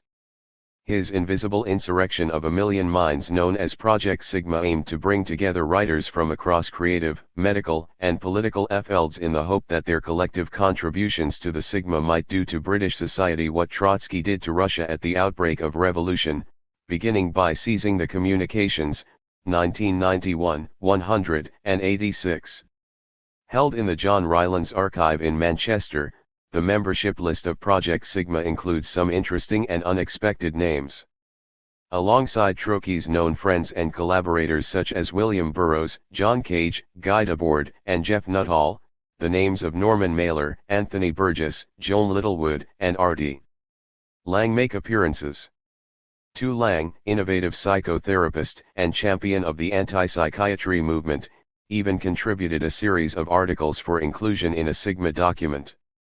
Although the FNAL document was not forthcoming due to Trocchi's personal problems, Lang's own 1967 work The Politics of Experience and the Bird of Paradise demonstrates a willingness to align his own ideas concerning mental health and society into a broader aesthetic and revolutionary project for freeing consciousness. All those who seek to control the behavior of large numbers of other people work on the experiences of those other people.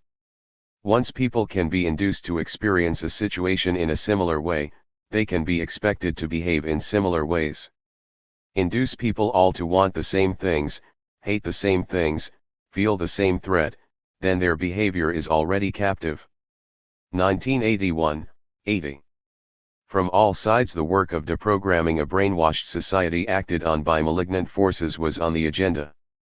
The Angry Brigade might be considered at the far political end of this sliding scale, were the scale not so diverse as to have multiple, misaligning, and overlapping ends. In direct comparison with the libertarian left bomber seeking to shatter the spectacle through violence, one FNDS the far more benign figure of the performance artist. Both emerge into public visibility after 1968. And both seek to break down the hold of the spectacle upon the consumer society. Both were also highly theoretically conscious in their approaches. Peter Ansorge's review of the FRST-FVE Years of Experimental Theater is entitled Disrupting the Spectacle, 1975. The term which came to define the new and provocative forms of public theater pioneered by these dramatists was the happening. Described by Jenny Sheila. This type of event, often interrupting another, challenged an audience's preconceptions about the nature of theater. The audience was provoked into playing a positive role in the proceedings. In the process its role as spectator and the actor's role as communicator were redefined. 2005, 194. The happening is a break, an interruption of the steady flow of images comprising the spectacle, forcing the public out of their role as passive spectator and into a new, more vital role as active agent, participant, and collaborator, or else as antagonist and disruptor of the dramatist's own disruptions. The very form of the happening engages in a revolutionary refiguring of subjectivities keeping with situationist theory. Some pieces were satirical in their political targets, Jerry Rubin's bid to get a pig elected U.S. president, for instance. Some, however, were more opaque and challenging in their provocations. Among these we can count Jeff Nuttall's own work with The People Show, which he pioneered back in the early 1960s, long before the term happening had been conjured as a way of describing, and pigeonholing, his pieces. In 1968's Bomb Culture, it is to the powers of provocation and spectacle shattering which Nuttall submits the future of all art and creativity. Commitment to the creative act, even the smallest and least appreciated instance, builds momentum as part of a mass underground movement in consciousness raising.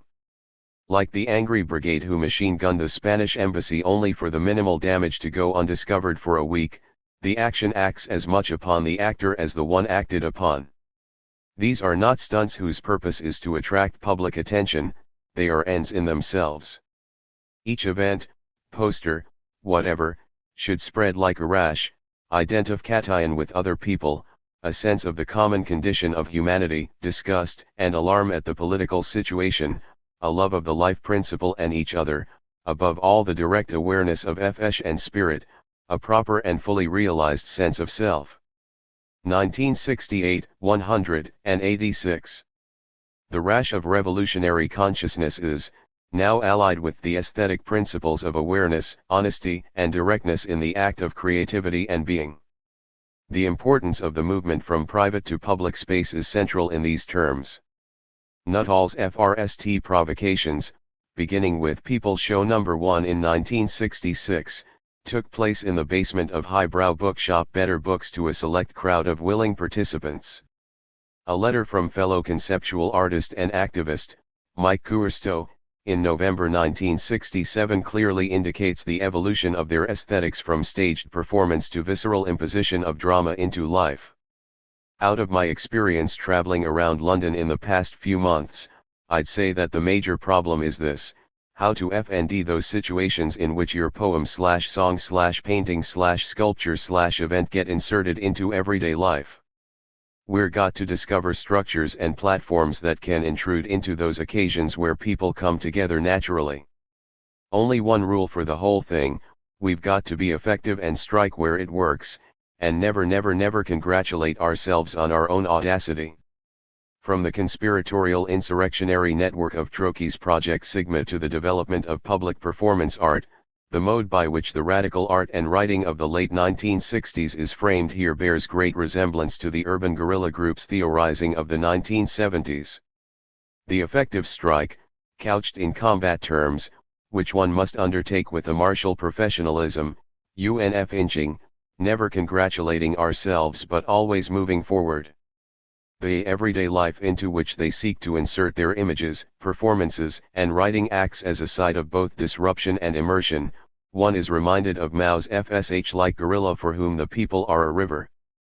And, as with Mao, national tradition played a key role in revolutionary subversion. Actions almost always took the form of an inversion of Britishness. A red, double-decker London bus was converted into a macabre obstacle course. Detourned ads for British produce were pasted on the underground or else given away in the form of free morning papers. Captured on the cover of Nuttall's Performance Art, Volume 2, Scripts, 1979, the People Show performed acts of S&M while dressed in bowler hats and yell poetry through a loud highlander as the general public line the riverbank looking on. The euphemism and prudery upon which British manners are built, and with it its class structure, are confronted by the private in the midst of the public, the unconscious invading the ordered, the obscene infecting the daily routine like a rash. Jeff Nuttall continued his performance art long into the 1970s, albeit with an ever-reducing number of fellow performers. The great split which Snipes' spinster represents in his post-1960s thinking is not only a break with the political, but also with the great bugbear of the underground, drugs. The association of drugs and militant politics in Nuttall's mind after his disillusion with the 1960s movement can be read in his response to a letter from a former colleague in March 1975. Released from prison after serving time for drug offenses, the writer accuses Nuttall of celebrating drugs as a way of blackmailing people into slave labor, of libeling him in bomb culture and of abandoning his former commitments. In a rather curt response, Nuttall dismissed his allegations and wrote, "I would suggest that the real reason you went to jail and hospital and I didn't is not because of my book but because you went deeply into dope and I didn't. Didn't you ridicule me on at least 2 occasions for my cowardice, good sense now, and timorousness about drugs? I had seen day by day that Troki Gudenti sick organize himself to take a shit and my own articulata was suffering from the modest amounts of speed dropped." 1975a. Having forcefully made his position clear, Nuttall ends on the note that I've just written a book called Snipes' Spinster which should cut me off from the whole disaster. No, you're not in it. 1975a. The role of drugs, like the role of the urban guerrilla in the iconography of the underground press, is rife with machismo and competitive posturing. Nuttall's often brutal commitment to showing life at its most vital and unmediated, his focus on communication and audience response in his work, is ultimately opposed to the narcotic and solipsistic drug experience. In a moment of clarity, Snipe very clearly associates the drug phenomenon with the forces of militarism and imperialism he is setting out to oppose and destroy. The fuel of these processes was always there, not so much acid as the Vietnam War and heroin, the incredibly vicious facts of life in the American heroin market.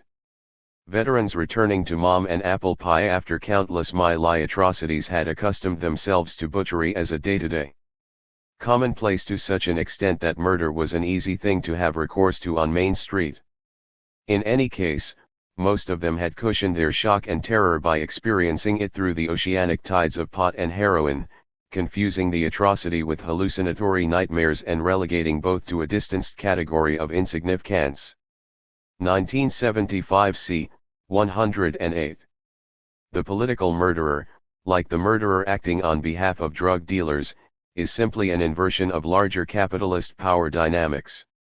The drug is the consumable commodity which clouds this materiality and gives it the sensation of a pure spectacle. Eric Mottram, writing in an 11-page analysis of Snipes' Spinster which he sent to Nuttall, places this paradoxical position of the libertarian left at the heart of the novel, suggesting that certainly the killing is a superego action, orders from above, as Burroughs would say. LSD and a haircut do not a revolution make. 1975. The superego action, as an internalization of the name of the Father, is the imposition of moral orders above the actions of the ego. Marcuse had already indicated in Eros and Civilization how post-industrial capitalism's tendency towards repressive desublimation allies the narcotic release of drugs and libertinism with the traditional prescriptive repressions of the industrial stage. Snipe oscillates between the narcotically fortified imperative to assassinate and the socially conformist demands of his inner spinster. Rather than the unmediated experience Nuttall sought from his performances, Snipe is engaged in a deeply structured battle of wills between two ideologically determined poles. The FNAL message of Snipe's spinster is summarized by Mottram in existential terms: carrying a bomb may or may not have political meaning beyond the need to act somehow, but it certainly may give the kick which is the drug of the energy addict. What all these vitalist FGRs and groups require is alibis. 1975. The ultra-left celebration of revolution as vitality and commitment seeks to exorcise the oppressed/oppressor roles which all external power results in. In the end, however, it inevitably ends up internalizing power structures and oppress ions in the quest to purify and idealize the self. A parallel can be drawn here with Angela Carter's 1972 terrorism-themed novel The Infernal Desire Machines of Dr. Hoffman. By developing a machine which gives desires corporeal forms, Dr. Hoffman removes the material basis of the world. The resulting libidinal freedom bears close resemblance to a fascist dictatorship wherein power and sexuality determine existence for their own sake. The primacy of the will transforms all relations into sadomasochisms. The foot soldiers leading this revolution in consciousness are described as amorphous spooks. Dr. Hoffman's guerrillas, his soldiers in disguise who, though absolutely unreal, nevertheless, were, 1982, 12. They are creatures of pure will and vision which exist beyond the world's real material conditions. As Nuttall does with Snipe, Carter reveals through her interaction with political violence a deep skepticism about both libidinal freedom and dogmatic extremism. Both modes of being are seen to inevitably collapse into each other within the idealist void, denying the material world they would seek to change. Sympathy with the rebel, terrorist as Cypher in The Angry Brigade, 1973, and Christy Mallory's own double entry, 1973, Jeff Nuttall's closeness to the underground and the British counterculture has made him an ideal reference point for our discussion of The Angry Brigade so far. It was not only writers sharing The Angry Brigade's milieu who took them as literary inspiration, however. Writers socially detached from the world of squats and psychedelic drugs still found in The Angry Brigade a potent set of symbols through which to think their own relation with society and the capitalist system. Two of these writers, B.S. Johnson and Alan Burns, turned to writing terrorist novels in the early 1970s out of a different set of disillusions than those lamenting the broken wave of '68. Experimental novelists, their attitude to the counterculture was dismissive at best. Johnson sued the Daily Mail for libel after they called him a hippie. Both, nevertheless, joined anti-Vietnam demonstrations and pressured the Arts Council to improve pay and conditions for writers, especially those doing something different, or writing as though it mattered. 1973, to use Johnson's phrasing. It wasn't until the 1970 Industrial Relations Bill, however, that they found a cause they could devote their full time and energies to. The writers collaborated on two short FLMS made for the ACTT Union, March 1970, and Unfair 1970.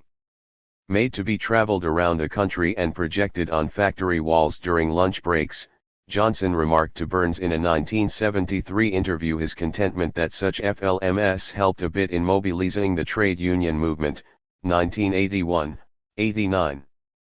Johnson also used his public platform to write a number of articles on the proposed bill and how, without a strong enough mobilization of the trade unions against it, the rights of workers hard-won over the course of generations would be stripped away in a moment.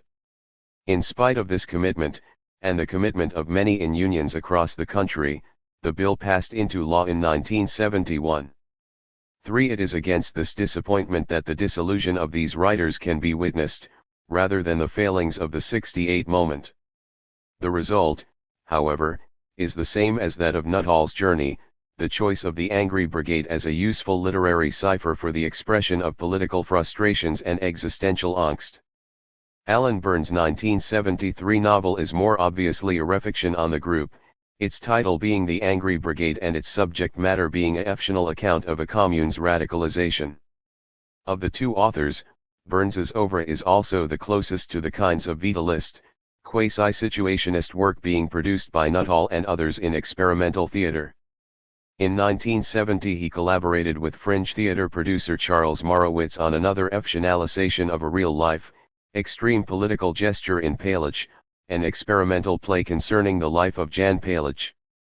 Palach's self-immolation was considered a protest against the failure of the Prague Spring in 1968. The failure of Czechoslovakia to break away from the Soviet Union only exists in the background of the play. Historical events are presented through audio recordings, news clippings, and statements from the Communist Party.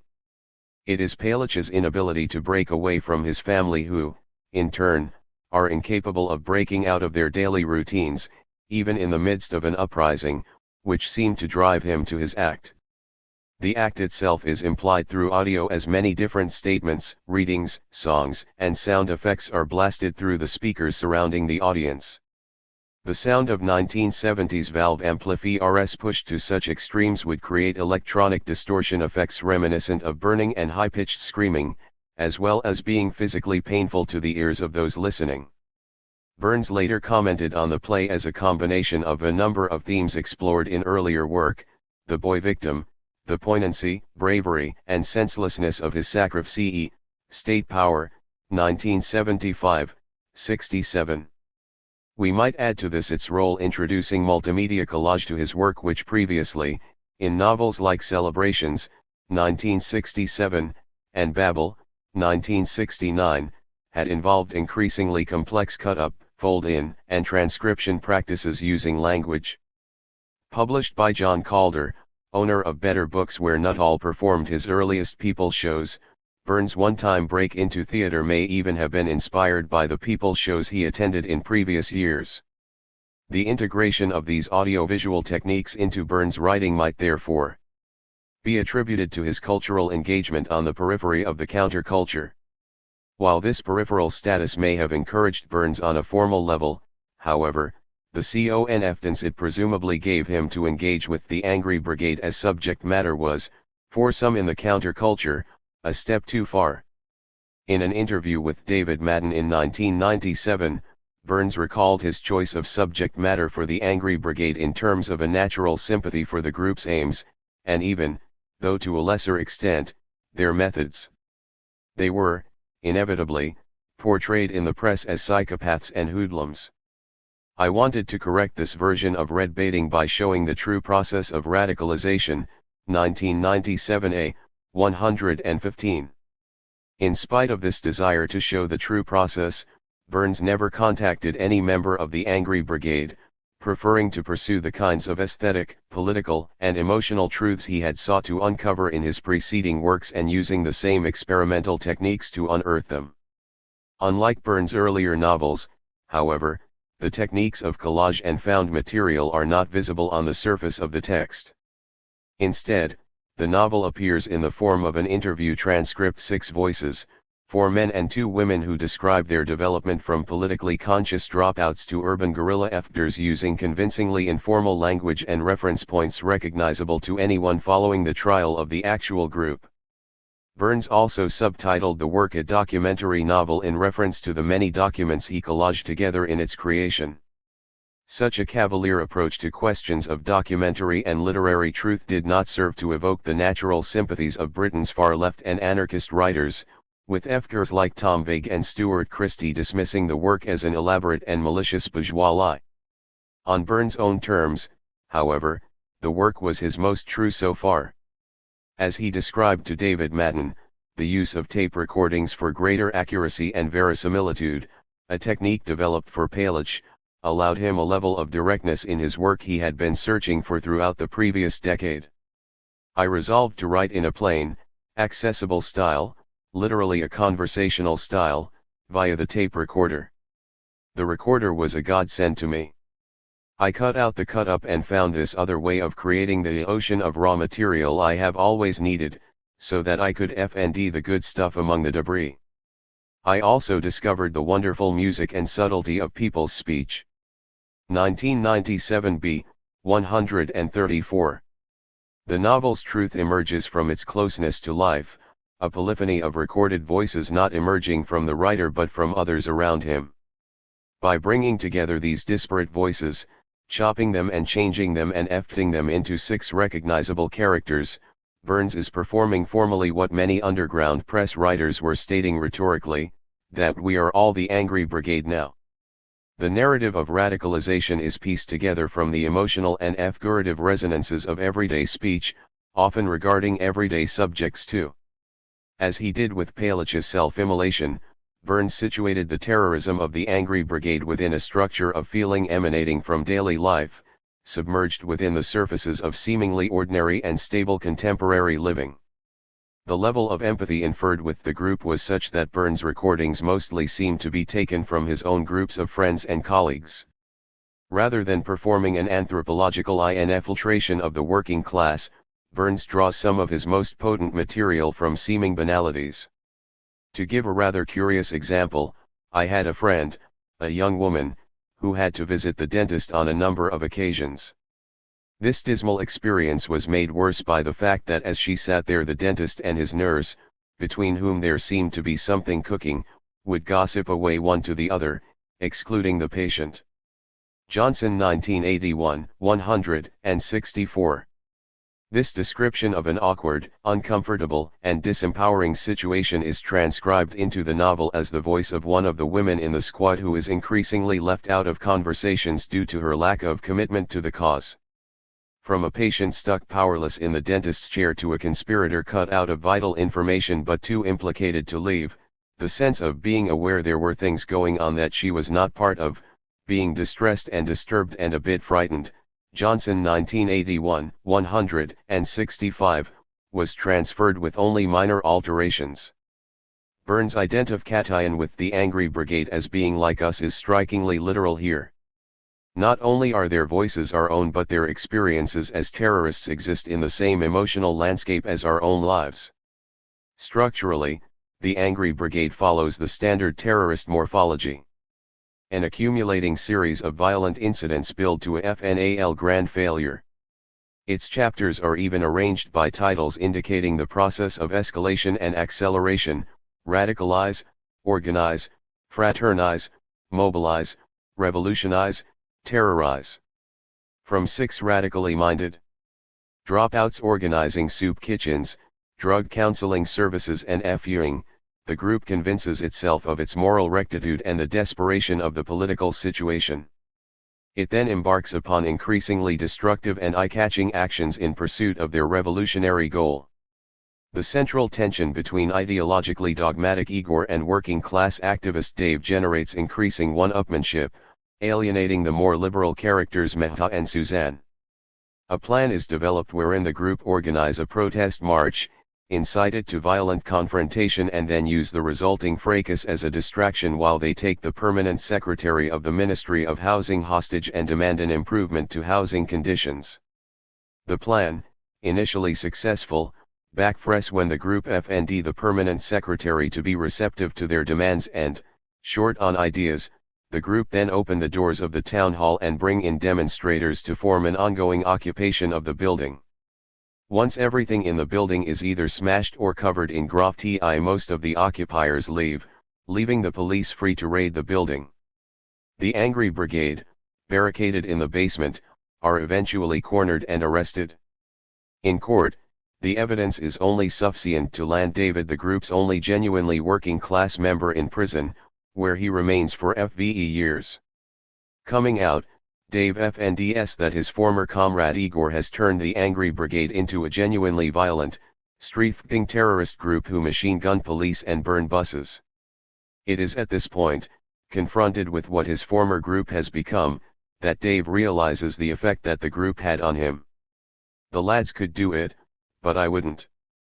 For them it was a matter of believing in a myth because they wanted to believe in it. It was against my nature to die for the revolution. I would not die for the working class, I would live for it. It was this clash of beliefs that frightened me. I was convinced I would not shoot, and somehow they were convinced I would. 1973b, 183. The turning away from violence at this last critical point restores the reader's faith in the humanity of Dave and the merit behind his original ideals. Arguably, the extreme pitch the terrorists' violence had to reach for the protagonist to have this realization undermines the novel's realism and its didactic function. The line where violence becomes unacceptable is a point that a terrorist group would struggle to reach in reality. An open civil war between the Angry Brigade and the police fought across the streets of London was, historically, simply impossible. Considering the aspirations of libertarian left urban guerrilla groups and the minimal extent to which the actual Angry Brigade lived up to them, one might argue that this fantastical ending is both in keeping with hyperbolic Angry Brigade rhetoric and serves to eclipse the actual violence of their actions by contrast, lending them a certain sympathy or at least a plea for leniency. The symbolic interaction between the novel's Angry Brigade and Burns' implied readership, an elite cultural milieu interested in literary experiment, can also be found in the variety of intertextual references on display including both Marcuse and the Situationists. Early in the novel a fictional situationist even came over from Paris and wanted us to change our line. They said we were far too confused, which we were, 1973b, 42. Reference to the Situationists is also made at the critical moment of the novel where the permanent secretary of the Ministry of Housing is held hostage. The group storm a boardroom where the permanent secretary is chairing a meeting and produce a fake hand grenade. It was like the grenades issued to the British Army in Ireland. That was important, because it was based on the situationist idea that you get hold of the resources of the state and use them against the state, 1973b, 96.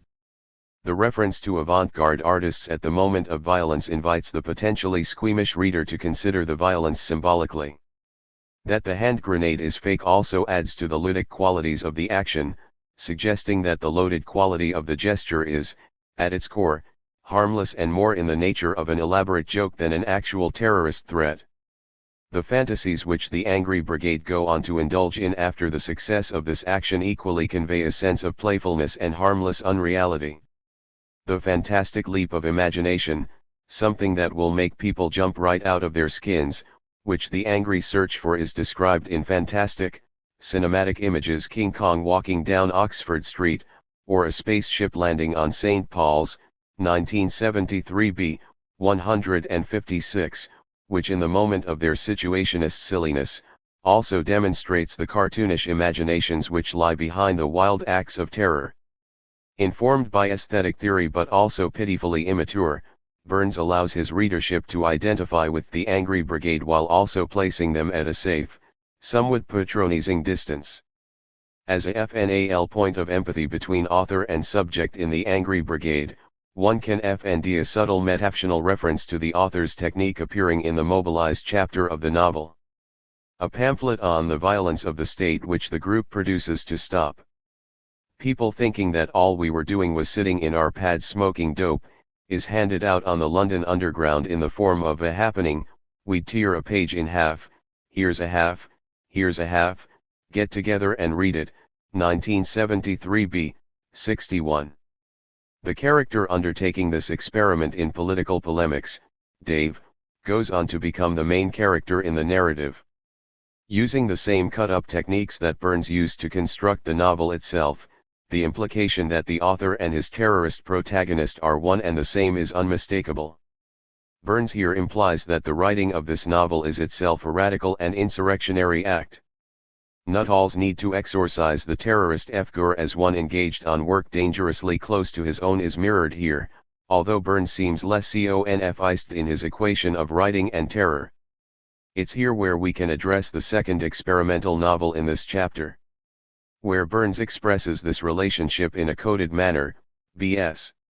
Johnson's novel, Christy Mallory's own double entry, also published in 1973, uses the dynamic of literature as terror as its central theme. What Burns only alludes to, Johnson makes explicit. Johnson's over represents an increasingly desperate pursuit of truth and authenticity in literature. From breaking out of the narrative in his second novel Albert Angelo to declaim "fuck all this lying, telling stories is telling lies."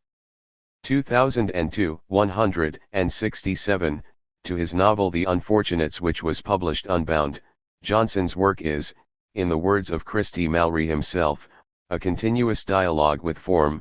2001, 166. The tragic farce, Christy Mallory, stands as the last completed novel Johnson produced and, eftingly, cuts to the bared heart of the novel's engagement with terrorism. The terrorist and the novelist both set out to change the world single-handed, to force the world to conform with the image they have of it, yet neither can ever impose that image. They can only create an image, a violent image, and then submit its interpretation to a public that don't understand. For Johnson, efficiently imposing himself into his own text as an author character, the struggle of the writer against the tradition of the novel form is a direct reflection of the terrorists struggling against the powers that be. The novel centers around a cell of one, the eponymous Christy Mallory, a simple person, 2001, 11, whose position as bookkeeper provides inspiration for a great idea. Realizing how he might settle his various scores with society, or them, Christy opens an account between them and himself, debiting the injustices he suffers, which he translates into a monetary cost.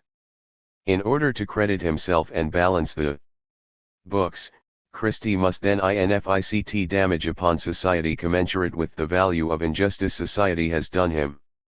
Imposed between chapters throughout the novel are pages from Christie's bookkeeping activities so far. The first of these, for example, shows the unpleasantness of General Bank Manager, 2001, 47, priced at £1, while Christie's refusal to pay the undertaker for his mother's funeral expenses credits him £1.71. Overall, however, society still owes Christie £8.67 after his first quarter. The farcical nature of the novel lies in the system's immediate descent into extremes.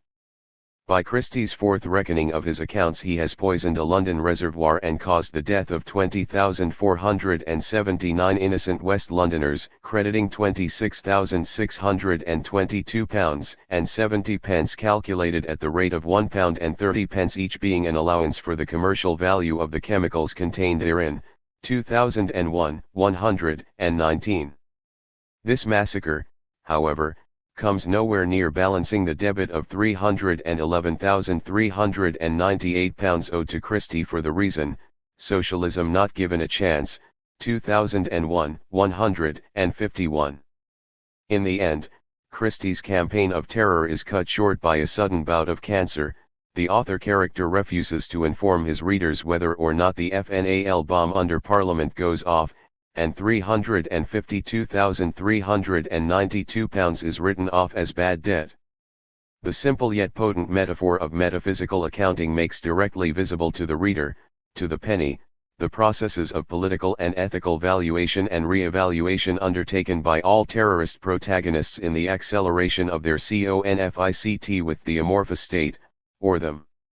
Where other authors' success can be judged by their psychological realism, Johnson bypasses realism and instead presents these accounts as indisputable mathematical fact. This leaves the rest of the narrative with considerable room to expand beyond questions of terror and engage with existential and political self-interrogations. Johnson doesn't simply create a fictional terrorist, he has that terrorist question him about why he was created. While throughout the novel Christie Mallory takes pains to ridicule the comic story of God, 2001, 29, Johnson is resolutely theological, or at least teleological, in his interrogation of how the subject can bring themselves to act in a chaotic universe. We shall die untidily, Christie's mother tells him before her own, ironically very tidy, death, when we do not properly expect it, in a mess, most things unresolved, unreckoned, reflecting that it is all chaos. Even if we understand that all is chaos, the understanding itself represents a denial of chaos, and must therefore be an illusion. 2001, 30. Christie's great idea gives us a numerical chart by which to measure his violent acts and personal experiences of oppression. Moral judgments are made for him. Like Pascal, who argues that the Catholic Church does not exist to bring people closer to God but rather to do the work of believing for them, Christie's accounting book serves as a teleological supplement. It is a machine that converts discontent into violence without Christie even needing to think. Where Ian Purdy, reading Sorrel in his prison cell, seeks to internalize and purify his revolutionary will, Christie simply does the maths. Thanks to his new moral certainty, he can unashamedly take joy in his actions. Shall I experiment with explosive mice, thought Christie? Or other small rodents? Bomb-carrying blackbirds? The possibilities were endless. 2001, 123. For Christie's accounting is, from this perspective, an all-purpose substitute for commitment. Protagonist or antagonist, every other terrorist featured in this study is committed to a principle, whether they are true to that principle or not. The ironic inversion of accounting, the basic foundation of capitalism, as itself the basis for a terrorist's campaign of destruction, inverts the liberal tenet that finance is rational while principles are irrational. Christie reduces the world to pure economic self-interest in extremis, sacrificing innocent lives in pursuit of a balanced moral checkbook. Like Don Quixote, however, the reader is left in no doubt that we are on some level to appreciate Christie for this total commitment to a deranged idea, even as we are relieved to see his campaign of terror come to a close at the end of the narrative.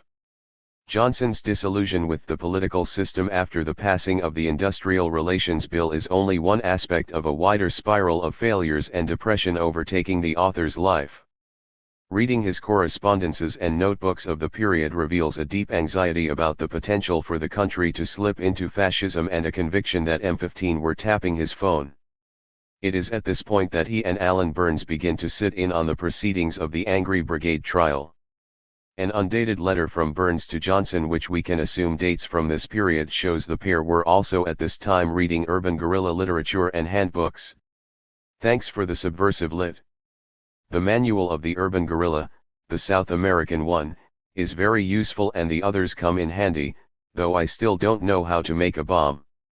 I'm neck deep in every kinda crisis here, but there it is. It's a nice day. My bank has stopped my checks. 1973a.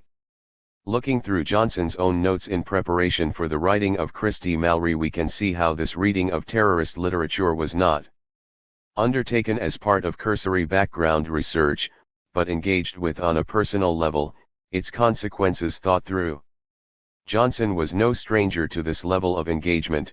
For his novel Trawl he spent 3 weeks on a trawler, suffering constant seasickness, in order that the trawler in his novel might be more than just metaphor and imagination. Here we see Johnson assessing himself as novelist, whether he is doing enough, and what a future career as an urban guerrilla would theoretically look like. The UG urban guerrilla must be careful not to appear strange and separated from ordinary life. The UG must live by his work or professional activity. The UG must be very searching and knowledgeable about the area in which he lives or operates. The UG should kill police chiefs and expropriate capitalist funds. Surprise compensates for the UG's inferiority to his enemy, who has no way to FGHT surprise. But the time is no longer to write novels, or to write at all. Code 2004, 317. The listing form adopted here, with its staccato rhythm, economy of expression and repetitive usage of UG, or urban guerrilla, suggests that Johnson is inspired here by the writings of Carlos Mariola. 5. Mariola's mini-manual of the urban guerrilla, 1969, was one of a number of works circulated among the terrorist underground and, as has been described earlier, was idolized and imitated by European left-wing militants. Considering Christie Mallory's existential overtones, Mariola's own theory of the guerrilla is suitably vitalist, suggesting that it is better to err acting than to do nothing for fear of erring, for without initiative there is no guerrilla warfare. 2002, 70. Powerful words for a disheartened activist to read.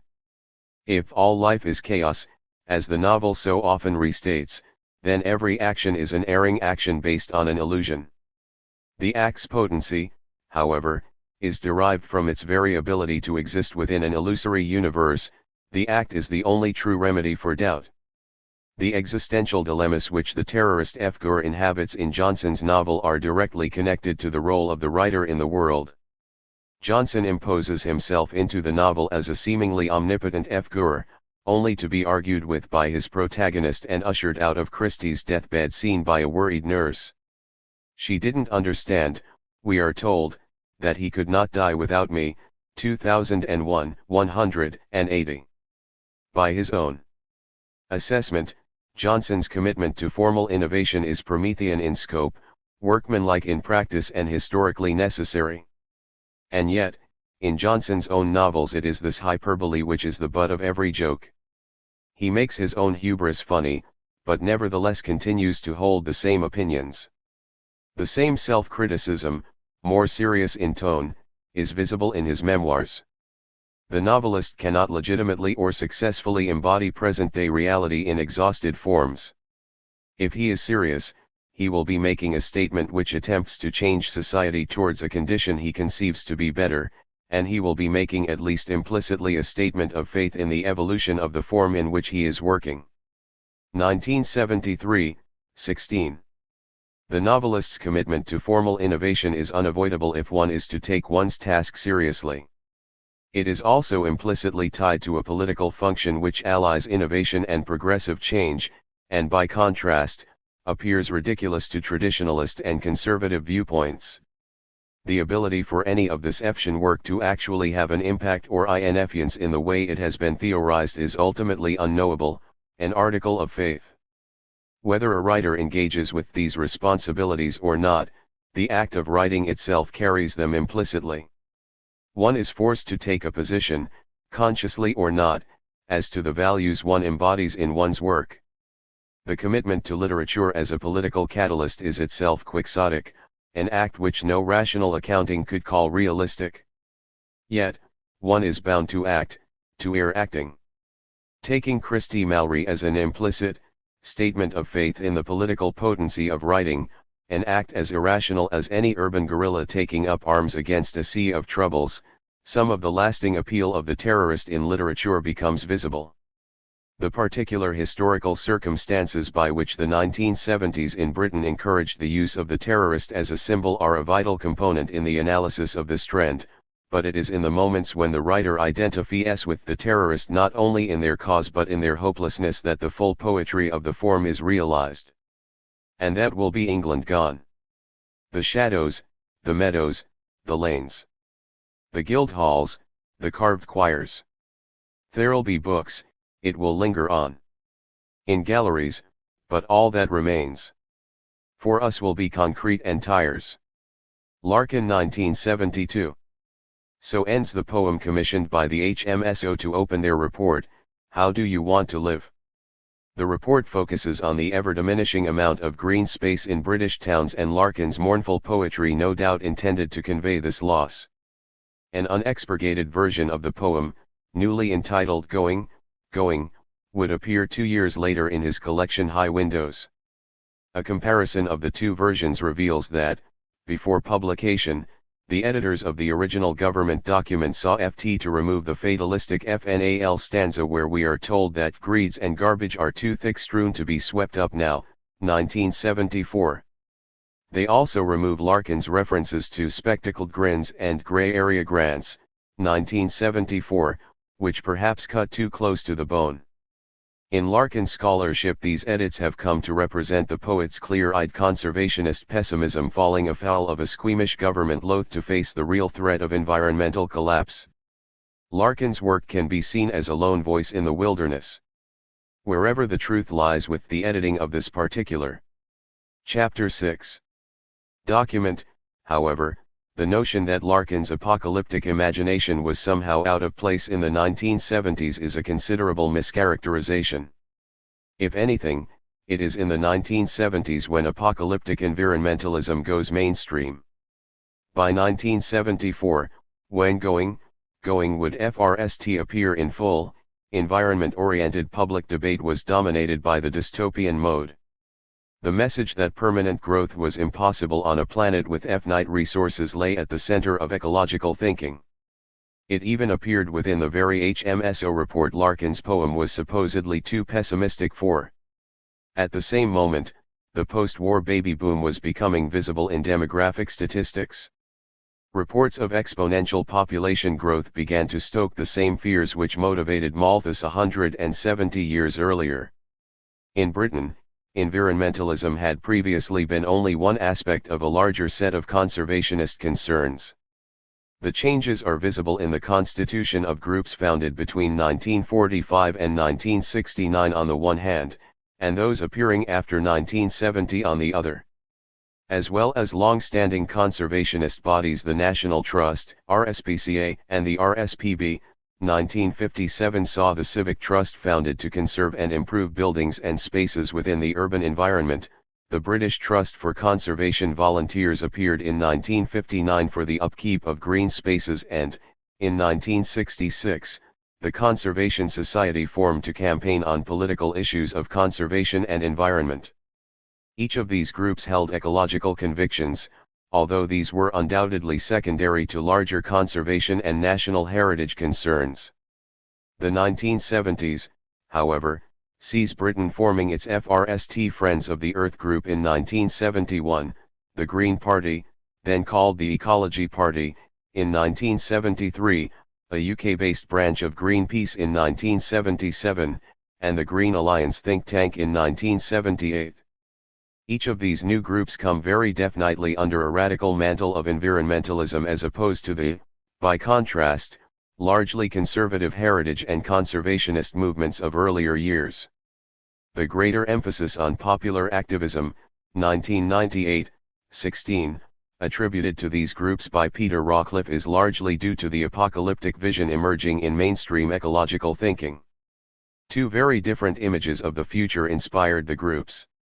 The timescale of the heritage movement's historical imagination spread far beyond the horizon, conserving buildings and landscapes for generations to come. By contrast, the environmentalist movement saw a world already verging on cataclysm. Many reports predicted a mass extinction event coming before the millennium. The process of polemical radicalization visible in new environmentalist groups corresponds with those trends we've already witnessed across other spheres in the 1970s. Ecological catastrophes were everywhere in British science fiction. In Solar Flares, Andrew Butler describes how the environment itself often becomes a character in the narrative, especially as an antagonist to the hero.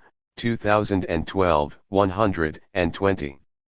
Michael Moorcock's series of Jerry Cornelius books depict a large variety of futures for Britain, all of which involve ecological apocalypse. The end of civilization sometimes results from social breakdown, sometimes scientific mistake, occasionally through the exhaustion of fossil fuel reserves. Regardless of how it happens, the destruction always turns the environment against us. The English Assassin, 1972, and The Condition of Muzak, 1977, his 1970s contributions to the series, also feature his time-traveling anarcho-terrorist heroine Una Person. Her spin-off novel, The Adventures of Una Person and Catherine Cornelius in the 20th Century, 1976, places the collapse of civilization in an anarchist context. Civilization is destroyed and most of those who would destroy it are now gone themselves. Their disciples scarcely know why they are effing. I feared anarchy, but apathy is much worse. 1976, 193. Nature itself, Moorcock implies, is tending towards catastrophe. Anarchist terrorism is simply a reflection of anthropic forces already in motion and, for Una Person, the continuation of struggle anarchy is all that remains other than the apathy of sinking back into non-existence. Terrorists appear in British sci-fi calamity fiction less than one might presume. Other than Moorcock's fun-loving revolutionaries, the closest one gets to a terrorist is Davis and Pedler's Saboteur in the Dino Star Menace, 1975. Set in the 1990s, Earth has exhausted its fossil fuels and is staking everything on the Dino Star experiment, a fusion power station housed on an orbital satellite. A week from Dyna-Star's launch, the Environmentalist Council of 12, 1975, 22, reports that its energy beam, if F-red, will destroy the ozone layer. Rather than concede to the demands of environmentalists, one scientist goes rogue, sabotaging the station and murdering his fellow scientists in order to keep Project Dyna-Star on track. Again, as with Una Person, David, and Pedler present natural forces inevitably tending towards society's end, the difference with their terrorist lies in his commitment to speeding that process up through science. By the end of the novel, the terrorist might have been brought to justice, but, with the failure of Dyna-Star, the human race is nevertheless doomed to return to the Dark Ages. The environmental collapse of civilization wasn't only a matter of concern within science fiction, however. The politics of small-scale societies and cooperative organization which the ecology movement celebrated intersected with New Left sentiments, a crossover made clear in underground press periodicals such as Gandalf's Garden, which married psychic liberation and horticulture. The sense of a Britain in decline, symbolized in polluted and desolate landscapes, also evoked a certain post-colonial malaise. The oil crisis of 1973, which drove oil prices up 500%, Eikenberry 1986, 105, took on special resonance for ecologists. As Hannah Gay points out, the crisis of 1973 is foregrounded in the green imagination by the dramatic crash of the oil tanker Torrey Canyon in 1967. There was a major environmental disaster along the Cornish coast caused by this major oil spill, which, for many commentators, was readily attributable to the one notable British resource being exploited in this period, North Sea oil and gas, 2012, 98. Other ideological outlooks have been seen to connect distinct events from the late 1960s and early 1970s in order to attribute some overall meaning to the sudden failure of the post-war consensus. For the environmental movement, these developments were directly scored into the landscape. Not only is the identity of Britain at threat, but the very land itself and the creatures that walk upon it are all dying and becoming toxic.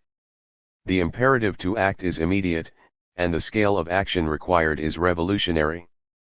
The terrorist who takes up arms against the forces of industrialism on behalf of the natural environment is reacting to a truly existential threat.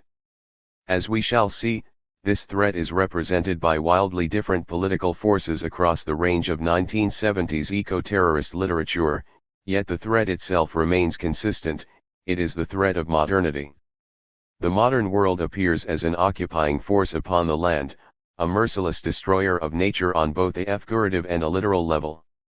This extreme view is not only visible within activist circles, but appears throughout the scientific literature. 1970s ecology, to the contemporary reader, is striking in its conscious use of apocalyptic imagery. Reinforced by a mutual affirmation of increasingly apocalyptic predictions and driven by an urgency of purpose, writers of ecological studies in the 1970s share many traits with the propagandists of other political causes. The writing itself generates terror, and this terror seeks to attain a radical political goal. One of the founding texts of the environmentalist movement was Rachel Carson's Silent Spring, 1962, a study which set the tone for the new radicalism. Carson's main target of the book, industrial pesticides and herbicides, are described as a new kind of havoc, 1965, 87. The book moves from chapter to chapter demonstrating the accumulating effects these biocides have on the target area, then upon the food chain through the effects of bioaccumulation, then upon the wider environment through carcinogens, and then, finally, the widespread damage these pesticides might inflict upon a number of species, including humans. Chapter by chapter the stakes grow higher until, by the end of the book, the silent spring of the future has become visible with a land poisoned and stripped of its living creatures. Interestingly, this accumulative effect of the chapters relies upon the same narrative momentum as many terrorist novels. Here, however, the technique serves not only as an effective means of plot development but also encourages an ecologically minded awareness of consequences within complex systems. It effectively narrativizes systems thinking. Hannah Gay, who describes Silent Spring as one of the most important science books of the 20th century, 2012, 108, suggests that the dynamism of 1970s ecology movements may be traced back to the method of communication derived from this book. Carson encouraged readers to think of the natural world as a complex series of interconnected networks, all impacting upon each other in unexpected ways. Arguably, her popular success lay in the fact that she concentrated upon the interconnectedness of destruction. The destruction was inaccurate, but the systems weren't. The use of newly developing ecological science to predict global environmental collapse reached its peak in 1972. Two influential texts, The Limits to Growth and A Blueprint for Survival, are particularly notable for their apocalyptic vision. Funded by Volkswagen and commissioned by the Club of Rome, the same Club of Rome denigrated in the Dino Star Menace as they didn't know what the hell they were talking about back then. 1975, 22, Limits to Growth foreground the exponential nature of 20th century population growth and economic expansion. It concluded with a dire warning of what should happen were it to continue unheeded. Accepting the nature-imposed limits to growth requires no more effort than letting things take their course and waiting to see what will happen. The most probable result of that decision, as we have tried to show here, will be an uncontrollable decrease in population and capital. Meadows et al. 1972, 169. These predictions arguably stem from two factors working in harmony: the relatively undeveloped methodologies of new ecological science being pushed to their limits, and the socially derived willingness to accept and pursue radical conclusions. Methodologically, both Limits to Growth and Blueprint for Survival, a text predicting a succession of famines, epidemics, social crises, and wars, 1972, 15, make great use of statistics, all of which appear to predict exponential growth. These dramatic predictions are explained through the relatively new concept of feedback loops, which would seemingly allow such unprecedented expansion to occur. The choice to believe these models and then publish them alongside visions of environmental cataclysm, however, is undoubtedly a reflection of larger social anxieties. The deep political and social divisions of the 1970s encourage exaggeration where, in more stable times, cooler heads may have prevailed. Politically, this exaggeration is visible on both right and left. It lies at the heart of the terror novel, so it is in a way unsurprising to see it appear within environmentalist texts also. Conceptually, apocalyptic environmental writing inverts the tradition of the natural sublime. Where, for the likes of Wordsworth, nature itself is the source of sublime excess, equal parts awe and terror, the desolate landscapes foreseen in Silent Spring are testimony to a more awesome and terrifying power, that of mass industrialization. Larkin's endless remains of concrete and tires sit Ozymandias like amidst the desert that once was England. Aspects of everyday living, from motorways and factories to even other people, are imbued with terrifying properties. When not grouped into the sublimely expanding mass of population, people are often referred to as consumers. This metonym, utilized rhetorically, transmogrifies humans into beasts whose sole function is to unknowingly consume the whole earth. Edmund Burke describes a similar process in his philosophical inquiry, pointing to sublime terror as a form of possession. No passion so effectively robs the mind of all its powers of acting and reasoning as fear. 2008, 53. Fear and disgust are the natural responses to the terrifying, according to Burke, and notably these can emerge as easily from thoughts as they can from physical pain and threat. The only difference between pain and terror is that things which cause pain operate on the mind, by the intervention of the body, whereas things that cause terror generally affect the bodily organs by the operation of the mind, suggesting the danger, but both agreeing, either primarily, or secondarily, in producing a tension, contraction, or violent emotion of the nerves. They agree likewise in everything else. 2008, 120. The fear of impending natural disaster, reinforced by scientific projections, manifests as palpably as actual physical desolation in the 1970s radical ecological imagination. As a result, radical reaction to such circumstances should be expected as surely as one would flinch from physical pain. One novel stands as a testimony to radical environmentalist resistance over all others, Edward Abbey's The Monkey Wrench Gang, 1975. Unlike the rest of the books in our study, Abbey's is wholeheartedly American. It is drawn on here to stand in for the hollow center of British eco-terrorist writing from this period. In spite of producing large numbers of texts with environmentalist themes, some, as we'll see, featuring terrorists, Britain produces no quintessential eco-terrorist thriller during this period. Abbey's book, widely read and discussed in the UK, can be seen to play this role. Popular with both British and American audiences on its FRST publication in 1975, it later went on to inspire the Earth First movement, Abbey personally contributing to their journal and directly influenced the 1990s eco-terrorist group, the Earth Liberation Front. Elf even referred to their sabotage actions as monkey-wrenching in homage to the novel, List 1993, 149. One drawing on the dual American mythologies of Thoreau's Walden and Wild West cowboys, Abbey's novel follows a ragtag group of environmental terrorists from early acts of vandalism through to a failed demolition of a bridge, a FNAL dramatic chase scene and a shootout with the FBI. The protagonists, a Mormon outdoorsman, a Vietnam veteran, an idealistic medical doctor and his hippie partner, FRST, come together on a rafting trip in the Arizona desert where a mutual desire to demolish a newly built hydroelectric dam launches them on their campaign. Figuratively, the characters stand in for aspects of 1970s American life sidelined by growing state corporate power structures, and the wilderness in which they conduct their campaign of sabotage comes to stand for America itself. The combination of these somewhat cliched symbolic underpinnings and the novel's narrative structure alleviates some of the weaknesses of the writing itself. Each chapter revolves around a new act of industrial sabotage, increasing in scale, following the standard terrorist morphology.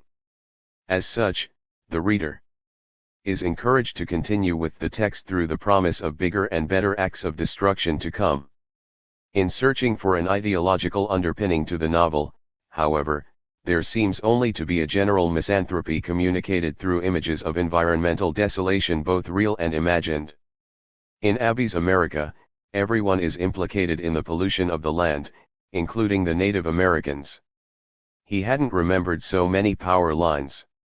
They stride across the horizon in multi-column grandeur, looped together by the swoop and gleam of high-voltage cables charged with energy from the Glen Canyon Dam, from the Navajo Power Plant, from the Four Corners and Shiprock plants, bound south and westwards from the burgeoning Southwest and California. The blazing cities feed on the defenseless interior. The real trouble with the goddamned Indians, reflected Haytuk, is that they are no better than the rest of us. The real trouble is that the Indians are just as stupid and greedy and cowardly and dull as us white folks. 1975, 21. The impact of industrialization in terms of pollutants and deforestation is confounded in Abbey's novel with human habitation in general, which, strewn across the American landscape, is a metaphorical desecration of the libertarian values which that landscape represents. In spite of its environmentalist sentiments, the overarching message of the Monkey Wrench Gang is the same as any number of John Wayne or Clint Eastwood FLMS. When America's in danger, it is up to the hard man with the gun to set things straight. This returns us to the question of why the UK produced no serious thriller to match Abbey's terrorist imagination. Dystopian imagery certainly abounds in British literature of the 1970s, but in terms of terror novels which react to environmental politics, the trend is against Abbey's thriller mode. Firstly, they are consistently written in the comic mode, and, secondly, the majority are conservative in outlook. This chapter will look at three of these: Maureen Duffy's I Want to Go to Moscow, 1973, Tom Sharp's Blot on the Landscape, 1975, and Emma Tennant's The Last of the Country House Murders, 1974. Just as questions of environmental destruction evoked in Edward Abbey a particularly American response, each of these novels embody conceptions of England from across the political spectrum. If terror novels implicitly invite questions of what a nation is, the environmentally conscious terror novel extends this question to the land itself. When England's green and pleasant land is under threat, which will be forsaken first, the greenness or the pleasantries? A nation of animal lovers. The first of these novels, I Want to Go to Moscow, is the seventh of Maureen Duffy's experimental oeuvre. An urban writer, Duffy's previous novels trace the lives of men and women negotiating metropolitan modernity. The sudden shift into terror-themed environmentalist comedy is not necessarily out of keeping with her previous works, however. As will be seen, the London counterculture was growing increasingly eco-conscious in the early 1970s, and this wasn't purely driven by idealism either. Dennis Rodwell writes about how the city in which Duffy was born, raised, worked and wrote underwent dramatic change at this time. London developed increasingly throughout the 1960s and 70s as a monocentric metropolitan city, one in which the key functions are separated, especially work and residence, and where the physical heart, the city, only functions on weekdays and small-scale artisan businesses have been driven out. 2010, 13. The community-centric working-class London of Duffy's childhood, nostalgically depicted in her FRST novel That's How It Was, 1962, was being pushed further and further out from an increasingly commercial center. Simultaneously, civic architecture's love affair with brutalism was leading to the widespread destruction of Victorian-era housing, widely dismissed as slums, in favor of the concrete uniformity of high-rise estates. Marwick 1998, 449. Central planning encouraged as much destruction of the urban environment as the rural, all in the name of progress. Looking back at the period in her memoirs, Doris Lessing describes how up and down this happy land, people whose hearts beat day and night with love and concern for the working classes were saying, "We'll clear them all out, we'll clean it all up." 1998, 358. Urban dwellers were perhaps for the FRST time fending themselves in natural political alliance with the inhabitants of the countryside in their struggle against land clearances and mass compulsory purchase orders. Concerns for the natural world were echoed in the London counterculture of the late 1960s, as depicted in Duffy's second novel The Single Eye, 1964. Love and flowers bloomed in pop culture iconography. The Kinks Village Green Preservation Society, 1968, was an attempt to connect the burgeoning, largely metropolitan hippie culture with conservationist movements of a more traditional, small-town England type. Even Doctor Who began to convey an environmentalist message. In the Daleks' Master Plan from 1966, the Doctor warns his companions not to go outside when they land in 1960s urban England because the whole atmosphere is entirely poisonous. Jorgensen 2012, 13. The popular culture of the UK in the early years of the 1970s was everywhere reinforcing the environmental concerns brought to light through campaigning literature. Although, unlike Limits to Growth or Blueprint for Survival, these messages were usually delivered in a more friendly, optimistic and, in many ways, more English manner. The epic scenery of the Wild West which American campaigners like Edward Abbey sought to defend was in Britain replaced with country gardens, Tolkienesque shires, and the pastoral scenes of Merry England. The direct action campaigns undertaken by environmentalist groups in the early 1970s which provided Duffy with her literary inspiration were equally committed to a media-friendly mode of resistance. The FRST of the actions, which also spurred the creation of Friends of the Earth, was led by Graham Searle in 1971. It started at a public seminar held at the Institute of Contemporary Arts. Discussing Cadbury Schweppes' recent decision not to recycle its FZZY drinks bottles. Searle stood up and said, "Well, I'm going to take my bottle Saturday morning over to Cadbury Schweppes factory. We got 50 yards of bottles quite closely set, it looked like a phenomenal sea of bottles. It made a tariff C photograph. It went straight into the papers and that was that. People started ringing us up in the hundreds. Rawcliffe 1998, 5. Spurred on by this happening, various groups began to use the nonviolent methods now known as guerrilla gardening. In Radical Gardening, George Mackay describes a number of these groups, including a small group in 1972 to 1973 in London who dressed in green boiler suits like urban Robin Hoods and called themselves the Street Farmers, inspired by the Situationists and Les Evenements of Paris 1968. Their ideas seem to have included ploughing up urban streets and planting instead fruit trees and vegetables. 2011, 122. Planting also took on a radical role in the defense of squatted buildings. A thoroughly established and well-kept vegetable garden, it was argued, legally represented a visible signifier of the current inhabitants' non-transient status. Gardening became a way to FGHT for squatters' rights. Indeed, by the publication of I Want to Go to Moscow in 1973, the links between radical environmentalism, the counterculture, English pastoralism, and traditional conservation were as visible among the packed terraced housing of London as they were in hard-esque rural villages of the southwest or the strip-mined and polluted industrial north. In I Want to Go to Moscow, Duffy weaves these different bodies of resistance together into a single terror cell named All Heaven in a Rage. The protagonist, Chuff, spends the first quarter of the novel in prison for his role as driver in a series of mob-related crimes. Set against the corruption of the prison staff and the violence of the other inmates, Chuff's desire to keep his head down and keep his nose clean, 1978, soon establishes him as the archetypical hard man with a heart of gold.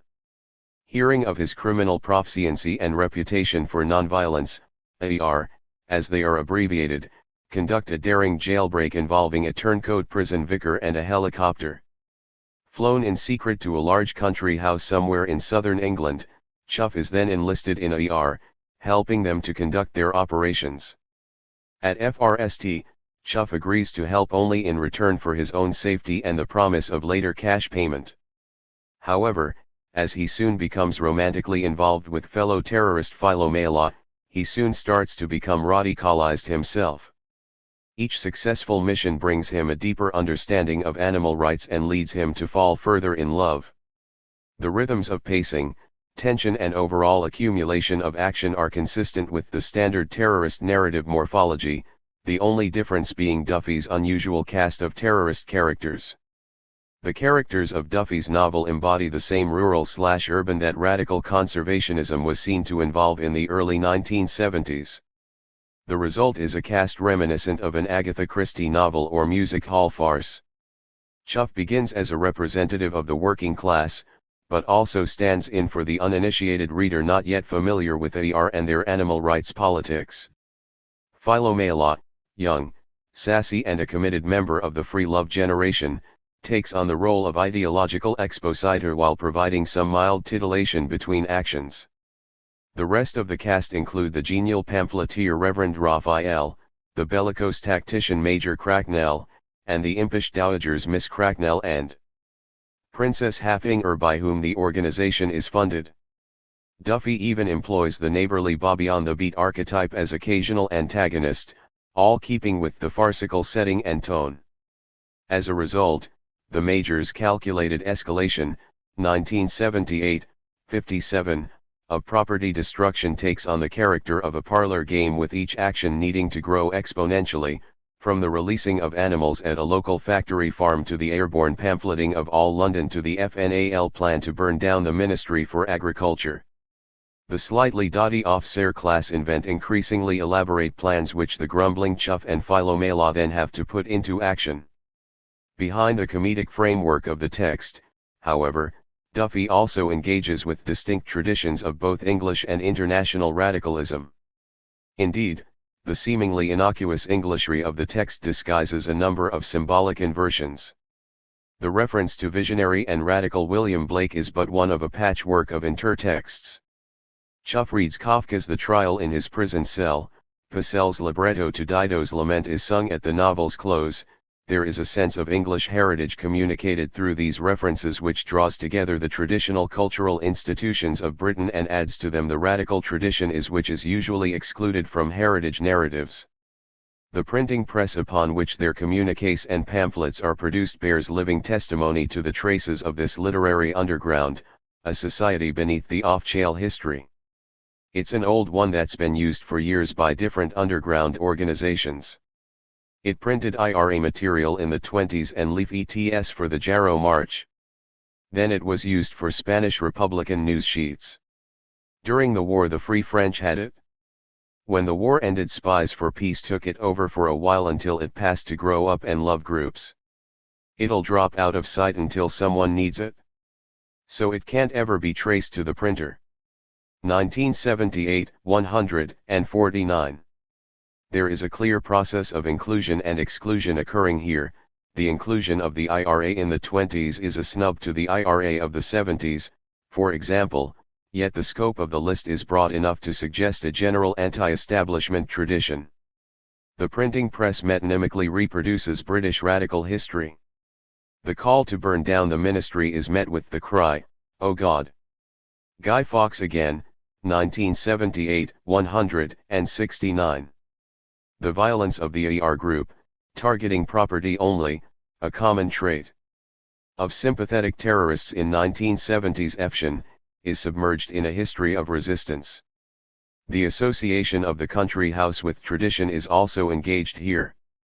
As a terrorist novel, I Want to Go to Moscow sidesteps questions about the morality of violence, intermeshing both alternative and off-chale histories. Its use of historical reference points suggests that, like it or not, political violence is a part of British history too. The novel's relationship to violence is framed so as not to evoke moral discomfort.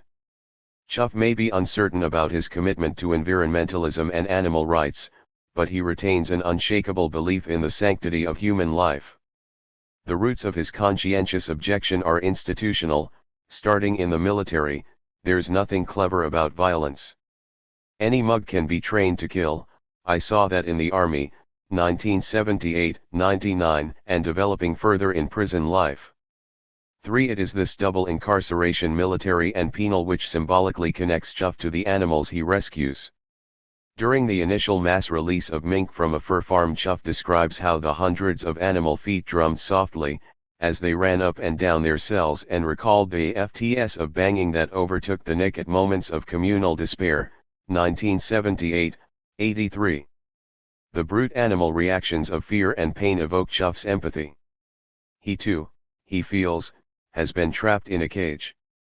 It is this identification which helps to convey the more abstract environmentalist messages of the text on an emotional level, using the animal in pain as a symbolic victim on whose part the terrorist group is acting. Wider themes of intransigent power structures and social oppression are subsumed into this cause on a thematic level. The Major is careful to mention that peaceful social pressure over many years has failed, 1978, 53, before outlining his plans, sounding suspiciously like a member of the Angry Brigade. The impossibility of a democratic process of compromise is taken for granted and rapidly passed over. The perception of oppressive state power and even totalitarianism FND's fulfillment in the symbolism of the trapped animal. By foregrounding animal rights over more abstract environmental causes, I Want to Go to Moscow's political message is more didactic than contemplative. For a terrorist novel to be unashamedly championing the cause of its protagonists is unusual. It shifts the usual balance of sympathetic characters and unsympathetic action which many of the other, more tonally serious novels depend on for their drama. Edward Abbey, for example, refuses to condone the actions undertaken by his terrorist protagonists while making his broader ideological sympathies clear. Abbey's loving descriptions of the Western landscape and his disgust at the modern industrialist world contrast with his characters' inexcusable acts. Duffy's novel, on the other hand, relies upon its characters as positive examples and things the characters say they believe are supposed to be taken as valid political positions. As a result, the narrative amalgamates too many disparate interests to maintain a cohesive critique. The terrorist cell is a mix of all classes and all political outlooks, standing against modernity and tradition simultaneously. Where other novels could pass this off as characterization, Duffy is earnest in the way she shares her characters' views. Charming and eccentric, Duffy's novel nevertheless remains somewhat out in the wilderness, politically speaking, a symptom of green politics novelty. Conservation and conservatism. The charge of political obscurity could not be brought against Blot on the Landscape, 1975. Tom Sharp, best-selling satirical writer known for his Wilt series, 1976-2010, turned his hand to a terrorism novel early in his literary career. Concerning an English country house and broadly conservative in outlook, critics would no doubt challenge the terrorism label were it to be applied outside of this comparative study. The subject matter of the novel is more in keeping with the traditions of English farce than Duffy's novel. Where Duffy inverts Englishness, Sharp celebrates it. The accumulating series of confists ft the standard terrorist morphology, however, a riot in a courthouse, the smashing of a village, demolition of a mansion, dynamiting of a gorge and a FNAL, cataclysmic shootout with the SAS. The novel features more environmentalist terrorism than even Abby's The Monkey Wrench Gang. The difference, however, lies in the staunchly conservationist and conservative attitudes underlying its PG. Woodhouse-esque whimsy. The plot centers around the vast, rambling building, 2002, of Handyman Hall, ancestral seat of the rambunctious Lady Maud and her scheming husband Sir Giles, MP. Looking to rid himself of the hall and pocket its value in cash, Sir Giles convinces the Department of Transport to build a motorway from Sheffingham to Knighton. Handyman Hall just happens to be right in the middle of the ideal route, 2002-14. By speaking out in Parliament against the proposal, Sir Giles plans to remove any suspicion of foul play while he collects the compulsory orders and large sums paid in compensation, 2002-14, for the destruction of his hall. Lady Maud, proud of the handyman title and her aristocratic role in local village life, then begins a campaign against the proposed motorway. The family's Anglophile handyman Blot, a German war deserter pretending to be Italian to avoid arrest and who is also madly in love with Lady Maud, begins sowing chaos in an attempt to stop the motorway construction. In response to all the resistance, the Minister for Transport sends his least competent but most zealous bureaucrat, Dundridge, to lead the construction efforts. Through a labyrinthine narrative of endless plot twists, conspiracies and music hall intrigues, the implacable Dundridge and the intractable Blot escalate their conflict until it becomes a national scandal. This might be Vietnam or the Lebanon, but this is a quiet corner of rural England, 2002, 329. With Dundridge imprisoned and Sir Giles eaten by lions, a zoo is built as one of Lady Maud's many means of defense. The story can triumphantly close with Lady Maud marrying Blot. Blot, in turn, becomes the local, militantly Eurosceptic MP. Being aristocrats, Sharp's characters relate to the government in a very different way to other terrorists. Rather than the state appearing as an overwhelmingly powerful force, Sharp's characterizations, or more accurately caricatures, charge the government with the less insidious crime of incompetency. Dundridge, the chief embodiment of this system, is considered even by his superiors to be clearly unstable, 2002, 58, and is promoted to higher and higher positions in the hope that he will one day reach a level where direct responsibility will be beneath him and his incompetency won't matter. Dundridge's personal characteristics caricature those of civil servants in general. His life had been spent in pursuit of order, an abstract order that would have supplanted the perplexities of experience. As far as he was concerned, variety was not the spice of life but gave it a very bitter effaveur. In Dundridge's philosophy, everything conformed to a norm. On one side there was chance, nature read in tooth and claw, and everything haphazard; on the other science, logic, and numeration. Dundridge particularly favored numeration. 2002, 60. The image of the punctilious civil servant, more interested in rules and regulations than common sense and plain talking, is as much an archetype of the conservative imagination as the fascist policeman is to the radical imagination. Both types stand for the seemingly arbitrary nature of state power. Dundridge, armed with compulsory purchase orders, fuddled London-centric judges and endless reserves of taxpayers' money, makes as devastating a use of the state's monopoly of violence as any police or military off-chail could. Christening the motorway building project Operation Overland, Dundridge begins digging up a field here and rooting out a wood there, starting a bridge and then abandoning construction to begin a over, 2002, 234. This series of measures he describes as sorties into the handyman's clean gorge constituency. The images of blasted rock, uprooted forests, and feats of giant demolition vehicles recalls the forces of industry and consumerism impinging on Abbey's Wild West, only here they are devastating the landscape on behalf of bland bureaucracy. The land itself, in its effetent desolation, reflects the dry desert of Dundridge's Mandarin mindset, the land which has yet to be trampled, torn, and filled with Larkin's concrete and tires becomes, by contrast, the last sanctuary of native English fortitude and feeling. Dundridge's assaults on the environment are a result, sharp shows, of his over-logical mindset. This type of character has been a target of British conservative disdain all the way back to Edmund Burke's writings in the late 18th century. Reflecting on the French Revolution, still only in its earliest stages, Burke foresaw the terror that would come, attributing it to minds like Dundridge's. Terrorism, a term originally referring to the policies of Robespierre and the Jacobins, is attributed by Burke to the false power of law overtaking the natural power of tradition. According to Burke, the people of England well know that the idea of inheritance assures a principle of conservation, and a sure principle of transmission. Our political system is placed in a just correspondence and symmetry with the order of the world, 1986, 119-120. The numeration, science, and logic so praised by Dundridge have some inhuman element at its core, one which Burke believes can be rectified only through a deference for experience and common sense. Conservation, whether environmental or in a heritage sense, can be seen as an example of this deference in practice. A respect for the country house and its grounds serves as a bolster against the excesses of government.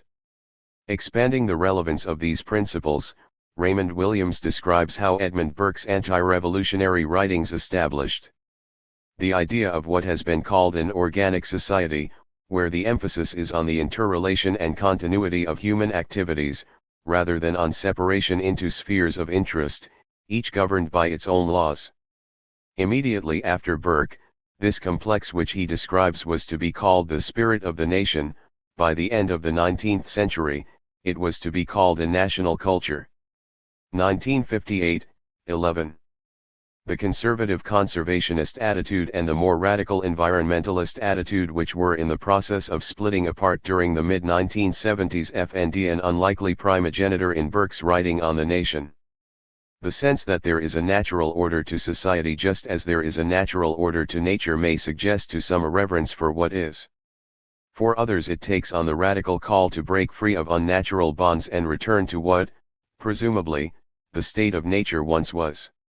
The fears of uncontrolled growth stirred by texts like The Limits to Growth and Blueprint for Survival explicitly compare industrial disequilibrium with a proposed, alternative, natural equilibrium of a society made up of decentralized, self-sufficient communities, in which people work near their homes and have the responsibility of governing themselves.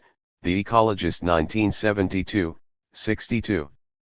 Interestingly, Lady Maud herself draws upon the language of post-1973 oil crisis fears, suggesting that the motorway would be a useless, obsolescent eyesore in FFTY years when fossil fuel ran out, 2002, 294. It is thus on the part of nature that the characters of Blot undertake their violent insurrection against the city dwellers for whom talk was currency and words were coins, 2002, 321. Against the unnatural order which, in a Burkean fashion, is allied to state terrorism, the natural insurrectionary violence of the common people becomes not only justified but a social responsibility. In Blot on the Landscape, acts of terrorism directed against the motorway construction are each framed as natural English reactions to the state's imposition on the land. For Ignacio Sanchez Cuenca, these acts of political violence would therefore no longer be terrorism but guerrilla insurgency. In the actor sense of terrorism, terrorism is a political violence carried out by underground organizations that do not control part of the territory of the state in which they act. Guerrilla insurgencies, unlike terrorist organizations, liberate territory, normally in the jungle or the mountains, and rule in the area. 2009, 689. Perhaps we can then place the Little Englanders of Sharp's novel beside the guerrillas of the Sierra Maestra or the Viet Cong. With the aid of a shipment of handyman XXX extra strong special ale, Blot's FRST insurrectionary action is to incite the townspeople of Clean Gorge into violent riot against Lord Leakham, a judge sent from London to pronounce upon the motorway in favour of the government. It took several baton charges to clear a way through the crowd, and all the time the cameras recorded faithfully the public response to the proposed motorway through the Clean Gorge. In Ferret Lane shop windows were broken. Outside the Goat and Goblet Lord Leakham was drenched with a pail of cold water. In the Abbey Close he was concussed by a portion of broken tombstone, and when he finally reached the Four Feathers the fire brigade had to be called to use their hoses to disperse the crowd that besieged the hotel. By that time the Rolls-Royce was on free and drunken youths roamed the streets demonstrating their loyalty to the handyman family by smashing street lamps. 2002, 55. The natural home grounds of any truculent English patriot, the country's pubs, are transformed in this passage into a series of outposts for violent insurrectionary activity. The outside agitation at the core of the trouble takes the form of the local gentry buying them all a pint. What would under any other circumstances be a form of behavior deeply condemned and feared by a conservative readership is here rendered comic, if not borderline heroic, by the same discourse of local cultures and decaying traditions Sanchez Cuenca appeals to in his defense of guerrilla insurgency. Sharp satirically inverts left-wing apologism for Third World terrorism by staging his own popular revolution in Little England. Sharp's revolutionaries rise up in support of rigid social hierarchies and smash the state out of respect for private property, if not public property. The FNAL showdown between Blot and the government takes place on the exact terms of Burke's conservatism, the primacy of the private over the public, of liberty over legislation. Blot's home, the Lodge, is fortunately situated at the opening to the handyman estate and provides its only entrance. As Dundridge's wrecking balls and bulldozers approach for their FNAL assault, Blot uses his military skills to barricade himself in, leaving his home, and by extension Handyman Hall, practically impregnable to anything short of a full-scale assault by tanks and artillery. 2002, 302. Within the Lodge, Blot has amassed a rippy, a Bren gun, a 2-inch mortar, several cases of ammunition and hard grenades. 2002, 303. The Lodge itself, we have learned earlier, is FLLED with books he had picked up on the market stalls, only books on English history, a scholar's library born of an intense curiosity about the country of his adoption. 2002, 104. After fending off assaults up to and including one by SAS Special Forces, Blot utilizes his understanding of the British mindset to attack his own lodge with the weapons he had amassed, resulting in dramatic news footage. As a result, he becomes a popular underdog hero overnight and Dundridge is arrested. Blot turns his home into a castle, very literally, in order to defend his lady's ancestral land and, as a result of his success, is made an adoptive Englishman by marriage. Blot's victorious insurgency is a triumph both for the countryside and conservative English values. The relevance of Blot's FNAL speech against the common market, forerunner of the European Union, re-emerges here as a way of opposing the real England with some foreign, centralising, and bureaucratic force. Environmental conservation and nationalist conservatism are united in these FNAL images, allowing Blot's insurgency to take on an anti-establishment character while all along celebrating the values of Britain's ultimate establishment, the aristocracy. Conservation, country houses, and coups d'état concern for the environment took very different shapes on the political left and right in the 1970s. Its shared soil, however, cross-fertilized some dangerous political ideas.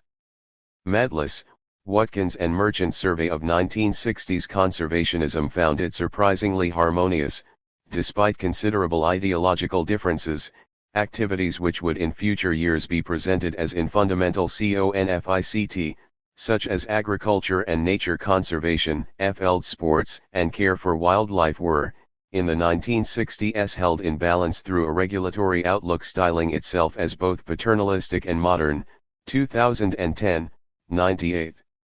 The ideological battles of the 1970s were yet to split the movement into radical environmentalism on the one side and conservative conservationism on the other. The cracks where these major fissures would later appear are arguably present from this early point, however. A clear example of such a doomed union being the Conservation Society, the FRST. Such society in the UK, founded in 1966 and growing steadily until the early 1970s when its more radical members left to join Friends of the Earth. The Conservation Society, behind its shared environmentalist cause, also shared a belief in the universal provision of contraception. A survey on the question of contraception found that, of its members, 18% described themselves as conservative, 15% liberal, 16% labor, 5% communist and left, and 50% were uncommitted, Herring 2001, 394. The reasoning behind memberships to this broad coalition often totally opposed each other, in spite of their agreement on the policy itself. Political radicals and young urbanites sought birth control as a means to furthering gender equality or else sexual liberation. The conservative branch of the organization, including Lady Balfour, whose Soil Association had strong ties to the British Union of Fascists, pursued the contraception policy with the Malthusian end of population control. The same fear that lies behind left-wing versions of ecological dystopias can be traced through the Conservation Society's membership to the blood and soil mythologies which gave birth to the organic movement. A fear of an amorphous mob, consuming and breeding, infiltrates much of the discourse of 1970s environmentalism and conservationism, leaving an unpleasant aftertaste to what may otherwise be considered progressive, well-intentioned or humanistic causes. It may be that the tendency toward misanthropy, always prominent at times of economic turmoil, is at least partly responsible for the overabundance of country houses which appear in conservationist writing. That country house estates should be the focus of the national trust over and above any other form of historical or heritage site FNDS. Its explanation in the view of history again proposed by Burke. Why should the expenditure of a great landed property, which is a dispersion of the surplus product of the soil, appear intolerable to you or to me, when it takes its course through the accumulation of vast libraries, which are the history of the force and weakness of the human mind, through great collections of ancient records, medals, and coins, which attest and explain laws and customs, though paintings and statues that, by imitating nature, seem to extend the limits of creation. 1986, 272. Against the Terror in France, Burke sees the country house as quintessentially British. Its age upon age of accumulated wealth is seen to represent an equally impressive accumulation of history, culture, and tradition. As long as you ignore the question of who actually owns it, the country house becomes a living symbol of all that is best about Britain, the very essence of Britain itself. Self-contained and orderly, the house must be protected from the rampaging mob out beyond the grounds. It is in an uncomfortable ideological region somewhere between nostalgia, snobbery, conservationism, and misanthropy that the third British terror novel of this chapter, Emma Tennant's The Last of the Country House Murders, 1974, is located. The narrative is notable for its internal conflict between two terrorisms not usually referred to as terrorisms, the Burkean terror of an out-of-control socialist government and the fascist terror of an aristocratic coup d'état. The novel is set in a dystopian future where, following a revolution by the uneducated masses, those aristocrats who did not escape the country are forced to perform their own execution in the form of a televised murder mystery held in their own country house.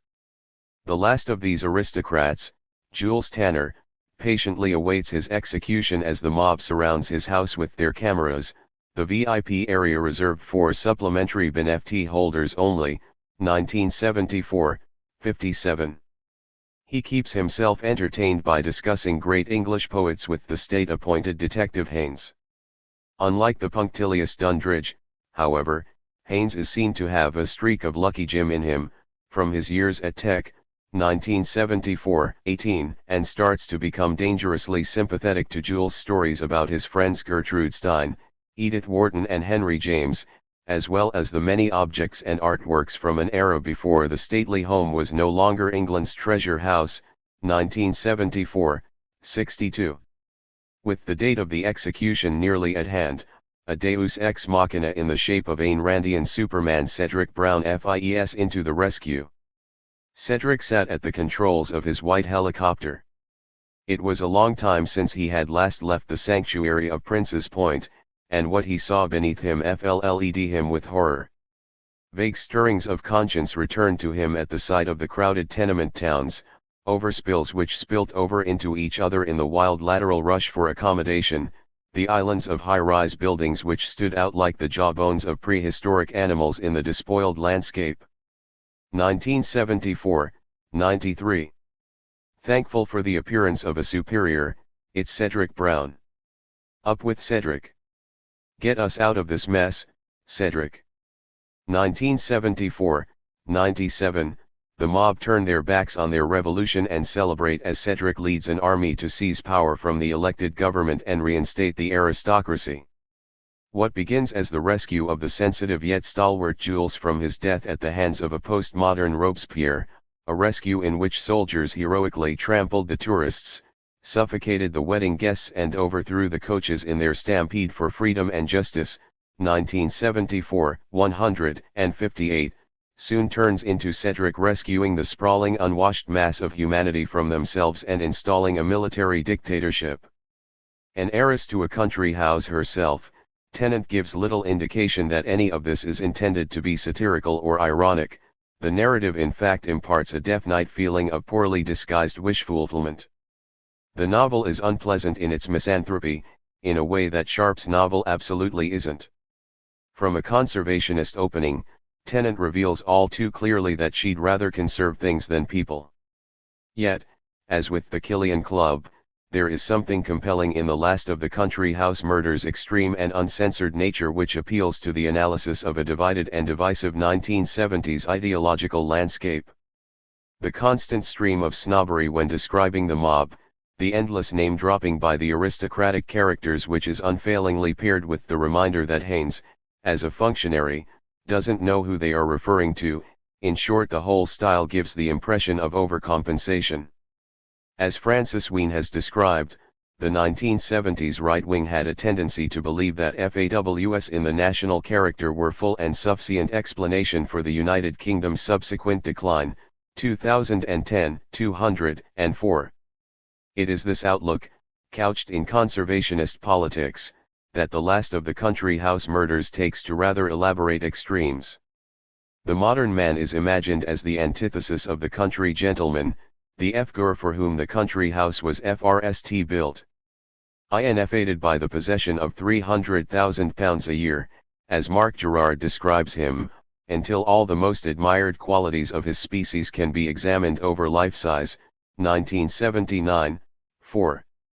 The desperate libidinal desire for wealth and power from which Thatcherism emerges can be seen to create its own imagined pasts in country houses. The novel's fantasy is of a world where the powerful went unchecked by the impositions of others. Connect this to a nostalgia for heritage sites, the symbolic power of the country estate as embodiment of the nation, and apocalyptic visions of overpopulation and societal collapse, and the resulting tensions begin to manifest themselves in fantastical and violent ways. Where Sharp and Duffy's novels successfully mediate difficult political sentiments through farce and humor, Tennant's use of comic hyperbole retains a rabid edge which, unpalatable though it can be, perhaps betrays a truer sense of the 1970s fractious political divides. In this horror show decade, benign conservationists and allotment gardeners harbor some of the same shattered landscapes, marching jackboots and effing petrol bombs in their political fantasies as one might expect from hardened ideologues. Who are these inhuman bombers that strike, at the very heart of our society with no respect for human life, without even the courtesy of a perfunctory warning? It makes you nostalgic, doesn't it, for the good old days of the IRA? 'Cause they gave warnings, didn't they? They were gentlemen bombers, decent British terrorists. They didn't want to be British. But they were. Lee 2010, 178. Stuart Lee's joke, made during his 2006 tour 90s Comedian, was delivered against a background of intense paranoia regarding Islamic terrorism. It sets up a distinction, in Lee's arch and ironic style, between the clarity of the IRA's motives against the seemingly incomprehensible reasons behind Al-Qaeda's jihad. The routine is transcribed in Lee's book How I Escaped My Certain Fate, 2010, with a footnote describing how the IRA were referred to as gentlemen bombers in routines by two other comedians, Patrick Keelty and Andrew Maxwell, in two different routines created simultaneous to his own in 2005. The target of all three jokes, he argues, was the Western media portrayal of Islamic terrorists as motiveless fundamentalist psychopaths, as opposed to the more ethnically nuanced forms of terrorism and terrorists we have here in the civilized world. 2010, 178. Lee's critique was and remains common among liberals in Britain, the sense that terrorism takes many forms and Al-Qaeda is only prominent on the news due to Western racism. By ironically praising the IRA for their British values, Lee shows up British reaction, insular when faced with external threats and nostalgic when faced with new ones. Chapter 7. Arguably, this joke wouldn't work at all if Lee's audience were actually nostalgic about the IRA. The joke depends upon Lee's mastery of persona and his ability to deliver a line while communicating to the audience that he really believes the opposite. It is funny precisely because the IRA have not been forgiven by the majority of the British public, but they, through the strange workings of history, have taken on a more benign appearance in contrast with the likes of Al-Qaeda. There are still many unresolved and complex feelings surrounding the CONFICT in Northern Ireland. The work of the peace process continues, and with every step forward there are living traumas and unresolved injustices which have to be engaged with. On the British mainland too there is an increasing need to understand the CONFICT in a way that previous generations haven't. I was lucky enough during my time at the University of Salford to work alongside Professor Scott Brewster and Dr. Caroline McGuinness on an English literature program which included a whole module about the CONFICT. Literature's ability to allow readers to see past media shorthand and engage with the lived realities of the CONFICT is promising, as is the considerable numbers of students that these modules attract every year. Of particular interest in terms of the British involvement in the Northern Irish CONFICT is the FLM 71, released in the UK in 2014 and directed by Jan de Manga. In contrast to Harry's Game, which used its undercover protagonist to present what is essentially an Irish CONFICT, 71 instead constructs a panoramic vision of Belfast's combatants in the year of its title. The protagonist Gary Hook, played by Jack O'Connell, is a working-class British soldier who we are introduced to as he trains with his squadron on the Yorkshire moors. He is likable and naive, joining the army to serve his country. Once he is shipped out to Belfast, it is clear that he is out of his depth and under siege. We only see him leave the barracks in order to patrol, and on each patrol he is met with screaming locals, thrown stones and, eventually, IRA snipers. At this point in the FLM the audience feels immersed in the British experience of the CONFICT, lost, confused, and under threat, which swiftly turns to panic as Gary is separated from his unit and lost in the winding backstreets of Belfast. It is here where the movie switches perspective and we are presented with the complex array of competing forces, all with an interest in Hook's conundrum.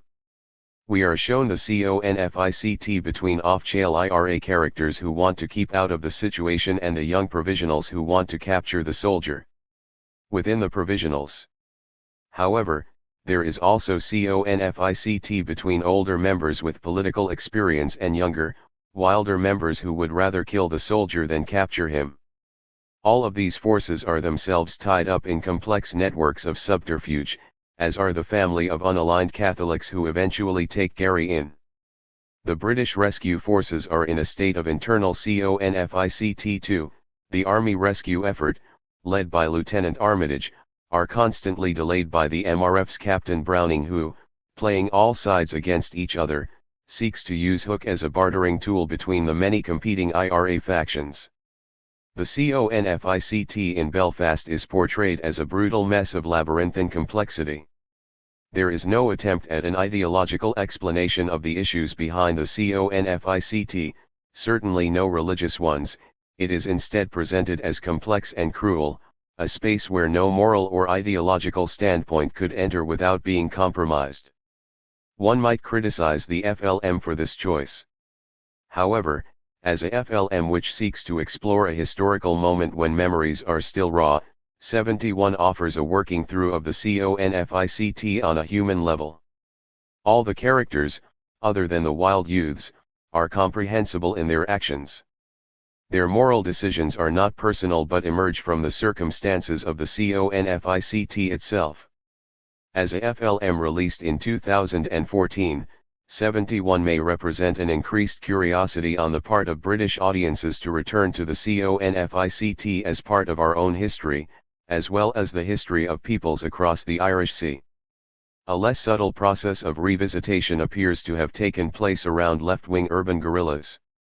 Julian Priest's study Baader-Meinhof and the novel, 2012, traces the history of Red Army faction action from a brief spike of interest in the 1970s, equivalent to the British response to the Angry Brigade, through a more reflective 1980s and 1990s, until a new wave of interest picked up in the years after 2001. Beginning as an ironic take on the Che Guevara t-shirts and Mao buttons of the 1970s, a Prada-Meinhof craze threatened to go mainstream in the late 1990s. Matt Worley of The Guardian's fashion section celebrated How Come the Revolution, We'll All Be in Combats, 1999. I have even heard talk of an actual Prada fashion line that was cancelled after September 11 but have yet to find evidence of it. Either way, the trend continued and perhaps even gained momentum in the early 2000s with the FLM The Baader-Meinhof Complex, 2008, winning the Oscar for Best Foreign Language Film and a number of German novels being published with Red Army faction protagonists including Thilo Bock's The Loaded Shooter of Andreas Baader, 2009, Thomas Weiss' Death of a Trophy Pig, 2007. And Ulrich Peltzer's Part of the Solution, 2007. As Priest writes, the cause of the political action each time is globalist capitalism and its effects on German society, 2012, 147. The suggestion is that the Red Army faction, largely shorn of their terrorist Eichel edge, are recuperated as anti-capitalist heroes and all-purpose rebels. Their contrived ultra-left positions, aligning Israel with Nazism, for example, bear an increasing relation to mainstream leftist theory after the fall of communism. Reinforced by the belief that terrorism is a construct exaggerated by the media, Red Army faction apologists adopt the terrorist group as ironic, taboo, retro figureheads of resistance. It was in fact a British novel about the Red Army faction, Ada Wilson's Red Army Faction Blues, 2012, which inspired the writing of this book. I had been reading terrorist novels in my spare time for 2 years at that point and, alongside teaching and research responsibilities, I had also become highly involved with the students' movement against tuition fees. Manchester's student movement had, since 2010, centered around the occupation of the Roscoe building at the University of Manchester. Like a true radical, I had been the third through the door when the building was initially taken. Like a true Mancunian, I then left to go to the pub once things stopped being exciting. In those student pubs, Jabez Clegg, the Thirsty Scholar, the Sandbar, the Crescent Route Publishing had had the brilliant idea of putting beer mats printed with adverts for their forthcoming novel. The beer mats read, in black lettering, "A coalition government. A widely mistrusted ruling elite.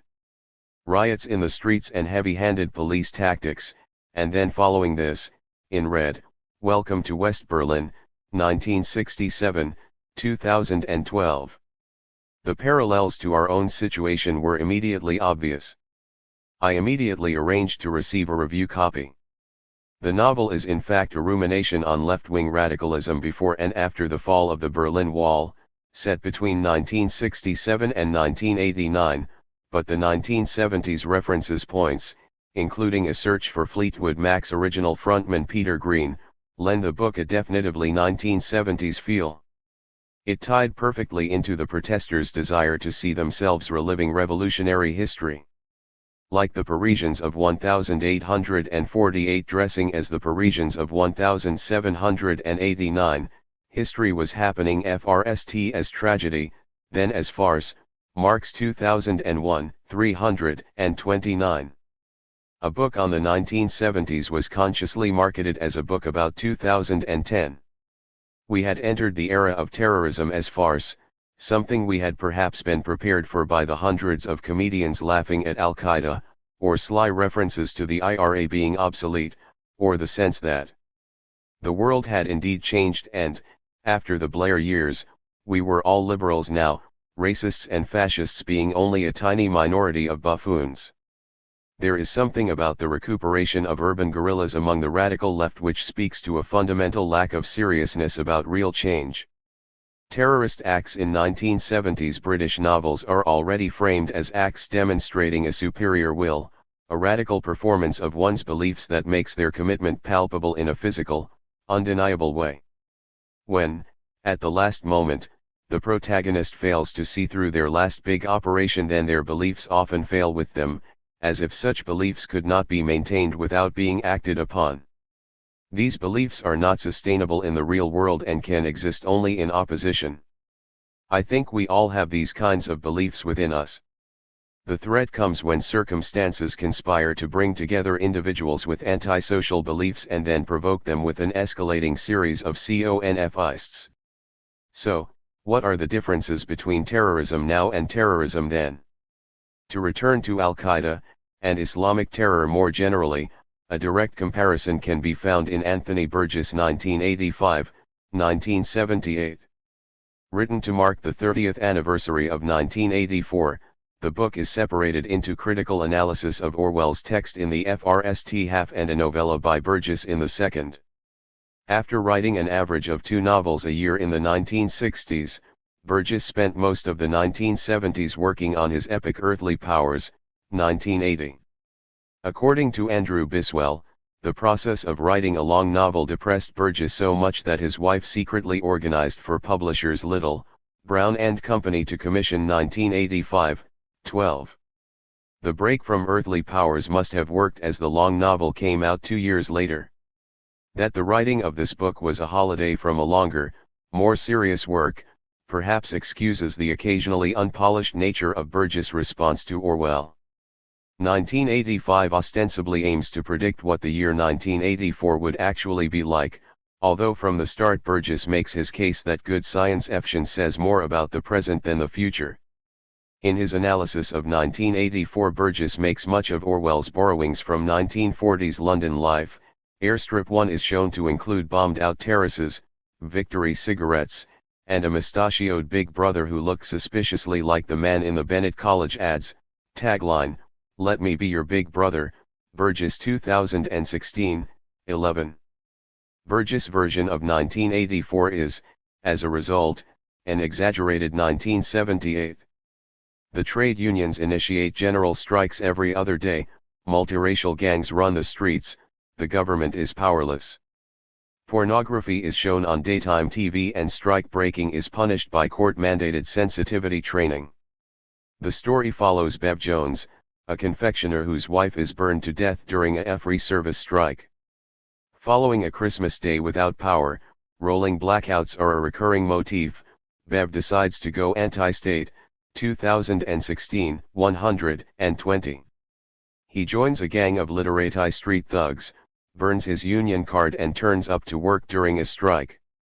The last offense is enough to land him in the Trade Union Congress Education Center, 2016, 158, where he must face down the softly spoken syndicalist Professor Mr. Pettigrew, a version of Orwell's O'Brien who, instead of torture, wins over his audience with affability and homely arguments.